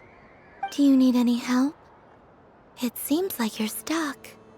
No! It's just a blasted toy! How is its grip this strong? Stop laughing! All right. Well, you lost. So just like I promised. Hey! What are you doing? Are you seriously? Hiya! Why, you... Oh, just you wait! Rematch! Are you all right, Sandrone? That was quite a strong bite. Are your clockwork parts? Quit your fussing! I don't need it! All right. I'll go first this time.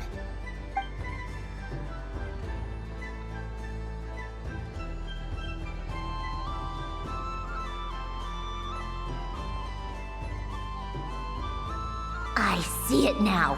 She can sense which teeth are rigged. So I just need to avoid the same ones that she does.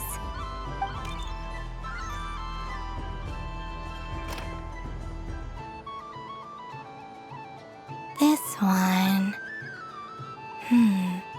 Seems fine. She avoided that one then? Now I've got you. All right, my turn.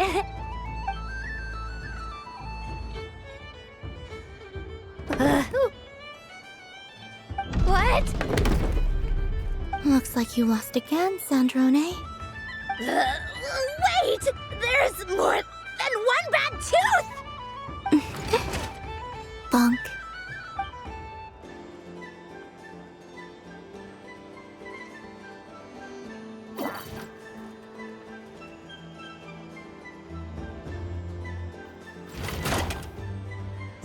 Stupid game!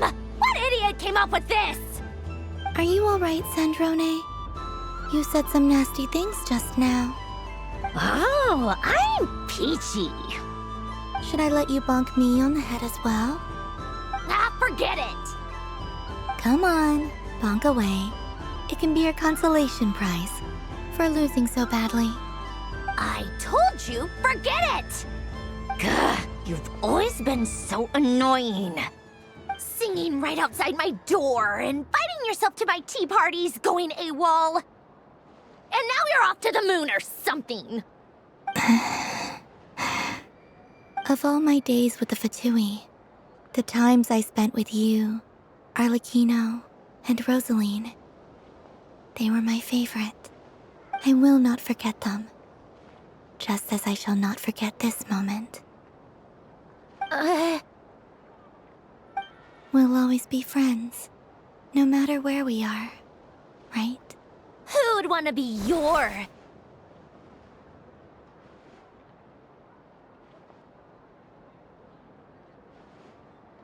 I'll miss you, Sandrone.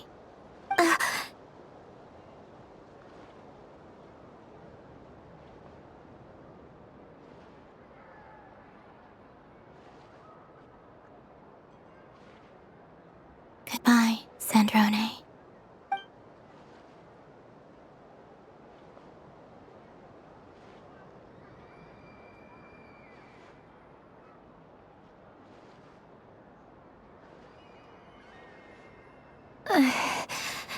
I'll miss you too, Columbina. Sorry, what was that? Ah! Ah! Yeesh! No need to freak out. What's wrong? We've been looking everywhere for you. What do you want? Oh, nice ears. What do you want? This. Huh? It's your turn to draw something. You're one of her friends too, aren't you?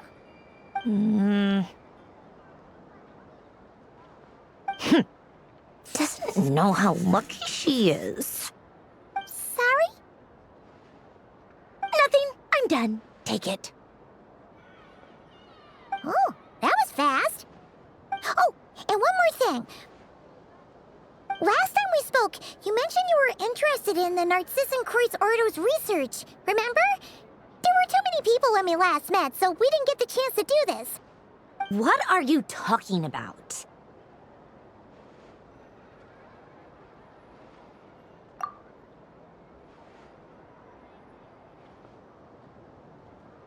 This is... Oh. Alain, Renee, and Marianne. Huh. The Holy Blade. A savior's plaything. It's not about whether I approve or not. These people, they would sacrifice themselves for the sake of the world. Especially Alain Guillotin and Renee. That is something I would never choose to do. Still, I didn't know they had any pictures left from that time. If I'd have thought to bring a camera, I'd have... What? Yeah, of you being bitten by the frostfin whale and Columbina bonking you on the head. Tear it up! Now!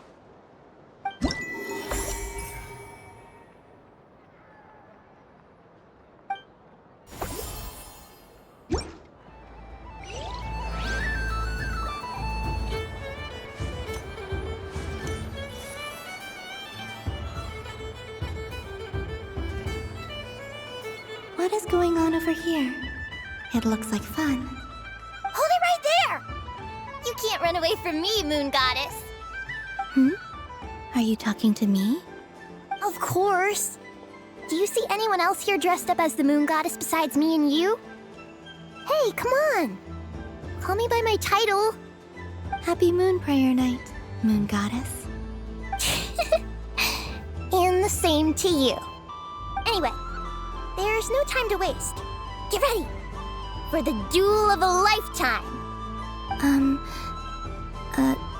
Duel? Meet my partner, Stacko. Come on out, Stacko! Well, don't just stand there. Let's see your partner. Partner?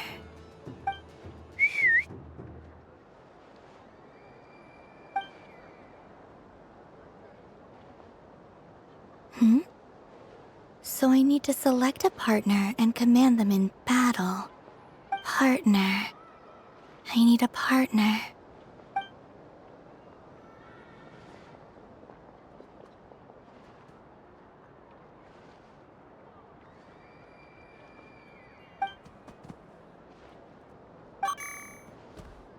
Whoa! Am I seeing things? Where'd you get a Kuhenki? They're super rare. That's great. But you can only bring one partner to battle against me and Stacko.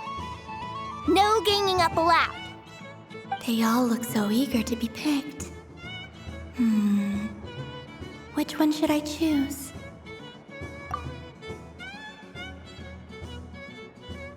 This one usually lives in Nasha Town. She likes falling asleep to the sound of striking hammers. And I bet she's quite familiar with robots' weak spots. They all look so eager to be picked. I'm not sure what this bot is trying to say, but it seems very happy. That bow. Does it want to dress up as the Moon Goddess too?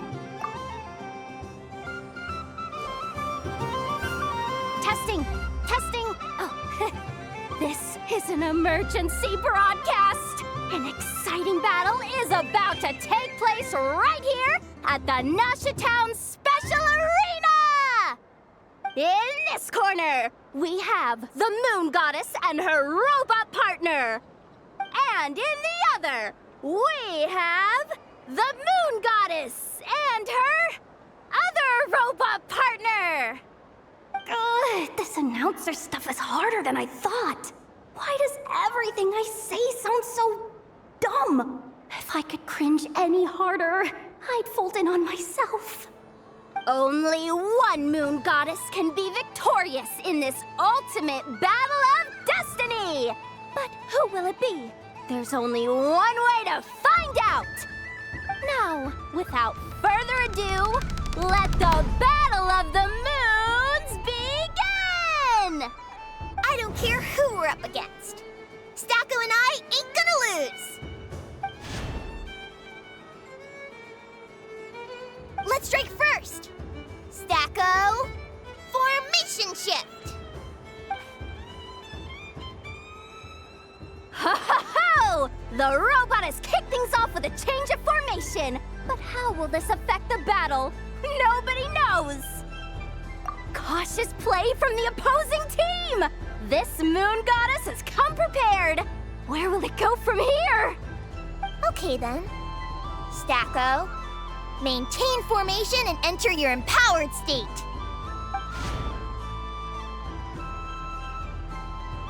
Empowered state! There we go! Now we're talking! Absorbing the immense Kuvaki present on Moon Prayer Night, this lean, mean machine has greatly increased its offensive power! Here it comes! A Lockaberry!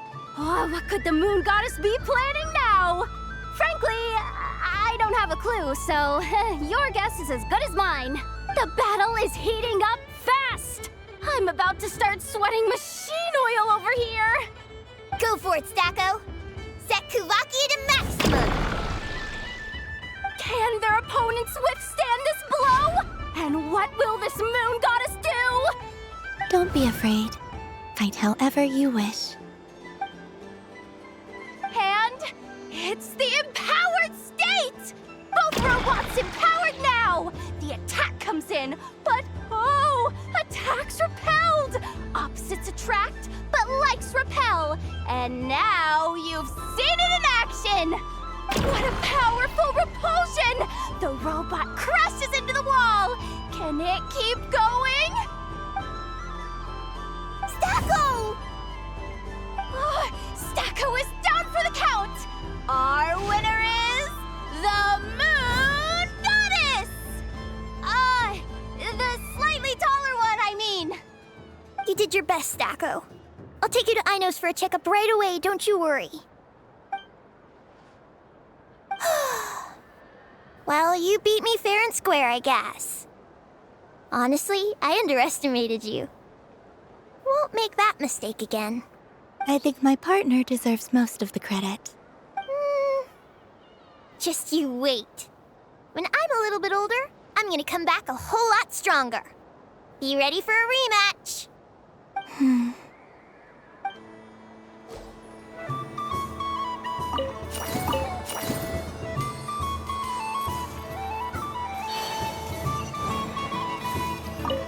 What's there to see on that moon anyway?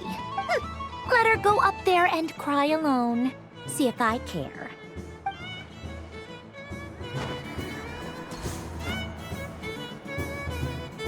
Moon Prayer Candy! Beautiful, tasty Moon Prayer Candy! Buy a whole box, share it with your friends and family! Candy? To share? I wonder what flavors everyone would like. Welcome home, Moon Goddess. Fancy a box of Moon Prayer Candy? Sure. I knew you would. Now, what flavor would you like? I'm not sure. What flavors do you have? Is this for yourself or as a gift? A gift for my friends. Ah, I see. In that case, I'd recommend apple, lockaberry, or midsummerberry. Those are the most popular. Do you have nocturnal blossom flavor? Huh. I've seen couples give those as gifts before, but I did not know they were edible. No? Okay then. Moonfall silver? You did say this was for friends, right? Maybe Smetana then. Hey, now that's a creative idea! I've never tried it before, but if you're happy to wait, I can see about whipping up a batch on the spot. While we're at it, you got any other ideas?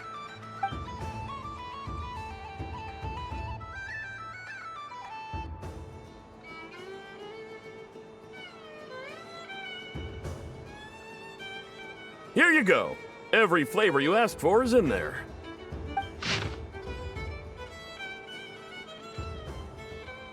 Thank you.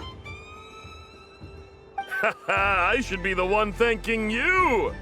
You brought me a whole bunch of new business. It's like a genuine blessing from the Moon Goddess. I hope you and your friends have a lovely night.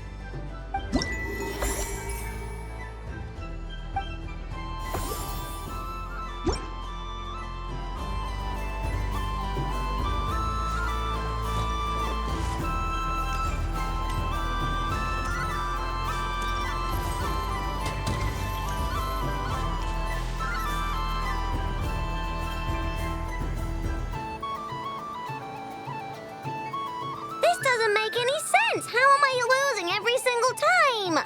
Wait, Inefa, you're cheating, aren't you? Yeah, that must be it.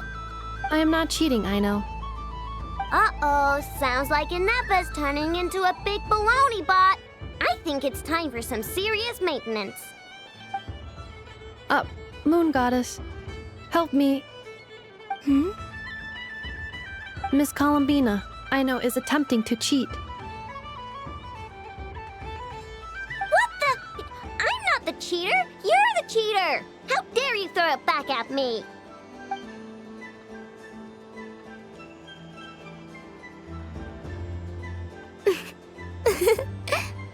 Alright, fine. Let's all laugh at Aino. Just you wait till I get home, because I'm gonna make a game bot that can win 100% of the time. Let's see you laugh when I come back and beat your butts. You'll all have your heads covered in stickers when I'm through with you. We came to check everything was okay after all that yelling, but,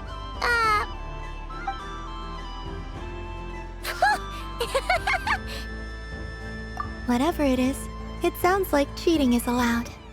Kuhenki concentration. Each player starts with differently colored kuhenki. Each round, they draw one kuhenki from their opponent. When a player has two kuhenki of the same color, they make a pair and can be discarded. Any that can't form a pair must be kept. The round ends when a player can't form any more kuhenki pairs, and that player gets a sticker.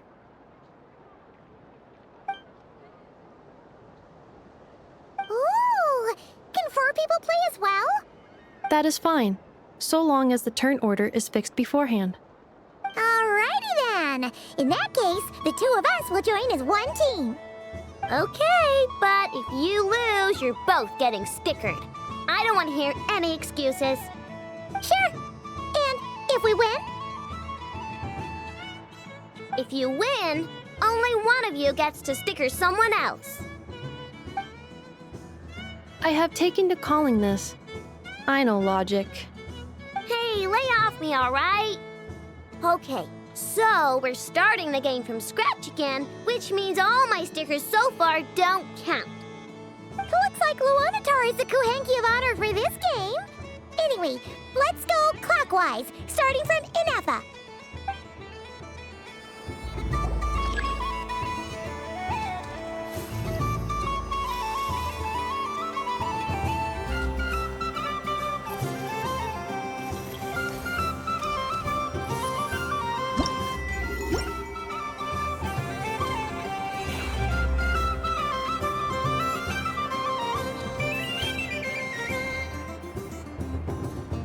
Nice! That's a pair!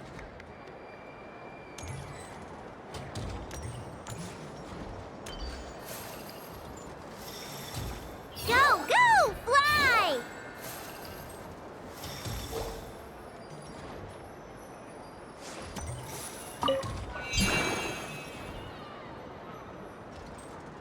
Go on.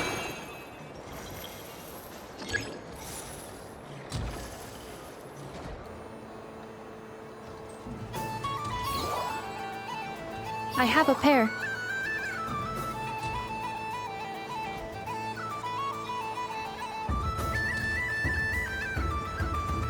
Uh-oh! We gotta pick up the pace!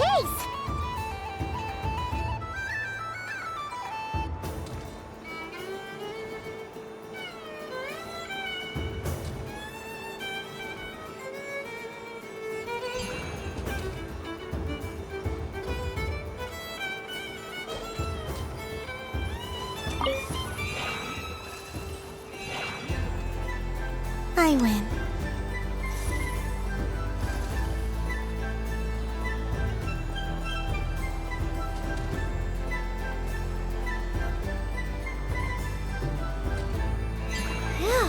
That was too close. I thought I was gonna lose. Good luck, everyone. We're out!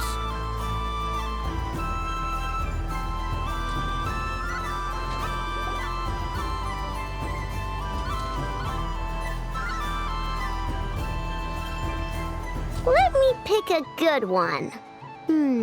What's it gonna be? You're looking very pleased with yourself there. What happened to being a huge Grumposaurus? I won. Duh.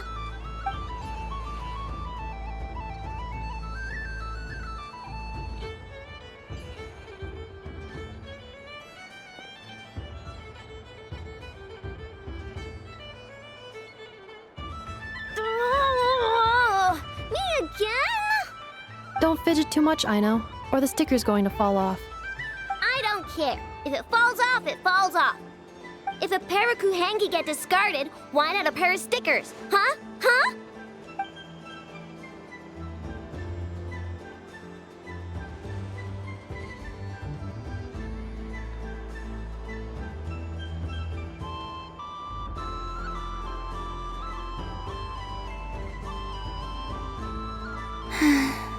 I've lost. Sticker, sticker, sticker!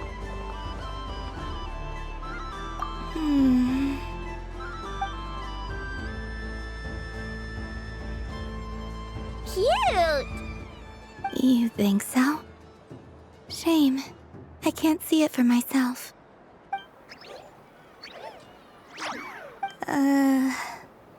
What did Luanatar say?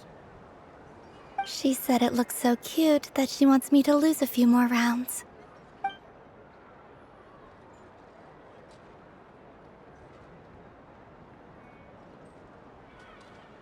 Who put these stickers on Paimon's eyebrows? Ugh, she can barely see. All right, now, I think we got enough evidence to prove that there's a serious problem here. Yes, I agree as well. The culprit is... Inefa! Culprit? What did I do? Quit acting dumb, Inefa! You're not wriggling your way out of this one. I've been watching you. Not only did you remember whose side Luanatar started at, but every time someone drew a Kuhenki, you were logging it and calculating every last possibility. Which Kuhenki pairs were gone, who had what color Kuhenki in their hand, even our facial expressions. You were keeping track of it the entire time. Exactly! What Ino said! Putting aside the fact that running calculations is not against the game rules, do you have any evidence to support your allegations? But that's not against the rules either. So she admits it. She certainly does. All right, everyone grab a sticker. It's time to get Inefa back. But... Take that!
stage.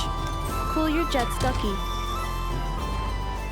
Combining precision engineering with water cooling technology, this high-performance sprinkler fires powerful, controlled balls of water for up to 14 seconds at a time, as well as providing accurate plant watering at range. It can also be used to clean those top-to-reach areas of the house that Aino cannot get to, no matter how high she jumps.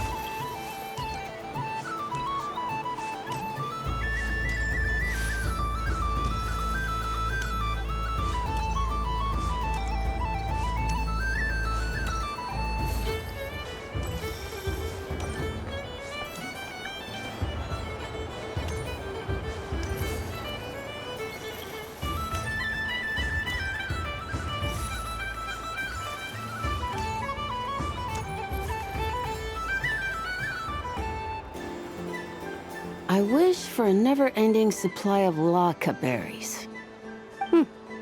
What a humble wish. Probably written by a child.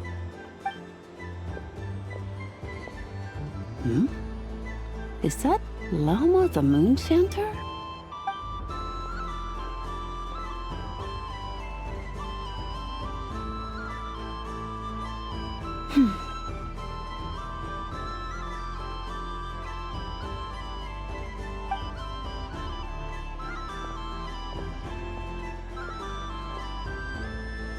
I wish that the long plume ibises would stop biting me. Oh dear, poor Lauma. All right, I'll write that one down for you. I got it. While everyone else is celebrating Moon Prayer Night, you're as busy as ever. I don't mind. It's rewarding work. A good kind of busy. My antlers are at their heaviest tonight, and the Kuvaki waves are especially strong. But as I help these dear friends hang their wishes up, I feel a great peace within myself that is hard to describe. You see, they are all such beautiful wishes, and they are ones that we can fulfill by our own strength. Do you blame me, Llama? I want to hear your honest answer. It is by the help of so many people that I can return to the moon. But I feel as though I've hardly done anything in return. You've done plenty, Columbina. I say this in earnest, both as someone who knows your history, and also as a friend who has seen what you've been through. What about as a moon chanter? I feel proud to honor our moon goddess's wish. And I'm sure any moon chanter in history would have felt the same way. Thank you for your kind words, Llama. But... Since you asked for my honesty, I won't lie to you. My feelings are mixed right now. Besides pride, I also feel... I suppose it's... a reluctance to let go. Once you return to the moon, we will be far apart and separated by a false sky. I'm sure those of us left behind will gaze up at that sky, yearning for the moon once in a while, just as you used to do. I will miss you, Llama. I will miss you all. I hope to stay in touch. I will try and find some way to send messages down from the moon. Perhaps you could use Kuvaki. I've heard Yehoda say that signals can be sent using long and short waves, or strong and weak lights. That sounds a little complicated. What if we forget what the signals mean? We could prepare a codebook beforehand, but... You're right. It wouldn't really suit you. Still, whatever happens, I believe that you will find your own unique way of communicating with us. And now that I think about that, my heart feels lighter. Because you trust in me? Yes. I have faith in you, and in the power of truth. In my experience, the truth tends to be difficult. But that's what makes it stand out from what is false. So I'm confident that your thoughts and your love will shine through the curtain of lies. We will know it when we see it. Thank you. Now, could you help me hang up my wish? Is this? I wish that all who dwell in this moonlit world can find a place to belong. And I wish that I shall one day see my friends again. It's 2 wishes. I hope that's not too greedy of me. Not at all. And I think you speak for us all with the second one.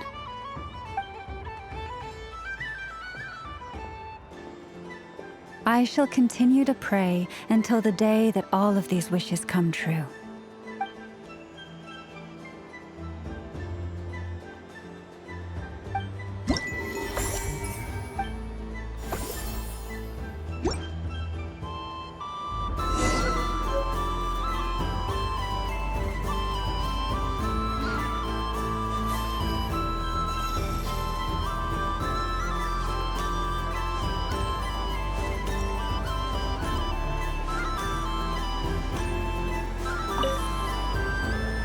Traveler. Hey there, Columbina! Are you done checking out the festive amusements already? Are you sure you don't want to look around some more? You might not get another opportunity like this for a while. Right now, what I'd like to do is... Thank you. But I think I've had enough fun for one night. I've made plenty of precious memories. Really? You're sure you don't want to have a little more fun out there? Final answer? Yes, I am sure.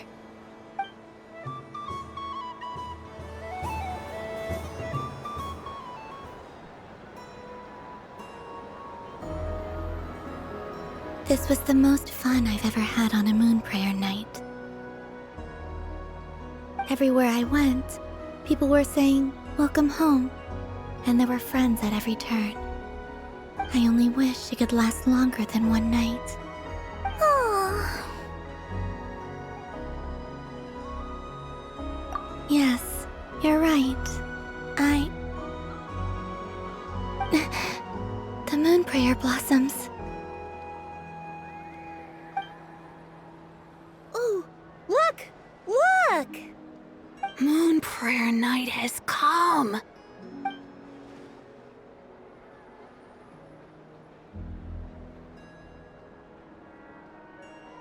The moon. It's so beautiful. Happy Moon Prayer Night, dear.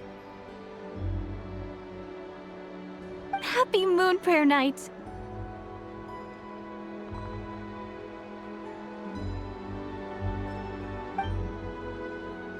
Happy Moon Prayer Night.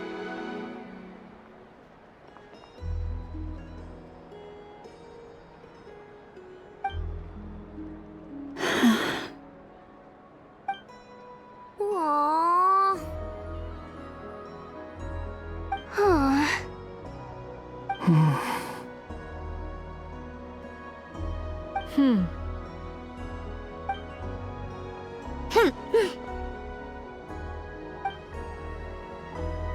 Time flies when you're having fun.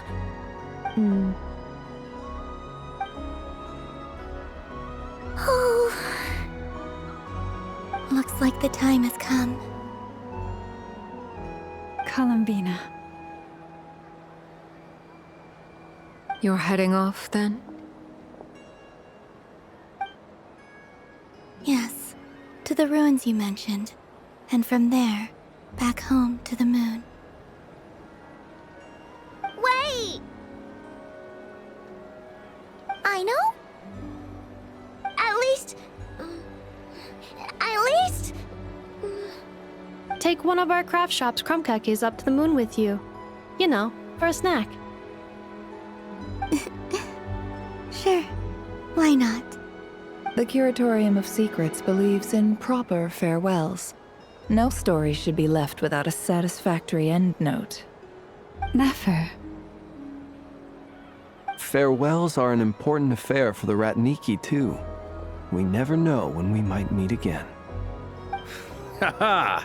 And here I thought grand farewells wouldn't suit tonight's mood. But I suppose friendly passion is not to be stopped, eh?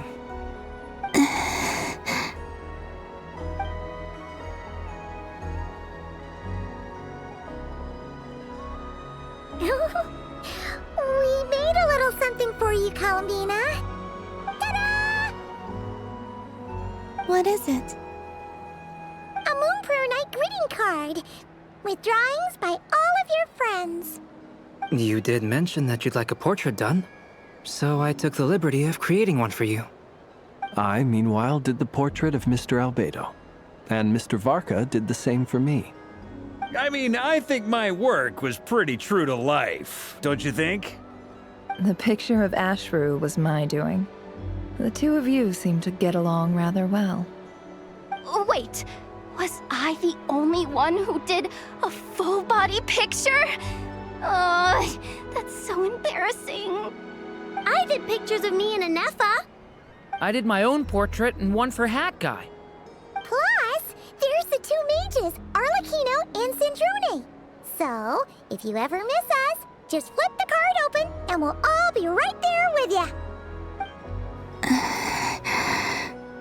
I don't know what to say. Thank you so much, everyone. This whole Moon Prayer Night was more than I could have ever asked for. It is the greatest gift I have ever received. Lama, I figured it out. Figured what out? Remember how the Frost Moon Scions used to use milk as invisible ink to write hidden messages? That was a very long time ago. Oh, are you saying? Yes. When I miss you all, I shall use moonlight in the same way to write words that only you can see upon the moon itself.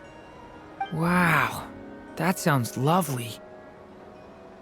Quite. But how will we see them? Simply open your windows on nights when the moon shines bright, and the moonlight will naturally flow towards the words I have written. That sounds most fitting indeed. Very true to form. I'll try to write them in places that won't disturb your sleep.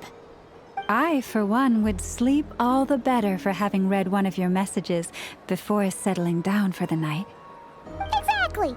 So don't worry about disturbing anyone's sleep. Just promise you'll write to let us know you're okay, all right? All right. I promise.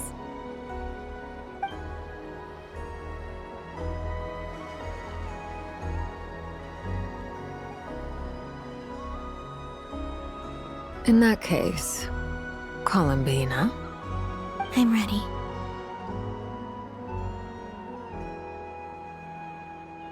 Very well. Let's go.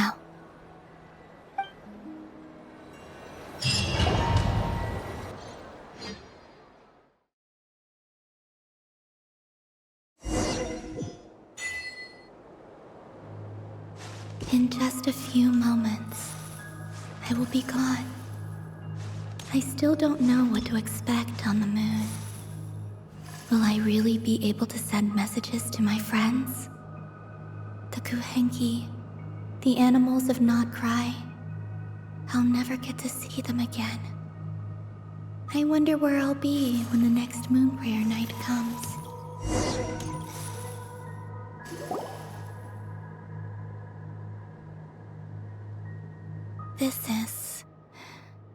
This is where the people of Hyperborea used to communicate with the moons.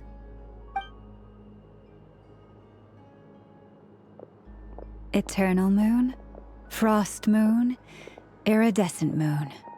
When the power of all three converge, the gate to the moons shall open. Moon marrow preparations are complete. Only the final step remains. I'm sure Nasha Town is livelier than ever at this moment. Yeah, it's a shame you couldn't be there for it, but it's now or never, right? It's fine. I'm more than happy with this. My last piece of luggage. My only piece of luggage.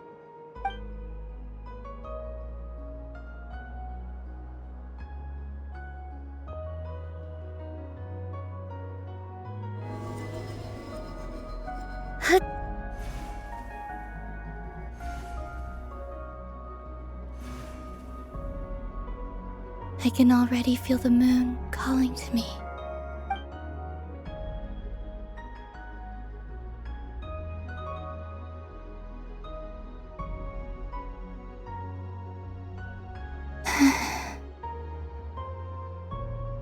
Your home lies on the far side of this light, Columbina.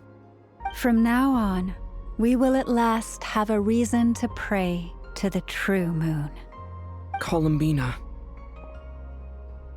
Yes? I'm listening.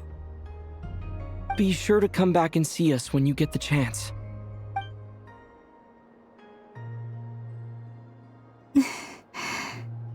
Of course.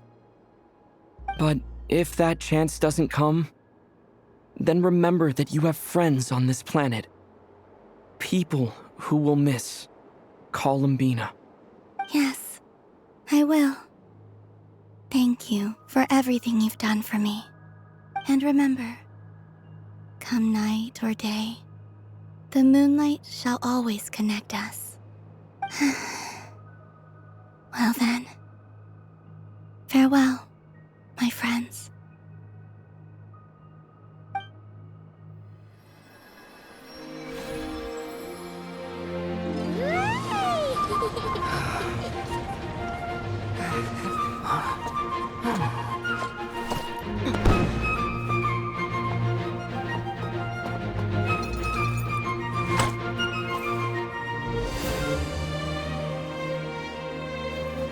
Thank you. This was my happiest night in Tevat. Farewell, Columbina.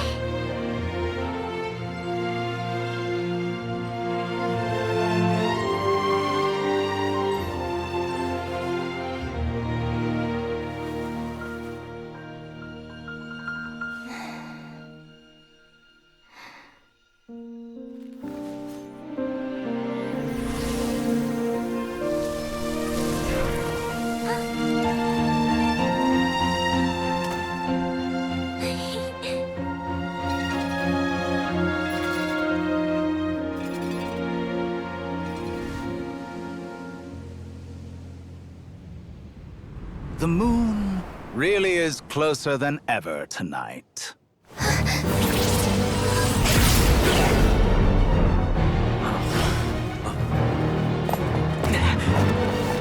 Columbina. All 3 moons in one place.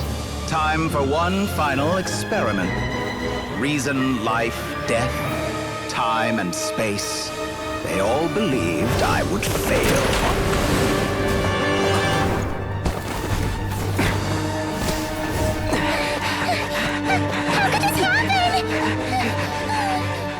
But Tevat's primordial power never did belong to the throne of heaven.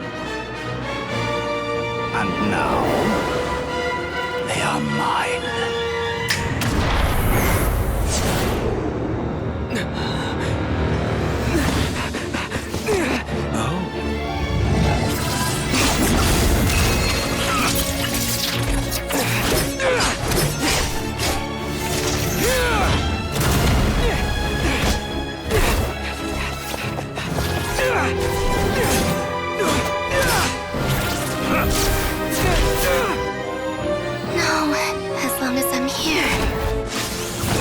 Is free to wield the 3 moons' power.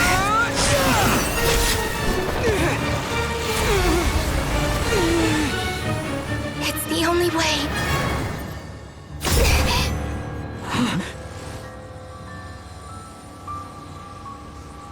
I guess I won't be going home today. Columbina! No!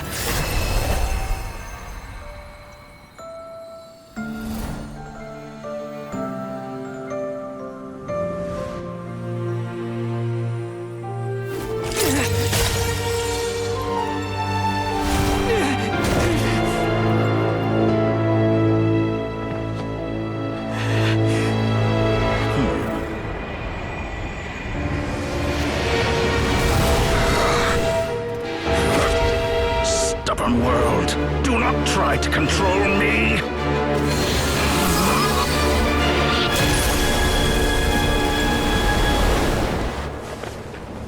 Columbina.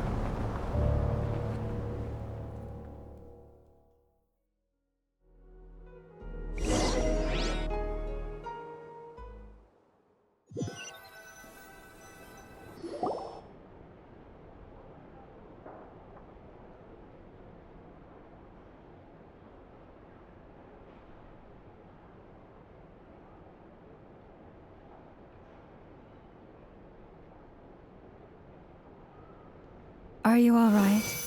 Do your wounds still hurt? I had someone prepare a little medicine that could prove effective. Take it if you need to. In that case, let me relate the contents of the call we made to Alice after the incident occurred.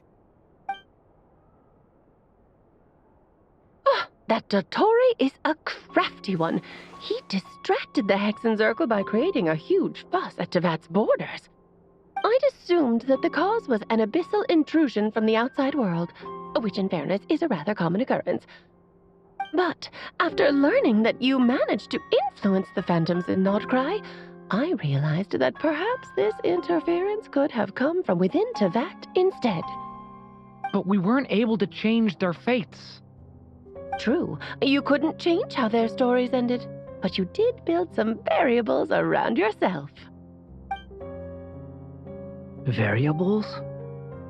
Yes, things you heard that you could not otherwise have learned, ideas that would otherwise have never crossed your mind. All these things are variables. Of course, most variables usually pale into insignificance with the myriad of possibilities floating around. But the moment you start treating them as building blocks and intentionally stacking them, that changes things. That's what Dottore did, and it's how he created the necessary conditions so that when you activated the portal tonight, it played right into his plan. However, we have no way of knowing exactly what he did.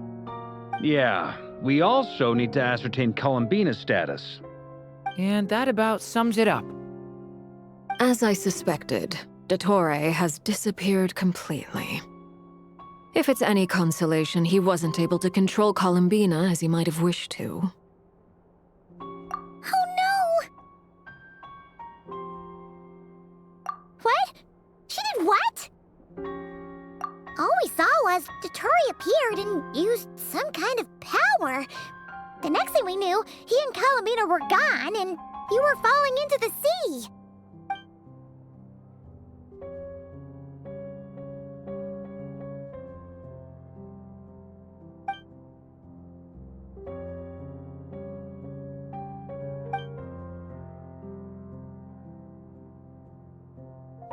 So, Columbina intentionally opened the Moon Gate and escaped into the same mysterious world as Rarier and Thalindus. Sounds like bad news.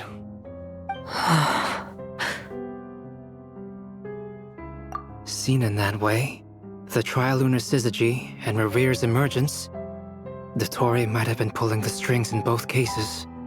According to Miss Alice, he is attempting to transcend his destiny and finish an experiment that only a god might complete. An utter lunatic. Wait a sec, where's Hat Guy? Seems like he'd want to be here for this. He took off with a Dodo communication device after we spoke to Alice. He said he had a hunch that he wanted to investigate by himself. The look on his face was terrifying. I've never seen him like that before.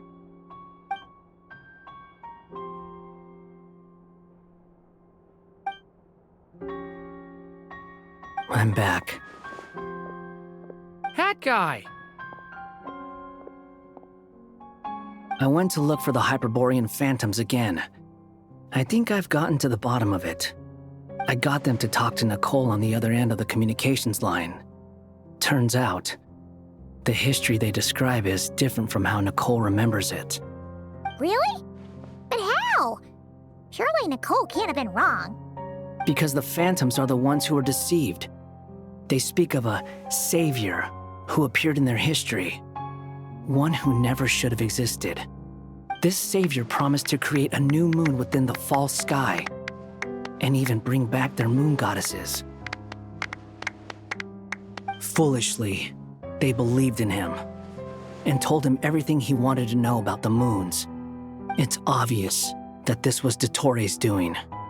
Now you mention it, the first time we entered the Hyperborean ruins, we heard the phantoms discussing their history, and I remember Nicole commenting that something sounded a little strange.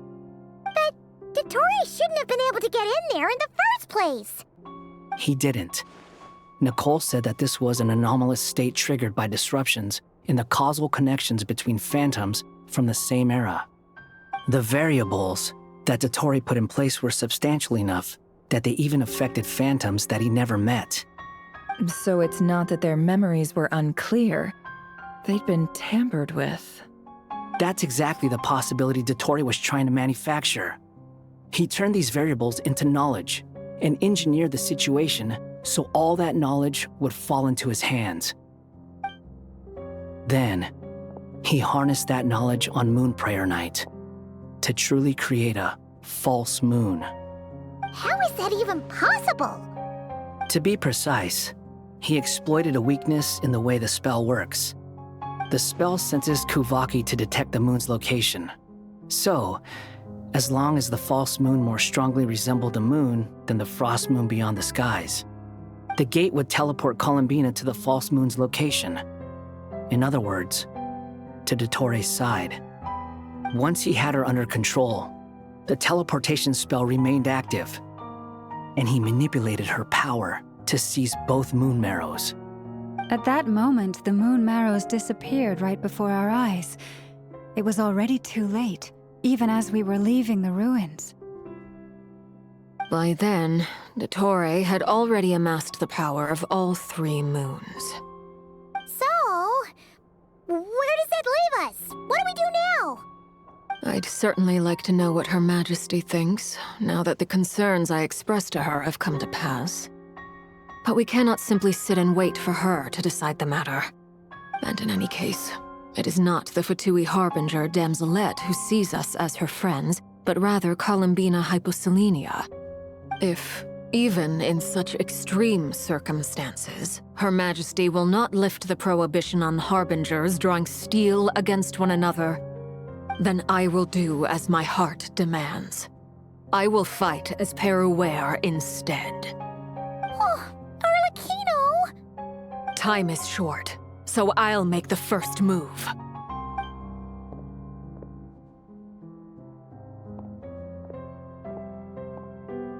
Whew. Even Arlecchino seems to be losing her cool now.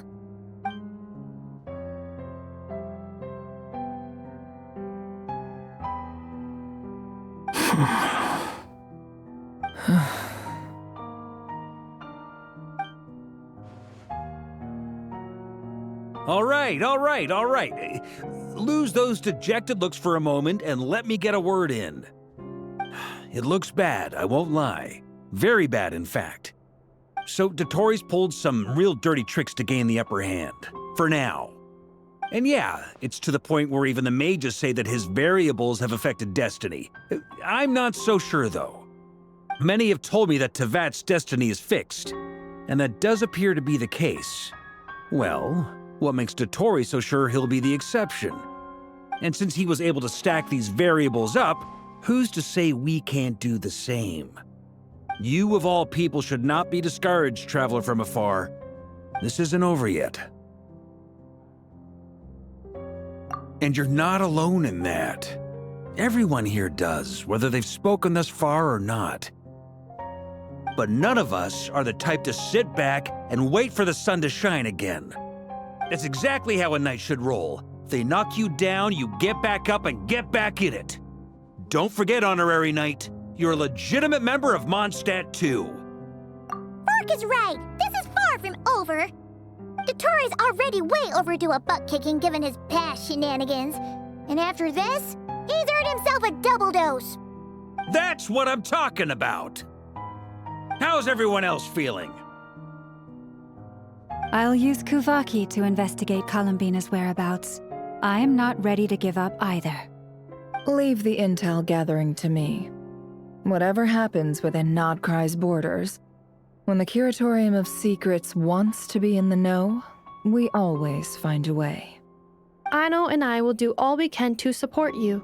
We will attempt to reverse engineer Dotori's actions and seek a breakthrough that way. Alice and Nicole are busy dealing with an emergency at Tevat's borders, so they can't return just yet. But they're both very angry about this. They've asked Albedo and me to act on the Hexen Circle's behalf and do everything in our power to fight back against Dotori. Are you ready then? We're going to have to conduct a lot of research, even in the early stages. I'll do my best. As for me, I'm pretty familiar with Dotori's way of doing things, so I can try to predict his next move. I'll help with your investigation. Nice! Looks like we have our basic division of labor.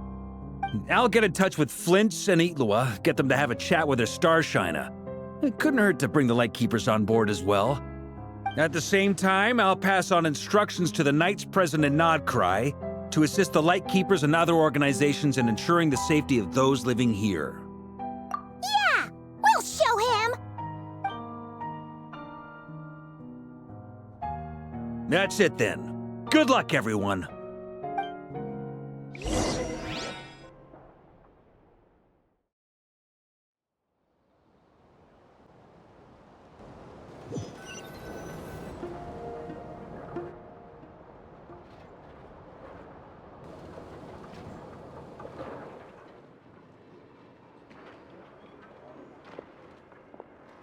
I never thought that Columbina would become my real name. It went from being a Fatui code name to something my friends call me. And remember, come night or day, the moonlight shall always connect us.